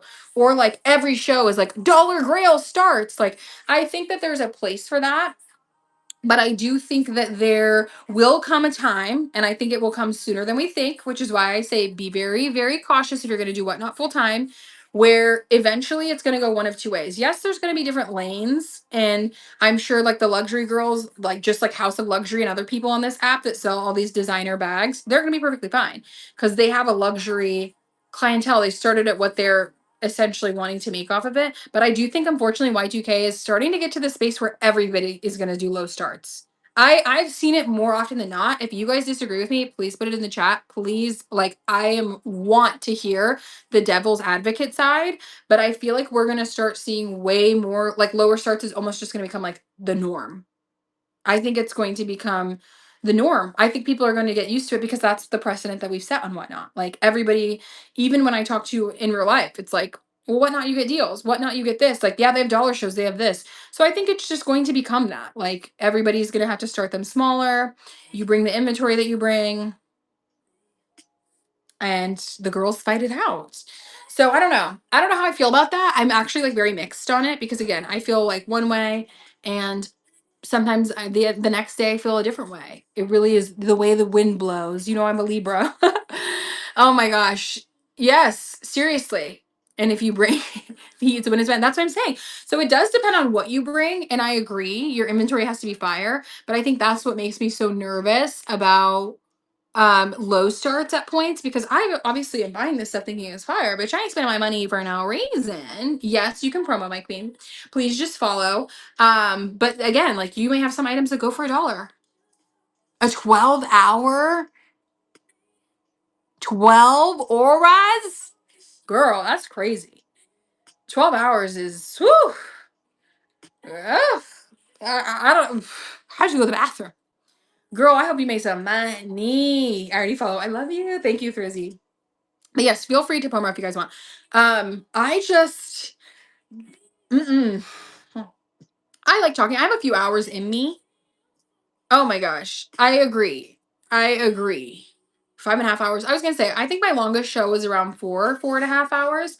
I don't know if it's been quite five. Five. What do you do to create a fun atmosphere? Share with us in the chat because I would love to know. Um, I'm telling you. I think we meet up. This will be the topic. Literally. No, we're definitely going to do a Dallas meetup. I'm going to coordinate it. So if you're in the Dallas area, please put it in the chat. I would love to include you. I'll make a little group chat here and whatnot. I know Macy for sure. Nomadic Cowgirl. I know you for sure. Oh my gosh. Dance, sing, whatnot. Fashion show. Wait, stop. A fashion show is actually a really good idea. Honestly, a Gibby's not a bad idea. I try to do giveies too and just like make sure that everything is, cute and fun. I've just been wanting them to be a bit more like, I don't know, like, you know what I mean? Like a bit more extra, a bit more extra. Okay, tons of buyer. What do you do for your giveaways? What do you do for your giveaways? Personality versus just shouting the size of me. Okay, T. See, I will say, I feel like my personality is always sold more, which is hilarious. I love cute shit. I love that. Oh, I try to make the time difference into mine. Yes. Yes. No, seriously. I try to as well. I just want like more almost stuff that like I like to do as giveaways. Like I like the clothes, the bags, the shoes, sure. But I'm trying to do more like, I don't know, cutie little things. Like jewelry is always a good giveaway for me. But yeah. Oh my gosh, yeah, seriously, everybody, I want to see your shows too. Scarves is a good one, hats, things like that. Oh, that's such a good idea. Clip-on flowers, I feel like is going to be so good. I feel like the girls will love that. Okay, iron hem tape, yes, and a silk blend scarf. See, that's what I'm saying. I feel like you don't have to do anything too crazy. Like I used to really think it had to be like, oh my god, I'm giving away these Chanel sunglasses, like girls, blah blah blah. And although I think that the clout tactics work, like oh people will follow you, that does not mean that they'll buy you guys. And I've said this a million fucking times before. Just because you see, 36 people are in here right now, that means maybe only one of them is buying. Like it does not correlate to the amount of people that are in your chats, the people that will buy. So I feel like you kind of just have to like figure out what you like and what works for you and then go from there, girls. And then go from there. Oh, see, exactly. That's perfect. Like I would do something like that too. Almost like coordinate it to my show. Honestly, I've just been very lazy when it comes to coordinating giveaways and like just making it better. And I am trying to do a little bit more around that because I do think it would be a lot better. Like I like doing a giveaway. And I feel like the girls really appreciate it. Like I gave away my whole skincare routine once and I loved that. So maybe we'll do something like that again. Obviously it's kind of expensive. Not that my skincare routine is expensive at all, but all the products, I gave every step away. The whole routine. So I feel like doing stuff like that is more fun. Like I want it to be like, yeah, right. I don't like to give crap either. I want it to be something that's like reflective of me. Like, oh, I got Rich Go Vintage skincare routine, or I got her favorite candle, or like things like that. That it's like, oh, I feel like you guys would love this, and it's just like in life in general. It doesn't have to be clothing related or, whatever. But it could just be like, oh, I know Janae really likes this shit, so I'm gonna do it as a giveaway. Girl, use a face mask. I'm telling you. Ah, yes. Y'all, Shaylee won the skincare giveaway. But that is seriously my favorite one. I use that Use to the People one every week. It is so fucking good, dude. I just think it's like a fun curated edit thing to do. And I honestly do need to get better at doing more of them. Self-awareness, we love her.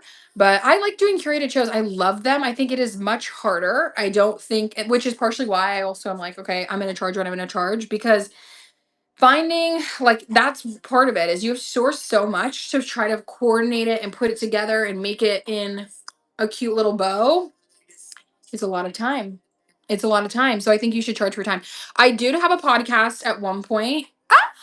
Hello, babe. Wait, how was the bins? Oh, okay. Actually, that is a pro tip to do a bins raid. You guys, my podcast here is called, oh my God, I'm actually kind of embarrassed, but dialogue. Well, I'm not really embarrassed, but like kind of. It's called Open Dialogue. You can listen to it on Spotify. I only have one season out right now. And honestly, thank you guys for all of your sweet comments that have like pushed me to want to start again and just do it. I feel like every time I get on here, you guys are like, oh my God, where can we find your YouTube? Where can we find, your podcast, whatever. And those are two things I was so passionate about for so long. I mean, I got a radio and television degree, literally. Literally. I love doing stuff like that. But I think just lifes and you start to doubt yourself. But that really, like, it really warms my heart. So thank you to everybody that's commented that or told me that privately or just give me encouragement because it's really sweet. It's really something that I love to do. So I have even interviewed one of my really fun friends on there. So if you're interested, but yeah, there's so many good episodes. I talk just like this, but about life, about love, about relationships. I've talked about corporate careers, being a corporate girly. So I'm telling you, girls, go check it out. Maybe you'll see some more episodes soon. It has been very heavy on my heart for literally over a year to bring it back because it was just something I enjoyed doing. So I completely agree. Yes, not to promote unsolicited, but no. Yes, please promote. You're gonna do a show. I could just tell, so I turned around and left and went today instead. Not a bad haul. See, we were just talking about the bins. Yes, it was a podcast, or I mean, it still is a podcast. It's called Open Dialogue. It was just very open, curated conversations. I mean, it's actually just the name, Open Dialogue. Everything on my mind. I wanted to sit down with. I interviewed one person in my first season. She was one of my friends from high school, still a friend. Her name's Emily, but she was a model. She still is a model, but she's modeled for huge brands like Skims, OVO, Princess Polly, Naked, oh my God, Good American. Like she's just a very popular model. She's always been stunning, always been beautiful, always been that girl, literally since we were in high school. So I just asked her, I was like, hey, would you come on my podcast? I've only recorded 2 episodes. And she was so down. Now that is a girl supporting a girl. Okay. And she said, yeah, of course, let's do it. So it's already, oh, thank you. Stop. That is so sweet to say. But yeah, no, she really like believed in me. And that's like one thing I asked. I was like, why do why did you agree to come on? And she said, because I believe in you. I could totally see you doing this. This is so that. So I love that. So I want to continue to do it. And I really need to. It really, again, has been on my heart. But I think there's a lot of fears and just things that you have to work through within yourself. And I don't know, sometimes I think I really will like underestimate or undersell myself. Where I'm like, no, like, but I'm trying to think a lot more like Viola Davis. I read her book and just like thinking like, why not you? She always says that in her book. Like, why not you in the dress? Why not you in that position? And so I think I just needed to change that mentality shift. Thank you, my love. Like, that is so sweet to say, seriously. And I do love to talk. I like to yap. I'm a yammerer. I do think a podcast can be really fruitful. I listen to so many podcasts. I'm such a podcast girly myself. So I believe it will come back. Look out for it. But yeah, you can follow it there. You can listen to the episode that I do have live. You can listen to the episode that I did with Emily. Because it was really interesting. She's mixed like myself, so it's just really interesting too to hear like her perspective on just being in that industry, getting the tea about the Kardashians, girl, about Drake, everybody. And I don't know. She's married to a really cool, really sweet NFL player too. So in that stage of the podcast, they were just engaged, so they were like planning their wedding and stuff. So it was very cool to see all of those pieces to the puzzle. But girl, yeah, that just goes to show you closed mouths don't get fed, y'all. Because I went to high school with her and I just asked. I was like, you know what? Would you come on my podcast? And once I actually had this woman, Iman. Oh, I love that. Janae, pronounced Janae. But I had this really cool woman. She was like a circuit judge when I lived in Orlando. I worked at this really ritzy restaurant and we had a very wide demographic. Thank you. It's French. I don't know where my mother got it, but she loves to remind me it's French. I said, okay, great. But I worked in a like a ritzy restaurant. And we had a large demographic of just like very upscale, business people that would come in for lunch every day. Like that, they would literally always come in. Super sweet, super nice. Like I genuinely feel like they were some of the nicest people. Some of the best connections I ever had in college. I got my internships that way. So seriously, never underestimate rubbing elbows with rich people. If you're in college, bitch, go get a job at a nice restaurant, okay? And work the lunch shifts. They will love it. You will have an internship tomorrow. You will have a job right when you graduate school, and it'll be a good one. But she was the reason I started my podcast because I just talked to her. I would like do her lunch, get her lunch order. She always came in by herself, very put together, very polished, sweet woman. Probably like her mid 40s, white, like just put together. I didn't know what she did. I knew she came in for lunch every other day or whatever. And we would have dialogue, we would talk, and obviously she would I would talk about me. She would, kind of give me little tidbits more about her family, not about what she did, so I didn't know. But girl, not me finding out. This girl was like like way up in like the court system. I don't think she was like, I don't even, this is so ignorant of me. I don't even know what you would call like the head lawyer bitch. Okay. But she was like that girl in our thing, like elected official. So she was really cool. But I remember telling her, like, oh, I want to start a podcast and what I would call it. And she gave me her business card and was like, I would love to be on it.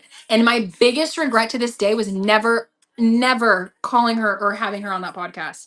So I do think about that a lot. And I feel like there's a reason why God puts these like nuts in your mind and just you kind of mull over them or whatever. And that's an opportunity I really regret not taking. But I feel like it's one of those things where it's like, it was foreshadowing where it was like, see, girl, like opportunities will come. You just have to like, close mouths, look at that. Oh, girl, I don't even know where the card is anymore. I need to remember though. But through that job, it just, again, I did start the podcast after talking to her.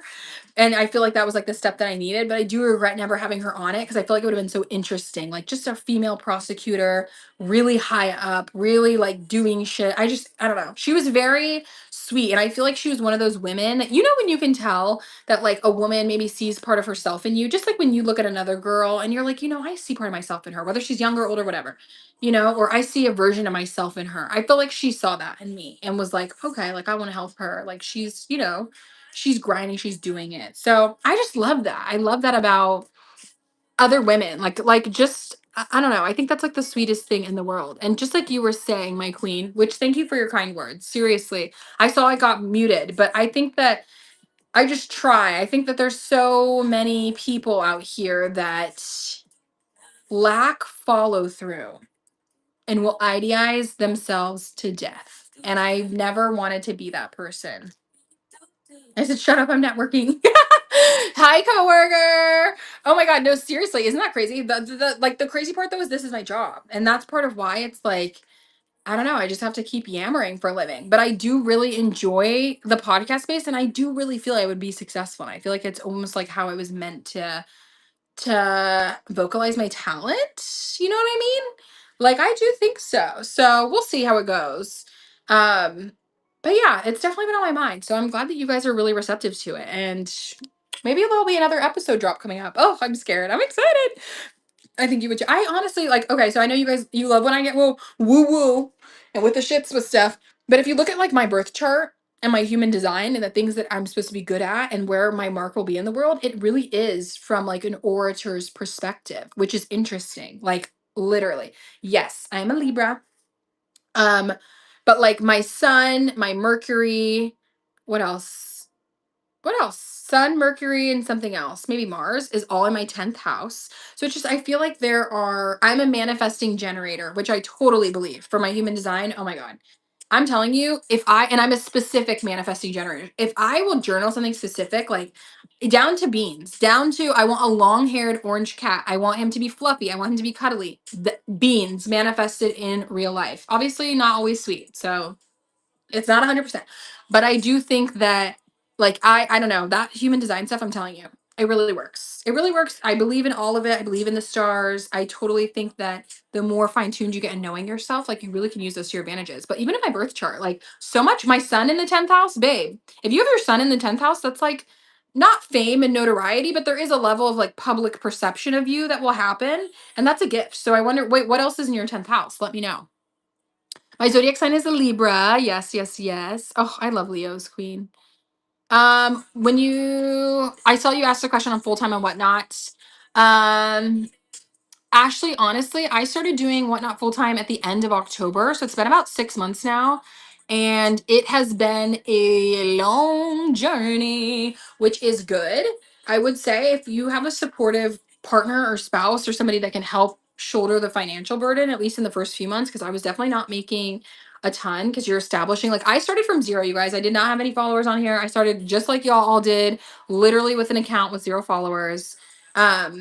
So I think you just kind of have to push through with it. It does get obviously better. Like obviously my account has grown a lot. I'm at like what 2,200 or something like that. So it's grown a lot. It's grown exponentially. But I I would be lying to say it's not a lot to just like have to start. And again, I don't have any kids, so I can only imagine with a child the like pressure that also is then put on it too, because your time is just pulled in so many ways. But I would just say that you have to find like probably the cheapest ways to source to make sure that you're making like your money back, you know what I mean? So you're like really conserving your dollar, making it go farther, which would be the bins. But yeah, it is a lot of work. I think people kind of underestimate the amount of work. And honestly, see, yes, if you have somebody that helps you, like I don't have anybody that moderates my shows.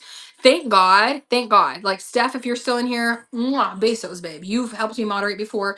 And I really appreciate when guys like when you guys will step in and help that, especially if shows get too crazy. But I feel like I've gotten pretty good at like keeping my shows, like running them in a cadence to where I don't let the audience rush me, or like I don't feel like you guys intentionally rush me, but I don't let like the volume of people rush me with requests. I kind of am like, all right, get your drink, like sit down. There's one of us, we'll go. We'll go. Oh my god, girl. You also might be meant for something within the public eye. I love that. I also, so yeah, I have my sun and Mercury. Wait. I almost want, I wish I could look this up. I have my sun, Mercury, and I thought it was my Mars, but I think I have my Mars in the ninth house actually with my Venus. I do, but it's because the money is flowing. I love that. Well, maybe it will be for something then you don't anticipate then. Honestly. Or it could be in like a more subtle way. Like I don't know. I think sometimes when people think fame, it has to be like Kim K way or something, but I don't know. Yes, now you get like bring them on, babe. I love requests, honestly, but sometimes it's really indicative of my mood. Some shows I'm like, no requests, girls. Like we're just running through this shit. You know what I mean? Other times I'm like, okay, fine, requests. We can parlay. Like cool. So I do think it kind of depends. Requests are the best, especially if you do a loaded store. I never load the store, which people, I feel like it goes back and forth. Like some people are like, oh my God, how could you not? Like it's so fire. And then other times everybody's like, oh my God, no, that's not worth a damn. Personally, I have never found it to be worth a damn. I'll be honest. I'll be honest.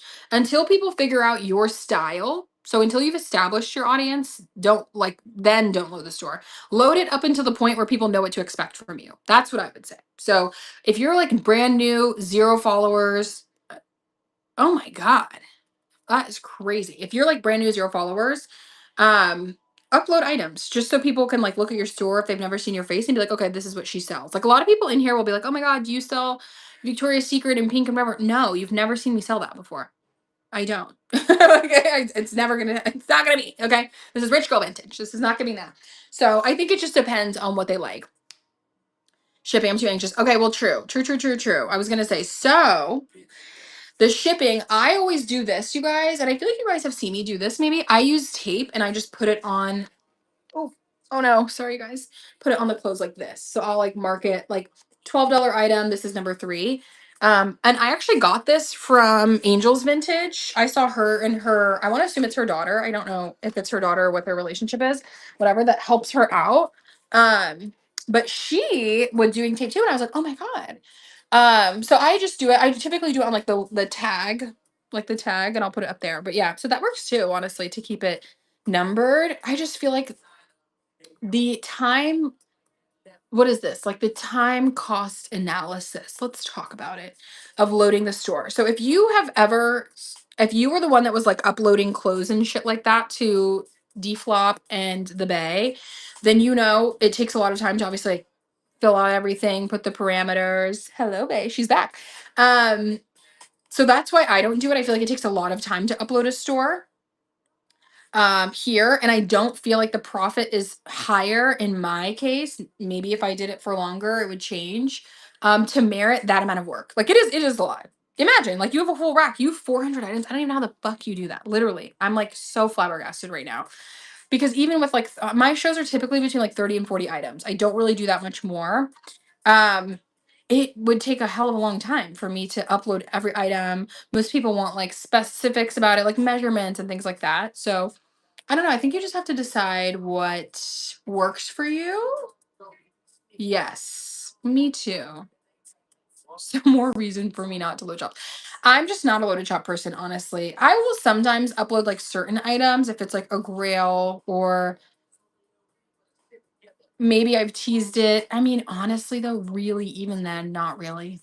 I think they're mainly mystery pulls, but I do also curated shows, so maybe that's a little different. Like people know what to expect from me. Like, hey, I'm having this, Sex in the City curated edit, and I'll do like some sneak peeks on Instagram so you guys can see the vibes. But like, yeah, I just measure it live with them. I just measure it live. Period. That's what I was gonna say. If I was gonna do it, I feel like it would have to be like partially loaded, half loaded. Like, I'm not against loading a store. I just think it couldn't be like all or nothing for me. Like, I see some girls do like 99 loaded items, and I don't know. I did sell the necklaces, babe. The only one that I have left is this beautiful orange one. Let me grab her for you. You guys have me up here fucking yammering for like 6 hours. Oh my god. I'm literally a yammy, a yammerer. Okay, this is the only one I have left. This beautiful orange beaded like mandala necklace. And she's obviously like a metal heavy girly. Beautiful. I'm actually just gonna wear her too. Sorry, I'm catching up on your guys' comments. Yes, no worries, my love. I hopefully we'll find more too. I've really been looking. Oh my god, look at that. Oh, honestly debating it as well. Okay, wait, what did you see? I feel like it brings people in if they're waiting for mysteries in between. I was gonna say, so I do think I do, but I'm going to stop. Ooh, wait, why stop?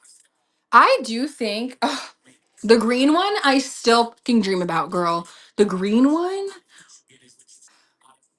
I'm not gonna say I regret selling it because I'm happy that you have it, babe. You deserve it out of anyone.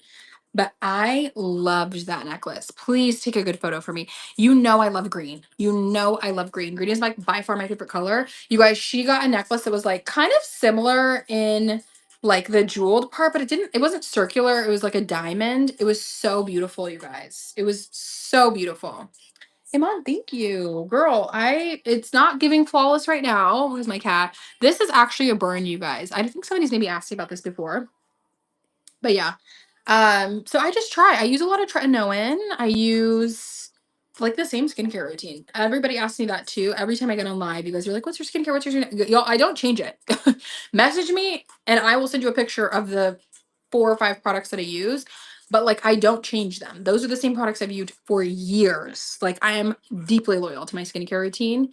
And I always say this when you guys ask because I feel like that's the problem. That's the problem.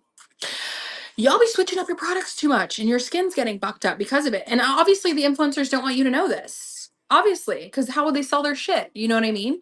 So I feel like that's the issue though. Like stop switching up. Stop trying new things. Stop trying new things. Stick with what works. It was never broke. Need that skincare. I mean, after I'm dry as like I also have very dry skin. So I have dry skin as well. Soap and water is crazy. Soap and water is crazy. I actually had a friend tell me this the other day too. He was like, well, I don't do anything. Sir, you're about to be 32 years old. What are you talking about? I do not mind you asking. I am 28. I'll be 29 this year. And I will say in September 28th. Like, right? I can't believe it got me either, bitch. And this is like looking more healed. So like you can see, babe, it was like it was ratchet. He was mad, okay? He was mad because this of course it was my fault. He was hungry. When I first got Beans is 2.5 years old. He's my cat, you guys. I don't know why, but my ex and I would feed him at like 5:50 in the morning. Like he had a whole an automatic feeder, so it would just go off. Obviously, we've since broken up. I've moved out. I don't have an automatic feeder for him. So I just did not think about it. So I was like, why is he always getting so crazy in the mornings? Like blah blah blah, whatever. And he would like attack my blinds and do shit like that. And I would ignore it. Or like try to play my clothing racks, like the hangers and whatever. So I'd ignore it. And so when he jumped up on the bed, I was like, oh, he's just like gonna come lay down because he loves to cuddle. He's very cuddly and he lays like on you, like he wants to cuddle with you. You know what I mean? No. he jumped there. He was staring at me like, and then I was like sleeping. So I'm sleeping like literally like this, you guys, hence the scratch. And he must have just like, and I think I scared him too because I jumped up and then he jumped away. And I was like, ow, like, oh my God, I think he scratched me. But I went back to bed. I was like, okay, it's not that bad. I woke up and was like, oh, not him trying to kill me in my sleep. I'm scared of cats. Well, and that's what I'm saying. Please don't be afraid of beings because of this. Please don't be afraid because he really is such a sweet king. This is so not like him. He's a Libra. He's never a fighter, you guys. But this was too much. Yes. Oh my God. Literally, he's like, you should know I need food. And honestly, it was kind of my fault. Like, again, I feel bad. Oh my God, my leg hair, you guys, is scary. Do you ever just let it go? Like, do you ever just let your leg hair go? Be honest. Be honest, okay? And the bitches that say no, you're lying, okay? You're lying. Show me them right now. Show me them right now. Exactly. Mine are atrocious. I'm obviously not going to show them on live because it's just scary. But it is like, honey, oh my God. It's just, especially catch me in the winter if I'm wearing jeans all the time. Like, honey, you don't need, like, who cares? You know? But no, my ex would always be like, oh my God, you're really letting it go. I'm like, I'm in my naked and afraid era. I'm in my saving for winter era. I'm working care everything I'm in and out. Love your show. I love the crowd. Oh, thank you so much, my love. That's what he's exactly. No, I'm kidding. He's like so supportive. But yeah, it definitely scared me with beans, you guys. I was really like, ooh, panicked. But if you are like, okay, I do want to know like your skincare, if you message me, I will send you a picture of the products. It's really nothing crazy. And it's not expensive. Like I use a lot of La Roche-Posay. I use a lot of the Ordinary. I think the most like instrumental though, I'll be honest, is my tretinoin cream. It's a prescription cream. I did not get a prescription for it. I went out the country and I got it. When I was in Istanbul, I was like, okay, which pro tip, if you ever go out of the country, go to the pharmacy in those countries. A lot of that shit is legal there. So I bought 5, 6 tubes of it. So yeah, I feel like that's what's made my skin really. I mean, I've always had good skin, I'll be honest with you guys. Thank you, my love. I know somebody told me the other day that that he thought I was 20. I said, "Oh, no, that's a little too young for me." I don't think it's giving 20. Like that's a little. I was like, "What?" Like that's crazy. If you say 24, 24, I'm like, "Oh, okay, that's cute." But like 19, 20 is like, I'm like, why are you talking to me, sir? Like, how old are you then? Because you're probably like pushing 30, the man that was like this. So I was like, exactly. Like, what, sir? Ew, ew. And when I said it, he flabbergasted. He was like, so how old are you? If you don't mind me asking. Which, if a man ever asks you that, run. That's already weird if he's asking. And he's like, I said, I'm 28. He goes, oh, I wasn't expecting that. What were you expecting, sir? What were you expecting? Right? Like, what were you on? They're always on demon time. I'm telling you. We always talk about men, and it's like so hilarious because I feel like men are always on demon time. People used to think I'm 12. Oh, you do have a baby face, queen. You really do. You have like a very eternally youthful face. And I love that too. I feel like skincare plays a part of it. But honestly, even as much as so many people ask me, like, what do you do? What do you do? What do you do? It's like a lot of it is just like genetics and how you take care of your skin in the sense of like what you're eating, how much water you're drinking, like that sort of stuff. Like I feel like yes, health like skincare can help, especially like steroid creams, like the tretinoin and stuff. I feel like that's what's given me such like collagen, like bouncy skin. It's really helped even my skin tone too. But um I don't know. I think it's more about like the other pieces. Low key, you guys, if I'm really spilling some real tea here, what made my skin like the best results that I've seen when I was drinking celery juice consistently. Girls, I swear I was like glowing from the inside out. I don't know what it is about celery juice. Maybe it's just really hydrating. Maybe it has like other like you know how people get obsessed with like chlorophyll water and shit like that. I feel like it just maybe it's just the chlorophyll that's in celery and it helps too. But like when I think it was only maybe like 2 months that I did it. I was really obsessed with juicing. Really in my juicing era, which I still have my juicer, but like low key cleaning a juicer. If you know, you know. Okay, it's like way too much fucking work. I would rather pay for the celery juice at that point. But it changed my vibe. I feel like it really did make my skin so clear, so hydrated. And it gave me a lot more energy. So yeah, celery juice, although it's not like the most tasty, obviously I think mine was like I used celery. I would always do ginger and like green apple. And um fire. I just feel like that made my skin really nice too. And carrots. Like obviously carrots make your skin really nice, but I don't know. Yes, it's so annoying because it's just so many pieces, girlfriend. Like it breaks down. My juicer breaks into the base, which is like the motor, the actual part. And then it has like the inner part and then the little thing that you push all the vegetables down with. So it's like four different parts you have to clean. And you're cleaning with like a little brush because obviously all the pulp and all the nasty shit. So it's just a lot. And then you think about it, you're like, okay. So I would like like mass juice, so I didn't have to do it that often. But is it like really the end of the world? No. But like, was it annoying as? Yes, yes. Here called Buddha. Oh, oh my God, it's gone now. See, that would have been so good. See, I feel like in Miami there were so many good juice places, like so many good juice and smoothie places. It really was like, ugh. And my banana bread. Ooh. Wait, that's actually not a bad idea. I've never used that. I had a friend that would like compost and stuff, so I would give her a lot of my pulp, or I would use it in like some of my plants. Just like people will say like coffee grounds is really good for your plants too. So I would do stuff like that, but like I didn't really have enough pulp for it to be like way too much. Yeah, I was gonna say I feel like we don't have any good juice places here. I feel like we don't have any juice places here. Oh my God, yeah, seriously. No, Texas is funny. And especially with Dallas, because I've heard such mixed reviews about like, do people like the food here? Do people not like the food here? Like the scenes this, the scenes that. I will say, I feel like it's been good thus far. Like Dallas has some crazy ass happy hours. I feel like that's something Miami didn't have as good of. Like, yes, there's places that had happy hour, but was it always like a good deal necessarily? Not really. And it was genuinely like an hour or two. Like it was not like hours. Here they have happy hours like every day from like 2 to 7 p.m. It's like every place has like a happy hour. And drinks are like $5 and you could get a tapas for like $7. Like that was unheard of in Miami. I went to happy hour the other day just by myself. I read my book. I had two little drinks. I think I had two little apps and it was like literally less than $30. I was flabbergasted. So I do think there can be some good spots like that in Dallas. Like I'm actually really liking it this far. I feel like it will be more, it'll feel more like, for me, you know what I mean? When I make more friends. Like I've only lived here for 4 months, so it's kind of like meh. Yes, I will see you in the morning. Everybody bookmark her show tomorrow, girls, in the morning. Thank you for joining today, Queen. But yeah, I love Dallas. I think there's a lot of good pieces to it.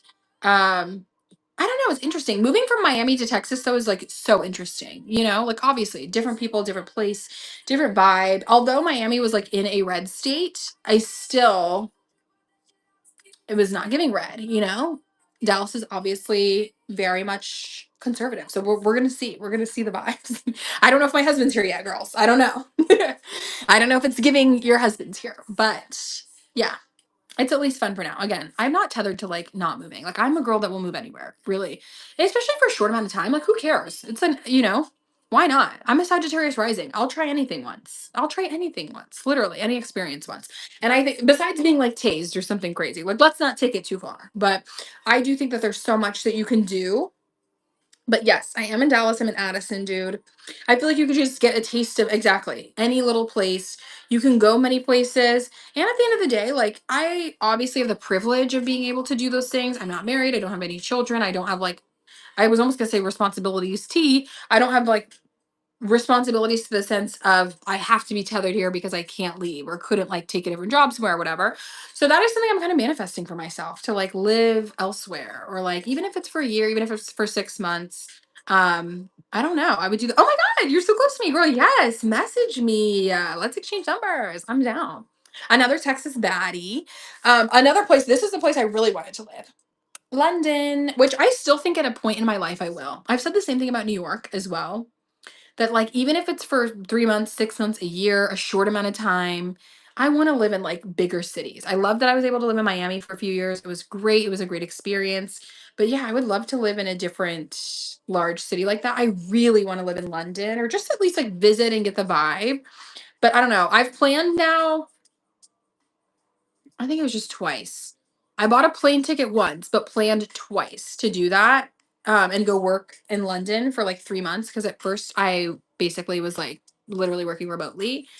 But then I ended up leaving that job, so it didn't work out. But it's just like, ugh, girl, girl. It's I don't know. I feel like there is some reason why like God puts something on your heart like that, like to go to do it. You know. So I completely agree.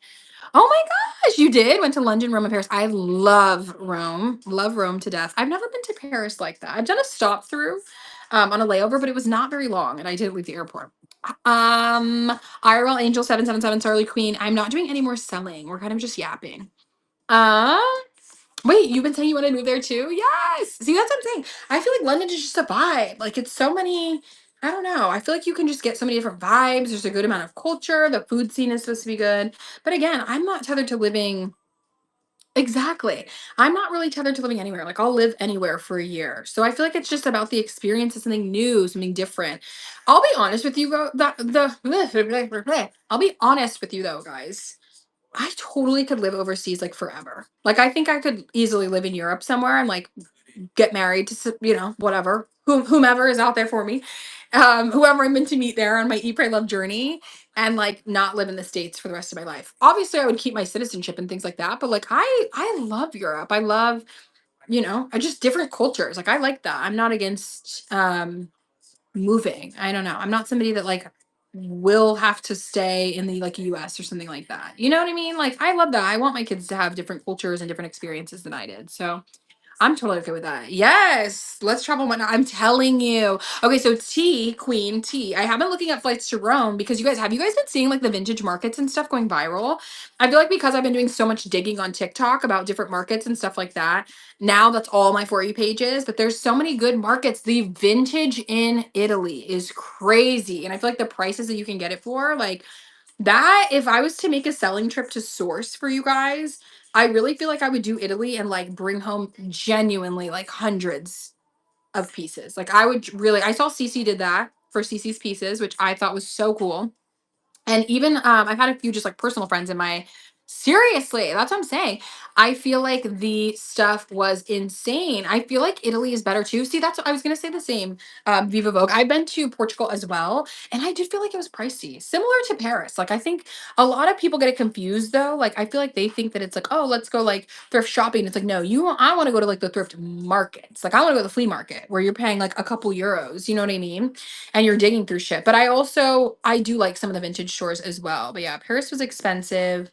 Honestly, a lot of them were like kind of expensive. I think Rome seems like the most economical, and obviously like Milan and stuff like that. But I do feel like you could go, and I want to go to like the flea markets. So I am really thinking about that. I'm going to be 29 this year. I don't have any birthday plans. I'm in a completely new state. So it really was kind of the time where I was like, well, this is kind of a perfect year. It's not my 30th birthday yet, where I want to do more, like maybe something bigger or party or whatever. So I was kind of like, let's do a little eat, pray, love style. Like, why not go by yourself and just do it? But I'm open. If this is a serious offer, I am open because I really have been thinking about that, which is crazy. But I don't know why Rome was like the first place that I thought of. I think there's probably other places too. I would love to go to Mexico City. I've never been to Mexico City, and I have seen so much amazing things, whether it's vintage food, arts, culture. I really am somebody who just likes to immerse themselves in the culture somewhere. Like my favorite thing to do somewhere new is go to a museum. Like I'm very much a Libra in that aspect. Like give me your contemporary museums, give me your modern art museums, give me a cultural museum, shit. Like I love stuff like that. Like that and eating, I'm fine. Give me a concert, give me a little, a little 1-2, let's walk in a nice park somewhere. Like I just think that there's like a lot of vibes like that. So yeah, Mexico City I've heard is gorgeous. It was stolen. Wait, stop. Okay, so give me the tea on solo trips. Okay. Oh my God. Wait, seriously? Okay. I will message you too. Seriously. Wait, so solo trips, is that the first one that you did? Or did you already, like, have you already done one before? Because honestly, I'm kind of like, I've never done one before. The most solo trip that I've done was to Washington, D.C. And I feel like that was like kind of like, I mean, I didn't feel scared. I feel like it was a vibe. My parents were like, oh my God, you're going to get on the train and do this. I'm like, girl, please. Okay. They don't want to fuck with me. Okay. But like, I don't know. I think sometimes people get like really scared. And I was empowerment. See, that's what I'm saying. I feel like it would be like empowering. And honestly, I just like that. Yes, the concerts are really a vibe overseas. I'm not single. Can I go? Yes, you can come. You don't have to be single to come. You can totally come. Don't mind us if we pop out, if we outside, okay? But you can definitely join. I just feel like it would be fun. And honestly, I don't think that you have to have people with you. Like I enjoyed going to DC alone. I was flying. This was actually when I was going to Portugal. to visit my mom. I had a layover in DC. So I was like, okay, either I stay over in my hotel room, like a layover that was like overnight, basically. So like I flew in at night and then I didn't leave till the next morning. So I was like, either I'm gonna stay in my hotel room for like the next 5 or 6 hours until I go to sleep, or I could go into the city and see. I'd never been, I'd never seen the White House, whatever. So I went and I met a really nice cab driver. He ended up taking me to all the sites. Like I just paid him a flat fee. So he was like super cool. So I feel like sometimes it's better that way. Like you get to just do your own thing. You don't have to worry about anybody else. Yes, the girlies are outside and sourcing. I know. I just feel like the sourcing would be crazy. Yes, 30 here in single too. But we love that. I love that. I love women that don't choose to settle. No tea, no shade to y'all if you're younger and married. I'm not saying that if you get married before 30, you're settling. I never said that. But I love like when you're just willing to restart over. I feel like a lot of people, not necessarily in my life, I think there was like maybe one or two, but would be like, oh my God, you're like nervous. Like you're going to be 29. Like, don't you feel like, oh my God, now you have to start over in a rush? And it's like, I don't think that that's ever a negative. Like, I feel like people need to stop reframing it like that. Like, I'm not shriveled up and dead. Like, oh my God, have room for one. Yes. They always do have room for one, you're right. And it's just like I feel like you put yourself in an energy to meet people that way. You know what I mean? Like that's partially why I like solo traveling or why I feel really motivated to do it because I always feel like you meet people when you're alone. At least with me, I always get approached alone. And I'm not saying that I'm like it, I always get approached by myself, sort of way. But I just think there's something about my aura, the eye contact, the conversational skills. Like I'm just a curious person. So I feel like I always end up meeting people, even when I'm out and about here in Dallas. Like somebody will be like, "Oh, I like your necklace at the store," and I'm like, "Oh, thank you." I own a clothing business. Oh, what? So I never like shut down combos. Maybe that's the better way to put it. I think a lot of people get in the habit of being like, "Oh, thanks," and then they like never talk to the person. But I feel like if I'm like in the mood, I'll let the conversation be open or like ask them about something or I don't know.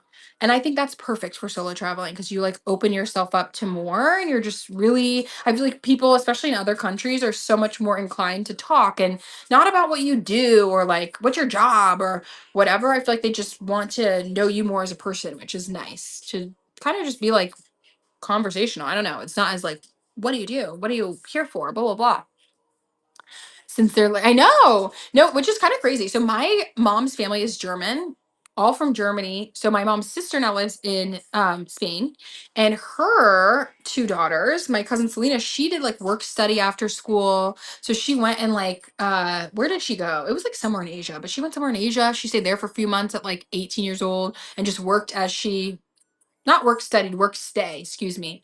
Work stayed. Like that's so normal. There was like no like she was not gonna go to college right after she graduated and stuff. It was like, of course I'm gonna do like work and stay and just go to different places and whatever. So I feel like it's much more normal. Like and it was never a thing. And I'm grateful that my mom, I should say, my dad is definitely like, where the fuck are you going? But my mom, I feel like is very like solo traveler. Like she loves that shit too. I love Berlin. I love Germany so much. Especially in the Christmas time. Oh my God. The Christmas markets are unmatched. Ah, I know. I think that that was something fine fashion that I really overthought for a long time too. And still kind of do to a certain day. Like it's still kind of I'm yet to really pull the trigger on one, I should say, outside of the US. Like that seems scary to me. Here in the US, I think it just feels normal because it's like, all right, even if I travel like to New York by myself or something like that, um, it's just all in the US. Like there's still a sense of home. You know what I mean? Whereas when you're overseas, it feels so foreign. Like I really contemplated doing Japan by myself. I've wanted to go there for decades, you guys. I mean, I'm only almost 30, so 2 decades since I was a kid.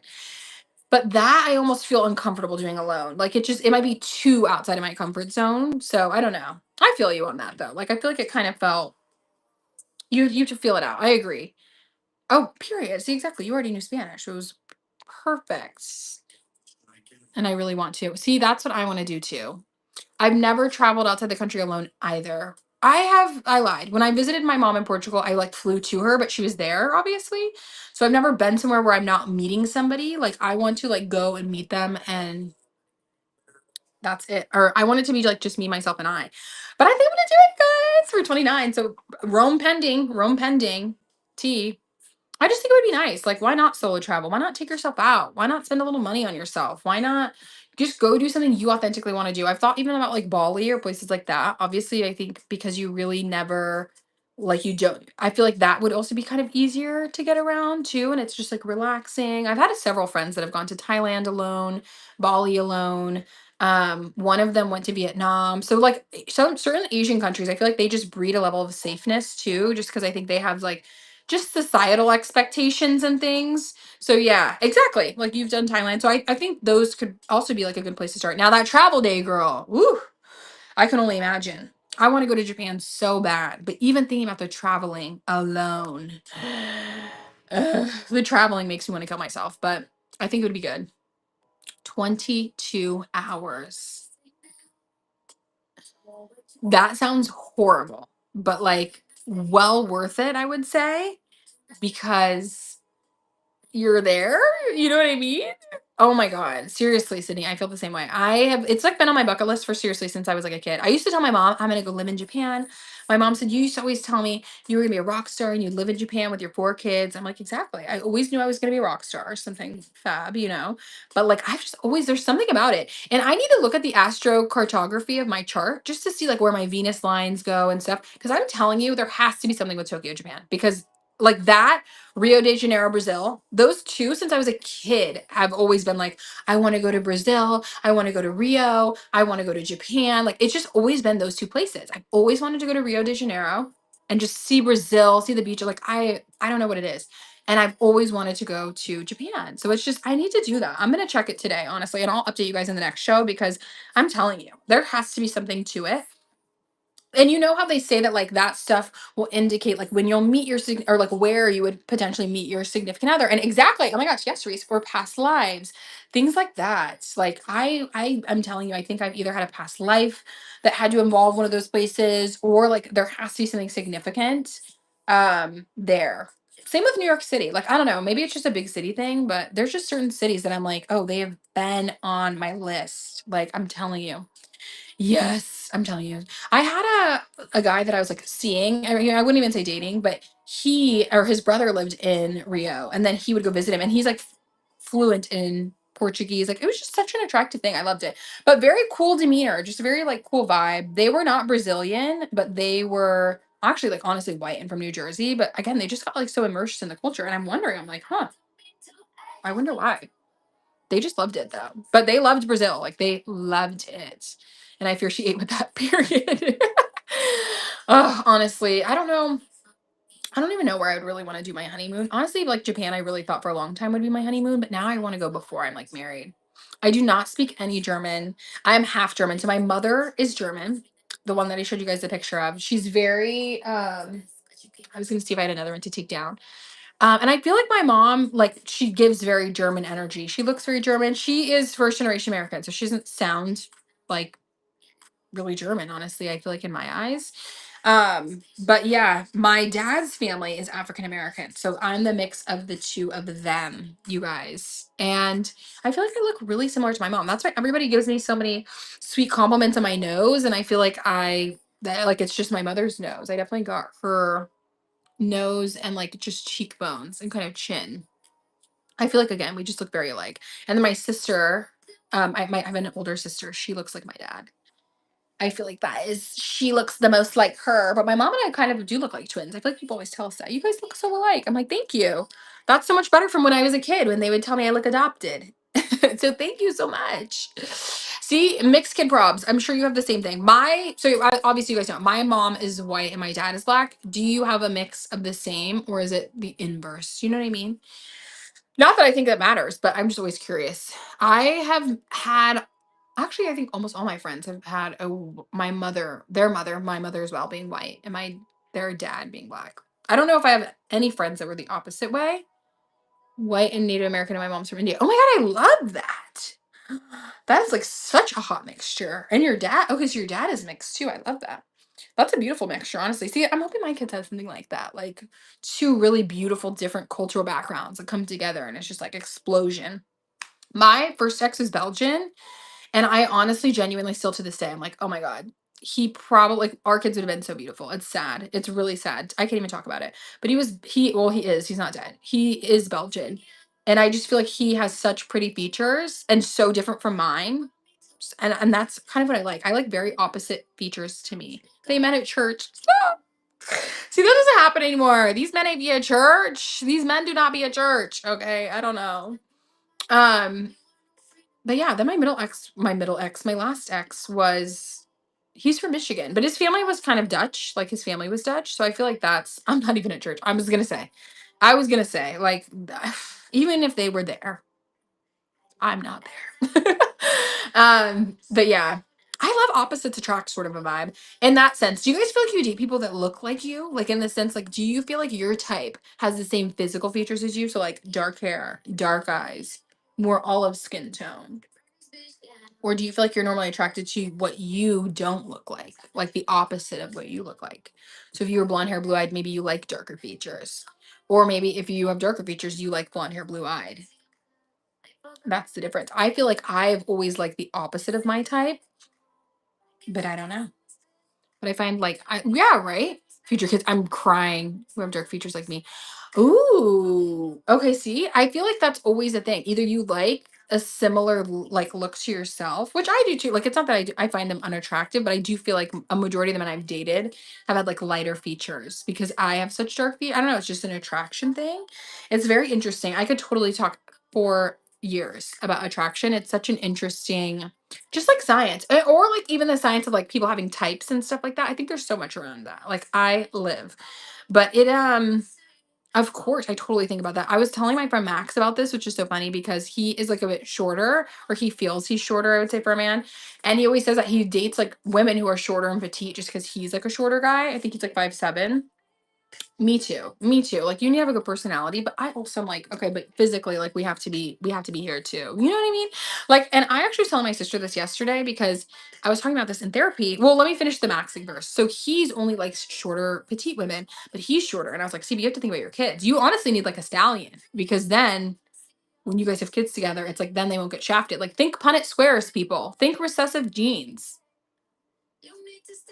Okay, like yeah, I mean, I think you need to put it in, So I don't disagree, but I do think people kind of have their type or they've developed their type already. So I don't know. Stallion, yes, I'm telling you, I'm a stallion. What can I say? And I like stallion men. Like I like a tall man that's built. So it's like let's yes, being smart about it. Like that's what I'm saying. Let's be smart about it. Like make these decisions, not just for you now, babe, for those kids in the future. Okay. I already know my kids are gonna be D1. And in fact, once this man in our building in my elevator in Miami, my ex and I were there, which I'm always so weirded out when people assume, like, obviously we're a couple, but like when people assume that and from the outside looking in, they're like, oh, blah, blah, blah, blah. What? So we were in the elevator and he's like, oh, you guys are going to have some D1 kids. Cause my ex was 6'4". I'm 5'9" almost. So I think he was just like, oh, like shooting conversation, telling us about how his son plays D1 football, whatever. But I was kind of like, how did you know that we were even like a couple? What if we were like, it was just kind of odd to say to somebody, but I do think that I'm like, well, duh, babe. Thank God I'm 5'8". I'm crying. Like, what did you think was gonna happen? I am not going to. I am looking out for these kids need to take care of me when I'm old. Okay. I need one of them to be in sports. I need one of them to succeed the family, right?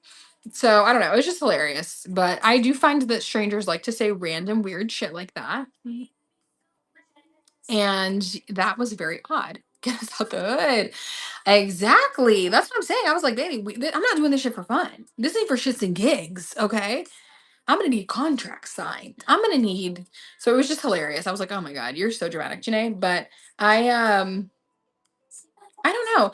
He also told me not my ex, my friend who's shorter, that he didn't feel like I would be with somebody my height, which is not true. I feel like I could be with somebody like I'm not the girl that's like, oh my god, he needs to be 6'7", but like I'm also a tall bitch, so I feel like that wouldn't make sense. Like I like to wear high heels.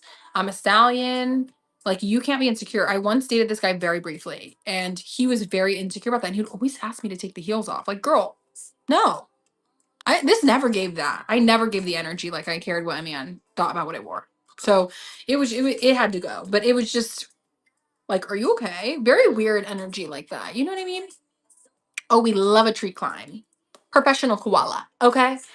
I have only dated like taller men. I mean, my first ex was not that tall. He was like 6'1", maybe. He is 6'1".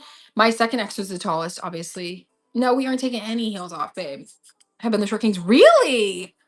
It's always the audacity for me. That's so gag worthy. Wait, stop. Not them being the gags. Like, Sir, I have actually fumbled. I think I've told this story before on live. Yeah, right? So I feel like you want somebody like a little bit taller. If you're a little bit taller, like that makes sense. I don't know. People try to shade you for it. And it's like, bitch, let the short girls get the shade. Okay. If you're 5'2", stop barking about needing a man that's 6 foot tall. You're 5'2". Okay. I'm not 5'2", I'm 5'3". If you know that, you know the audio. You know the Nicki Minaj audio. I love that. But I just think it comes down to honestly just what you really like. It's like, okay, if you really love a tall man, get a tall man. But I don't think the tall ones are the issue. The short kings have always been the issue in my mind too. I've only experienced two short kings in my life. One of them, the first one, was the one that got away in a sense. Not in like, oh my God, I had so much love for him. I was very insecure at the time, and I feel like I didn't give him the energy he deserved, which now in hindsight at 28, I'm like, he was actually very confident in that. Like, I was obviously taller than him. That Napoleon-ish period. That was the second one. But I was obviously taller than him, but he was very like smooth and confident, very physically my type, like black hair. I love a man, you guys. Stop. I love a man with like jet black hair and blue eyes. Like that is just so hot to me. When you have dark features but you have light eyes, mwah, delicious. Greek men, delicious. Belgian men, delicious. Like just Syrian men, like just dark features but you have light eyes. Like, but they're like blue. Like, oh my God, specifically blue. It really gets me. So I'm kind of picky, but I just, oh my gosh, they know they cute. That's the issue. Well, he was really fine and he was really sweet, but I was very insecure. So fast forward, we were like talking, dating, casually, whatever. Not blue, but light eyes. It could be either. It could be either, but I love blue eyes. And I just love like, I don't know. There's just anyway. He we had been maybe going on dates. That's the best way to put it. We were going on dates. And I invited him to my office at the time. It's a Christmas party. I was working for a home staging business. I was like helping them do all the marketing, whatever. I was their marketing coordinator, so I had to like help coordinate the party. And he comes, I'm obviously in like heels and this sequin dress. It's Christmas, it's whatever. And I genuinely kid you not, bitches. He came up to like right here on me with the heels on. It was like giving breastfeeding a child standing. It was just like so uncomfortable. I clearly was getting the ick by it, but I don't know. Again, I just feel like I didn't handle it well and I didn't give him the benefit of the doubt. I was very insecure in that, so I can take accountability. But I ended up telling him, like, I can't see you anymore. And I felt bad because again, I felt like it was like it was a shallow ick, but in reality it wasn't ick. Now we've remained friends. Screaming, I'm dead. He is very nice. Like we're still on IG, whatever. He's still fine though. He looked just like Darren Chris. If you know what I'm talking about, you know, but with blue eyes, like so hot. But it just, I don't know, the height thing really killed me. So that was when I was young and dumb. That was when I was young and shallow. And then I dated somebody else who was like shorter. I know, but don't feel bad turning down the nice girls. Bingo! Because you're not my sight. Exactly. As in, I can't see you because you're not in my sight line. And that you ate that up. You ate that up. The second one was super nice. He was an Aries. So the first one, I don't know his zodiac sign. I want to say it was like a Gemini or something. So we got along really well. Super chatty, very sweet. I love a sweet talker man. I'm a Leo Venus. You need to be obsessed with me. You need to be like, oh my God, you look delicious from the ground up to the floor up. I'm obsessed with you. Oh my God. But not in a love bombing way. In a genuine, like, you can't play too easy to get. But you got to be like, I don't play around about you. And that was him. His demeanor was there. The demeanor, that's a perfect. The demeanor was there. It was a vibe. Like I was like, oh, okay, you're feeling it. You got a little short king, long stick energy. I never found out. I don't know. The second one, short king energy, not weird or like anything about it. But I did feel like he was a little bit, one, he was younger than me and shorter than me. So it's like, I can't have two. It can't be a double whammy. It needs to be one thing. Like either you're younger and I'm giving that a shot, or you're shorter than me and I'm giving that a shot. It can't be both. It can't be both. Um, but yeah, so that one ended as well. He actually ended up having a baby right after me, which is crazy. Literally with like, yeah. Now I'm really spilling tea. But I don't know. I think short kings can be it sometimes. It's very interesting. Yes. Not like he got her pregnant immediately after. Immediately after. The girl he dated immediately after me, he got pregnant. And they had a baby. And it was like I didn't know I was pregnant. Yeah, literally. I was just thinking that I was like, I love reading those in the TikTok comments where it's like, mind you, this is my first impression of you. I'm like, I know, I'm spilling all the tea right now. And I'm gagged because I know one of these men are probably out here, if not multiple. But they would never, I feel like that's the gag about men and honestly me in a relationship. They would never. I feel like there's so many silent watchers of Rich Girl Vintage, but I know y'all are not coming forward. You will not hit my phone. You will not message in the chat. Like, that's what I'm saying. So I feel comfortable saying it. But yeah, it was, honey, it was a crazy scenario. Imagine that FaceTime call. He calls me. I said, oh, God. Oh, Mean this year. I said, oh, God. It's the one you least expect always. I honestly, like, this is also not a flex. I'm not saying this to be like, oh my God. I've never been broken up with. I've always been the one that leaves the man. And I genuinely believe that's because I'm a great girlfriend. And I'm like, once you stop trying or whatever, like again, the Libra is done. The Libra can only accept so much. Like I am all love, fairness. I love you, King, until you like show me that that's not getting it given back. And then it's like, gotta be done. So I've never left a relationship, or excuse me, I've never had anyone break up with me. But when I broke up with him, I was just kind of like, okay, like this isn't gonna work, blah, blah, blah. He ended up dating this girl from his hometown, literally meeting after the first time they have sex, they get pregnant. So imagine my surprise when he calls me on FaceTime 10 months later. Mind you, we're like still friends, but like we didn't really talk like that. And yeah, he's like, oh yeah, me and so had a baby. On some I did not know I was pregnant shit. Like she ended up being pregnant and literally did not know and went to the hospital having stomach pains and left with a baby. I'm not kidding. Like on genuinely on some I did not know I was pregnant shit. Did not know. He had to end up flying same day, booked like $1,000 flight to go because she lived in a different state where they like were both from to go meet his new child and find out that like they had a baby. I don't know. The man tried to get me some bullshit like, oh, I never even came inside of her. I never. Okay, now we're getting really graphic. But I was like, sir, who are you lying to here? The baby's proof. The baby's proof that obviously you did or something happened. But I swear, maybe up until their child being born, even after the fact, will be like, I didn't feel this. I don't know. And that's the crazy part. Men will low key say anything to try to like keep a woman that they want. So don't be out here with these men, girls. Don't do it. They will switch up. No, it is crazy. It was honestly a really crazy, like, again, just call. And mind you, I have like no ill will. Like this person still, reaches out to me, whatever. But I just felt shocked by that. I was like, oh my God. Haven't you ever watched? I didn't know I was pregnant. Like, have you never seen the show? Okay, I saw your comments, my love, Cerise. I was once, and that shit was humbling as hell. Have I been rejected? Have I been rejected? I feel like this. Whenever I start to get a shift in energy, like if I start to feel, okay, this person maybe isn't feeling me, or like, I don't know, I'm done. I'm done. Like, I will stop entertaining it. That show is so flabbergasting. Like, I didn't know I was a pregnant was literally one of my favorites. That and A Thousand Ways to Die, like, kept me alive as a child. But I feel like everybody's been rejected. Like I've been rejected in certain senses, but then I feel like I've also been like rejected in kind of more indirect ways that I'm like, okay, because again, I feel like a lot of people don't like I don't know, they won't say it with their chest, especially men. Like I've never had a man be like, I don't want to see you anymore. I'm breaking up with you, sort of a vibe. But I feel like they can show it in their energy. And then I will like pull back and be like, no, I'm not doing this shit with you. Like I can already sense it's weird. Again, if I don't feel like you're like obsessed with me, like it's not giving that. Like I'm not taking a breadcrumb ass man. That's never been my vibe. So like you really have to come with the energy, which is why I say I really don't know about dating apps now because it's like I need you to really come with the energy. And that's not like financial, like you need to take us on crazy dates and do this. It's just like intention. Like, let me put some air in your tires because I noticed the light is on. I noticed that you were talking about wanting to I don't know, wanting to go be outside more. Let's go plan a picnic together. Like that sort of shit. I want that. Okay? Not just somebody who throws money at a problem. So I think there's a lot to it. Oh my gosh, so many people. And that's the thing that I'll say though, men and women. I think a lot of men and women are very non-confrontational, especially when it comes to relationships and dating. And that's why we've seen this like epidemic of ghosting all of a sudden, where people can't even have a conversation with a stranger, frankly, that they don't really want to be with. So they would just ghost them. That's crazy to me. I think ghosting is wild. I feel we've all done it. I'm not going to sit here and be like, oh my God, ghosting is wild. I'll never do that. No. Oh my God. Emotionally immature, Janae, or been like, okay,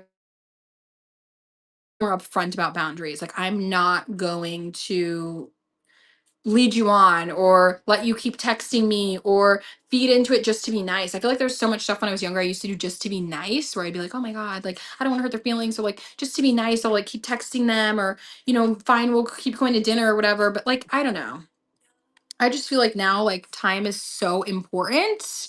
So important. And like if you really don't see someone going anywhere, like stay with your chest. I just think it's so much more about honoring yourself and your own wants versus the other person too. So it's like I think that's good. I've been honest with the dating app men that it's not going to work. They always attack. I'm telling you. But men on dating apps, I'm telling you, I feel like they just be getting so out of pocket sometimes. Like I don't even know how to describe it. I just think sometimes the directness. I'm like, sir, you talking about, or so are we going to be friends? Exactly. I will block you mid response. I don't care. But I feel the exact same way. I've blocked a few men. I've had some men unmatch me on things. So I think that like it can work both ways. The rejection piece is hard though. Like I completely get that. And my ex, my most recent ex, I mean, I've only had two. I always call them Cancer and Capricorn because those are their zodiac signs versus naming them. My first ex, Capricorn, second ex, Cancer. So my Cancer ex used to always tell me, you don't understand what it's like because you've never had your heart broken by somebody you love. And I will always say that that is so true. Like, I'll never understand what it is like to have somebody say they don't want to be with you when you are so deeply in love with them. But from the other end, I think a lot of people don't realize how difficult it is to be really radically honest and to maybe even disappoint somebody. Like, obviously, I'm in a long term relationship with that person. I love them equally as much, but that can also be very hard. I think people underestimate how difficult it is to truly be honest when you're in relationships with people, whether it's a new relationship, old relationship, whatever. Like, nobody wants to disappoint somebody. Nobody wants to hurt someone's feelings. Nobody wants to feel like the quote unquote bad guy or whatever. So I feel like it's kind of like having a baby. Like, there's really no right time, to like break news or have these conversations. But I do think it's an important skill to work and mold. And that's something I've had to do a lot in myself. It's like, I don't know, just like facing confrontation head on and having more honest conversations versus avoiding. Y'all, I used to be so avoidant of like combos, things that I didn't want to talk about, like just so much stuff. So I think it's important to be a little less avoidant, to be aware, like, okay, we're starting to avoid things or we don't really like XYZ. Um, and yeah, instead of just letting it kind of fall to the wayside like that.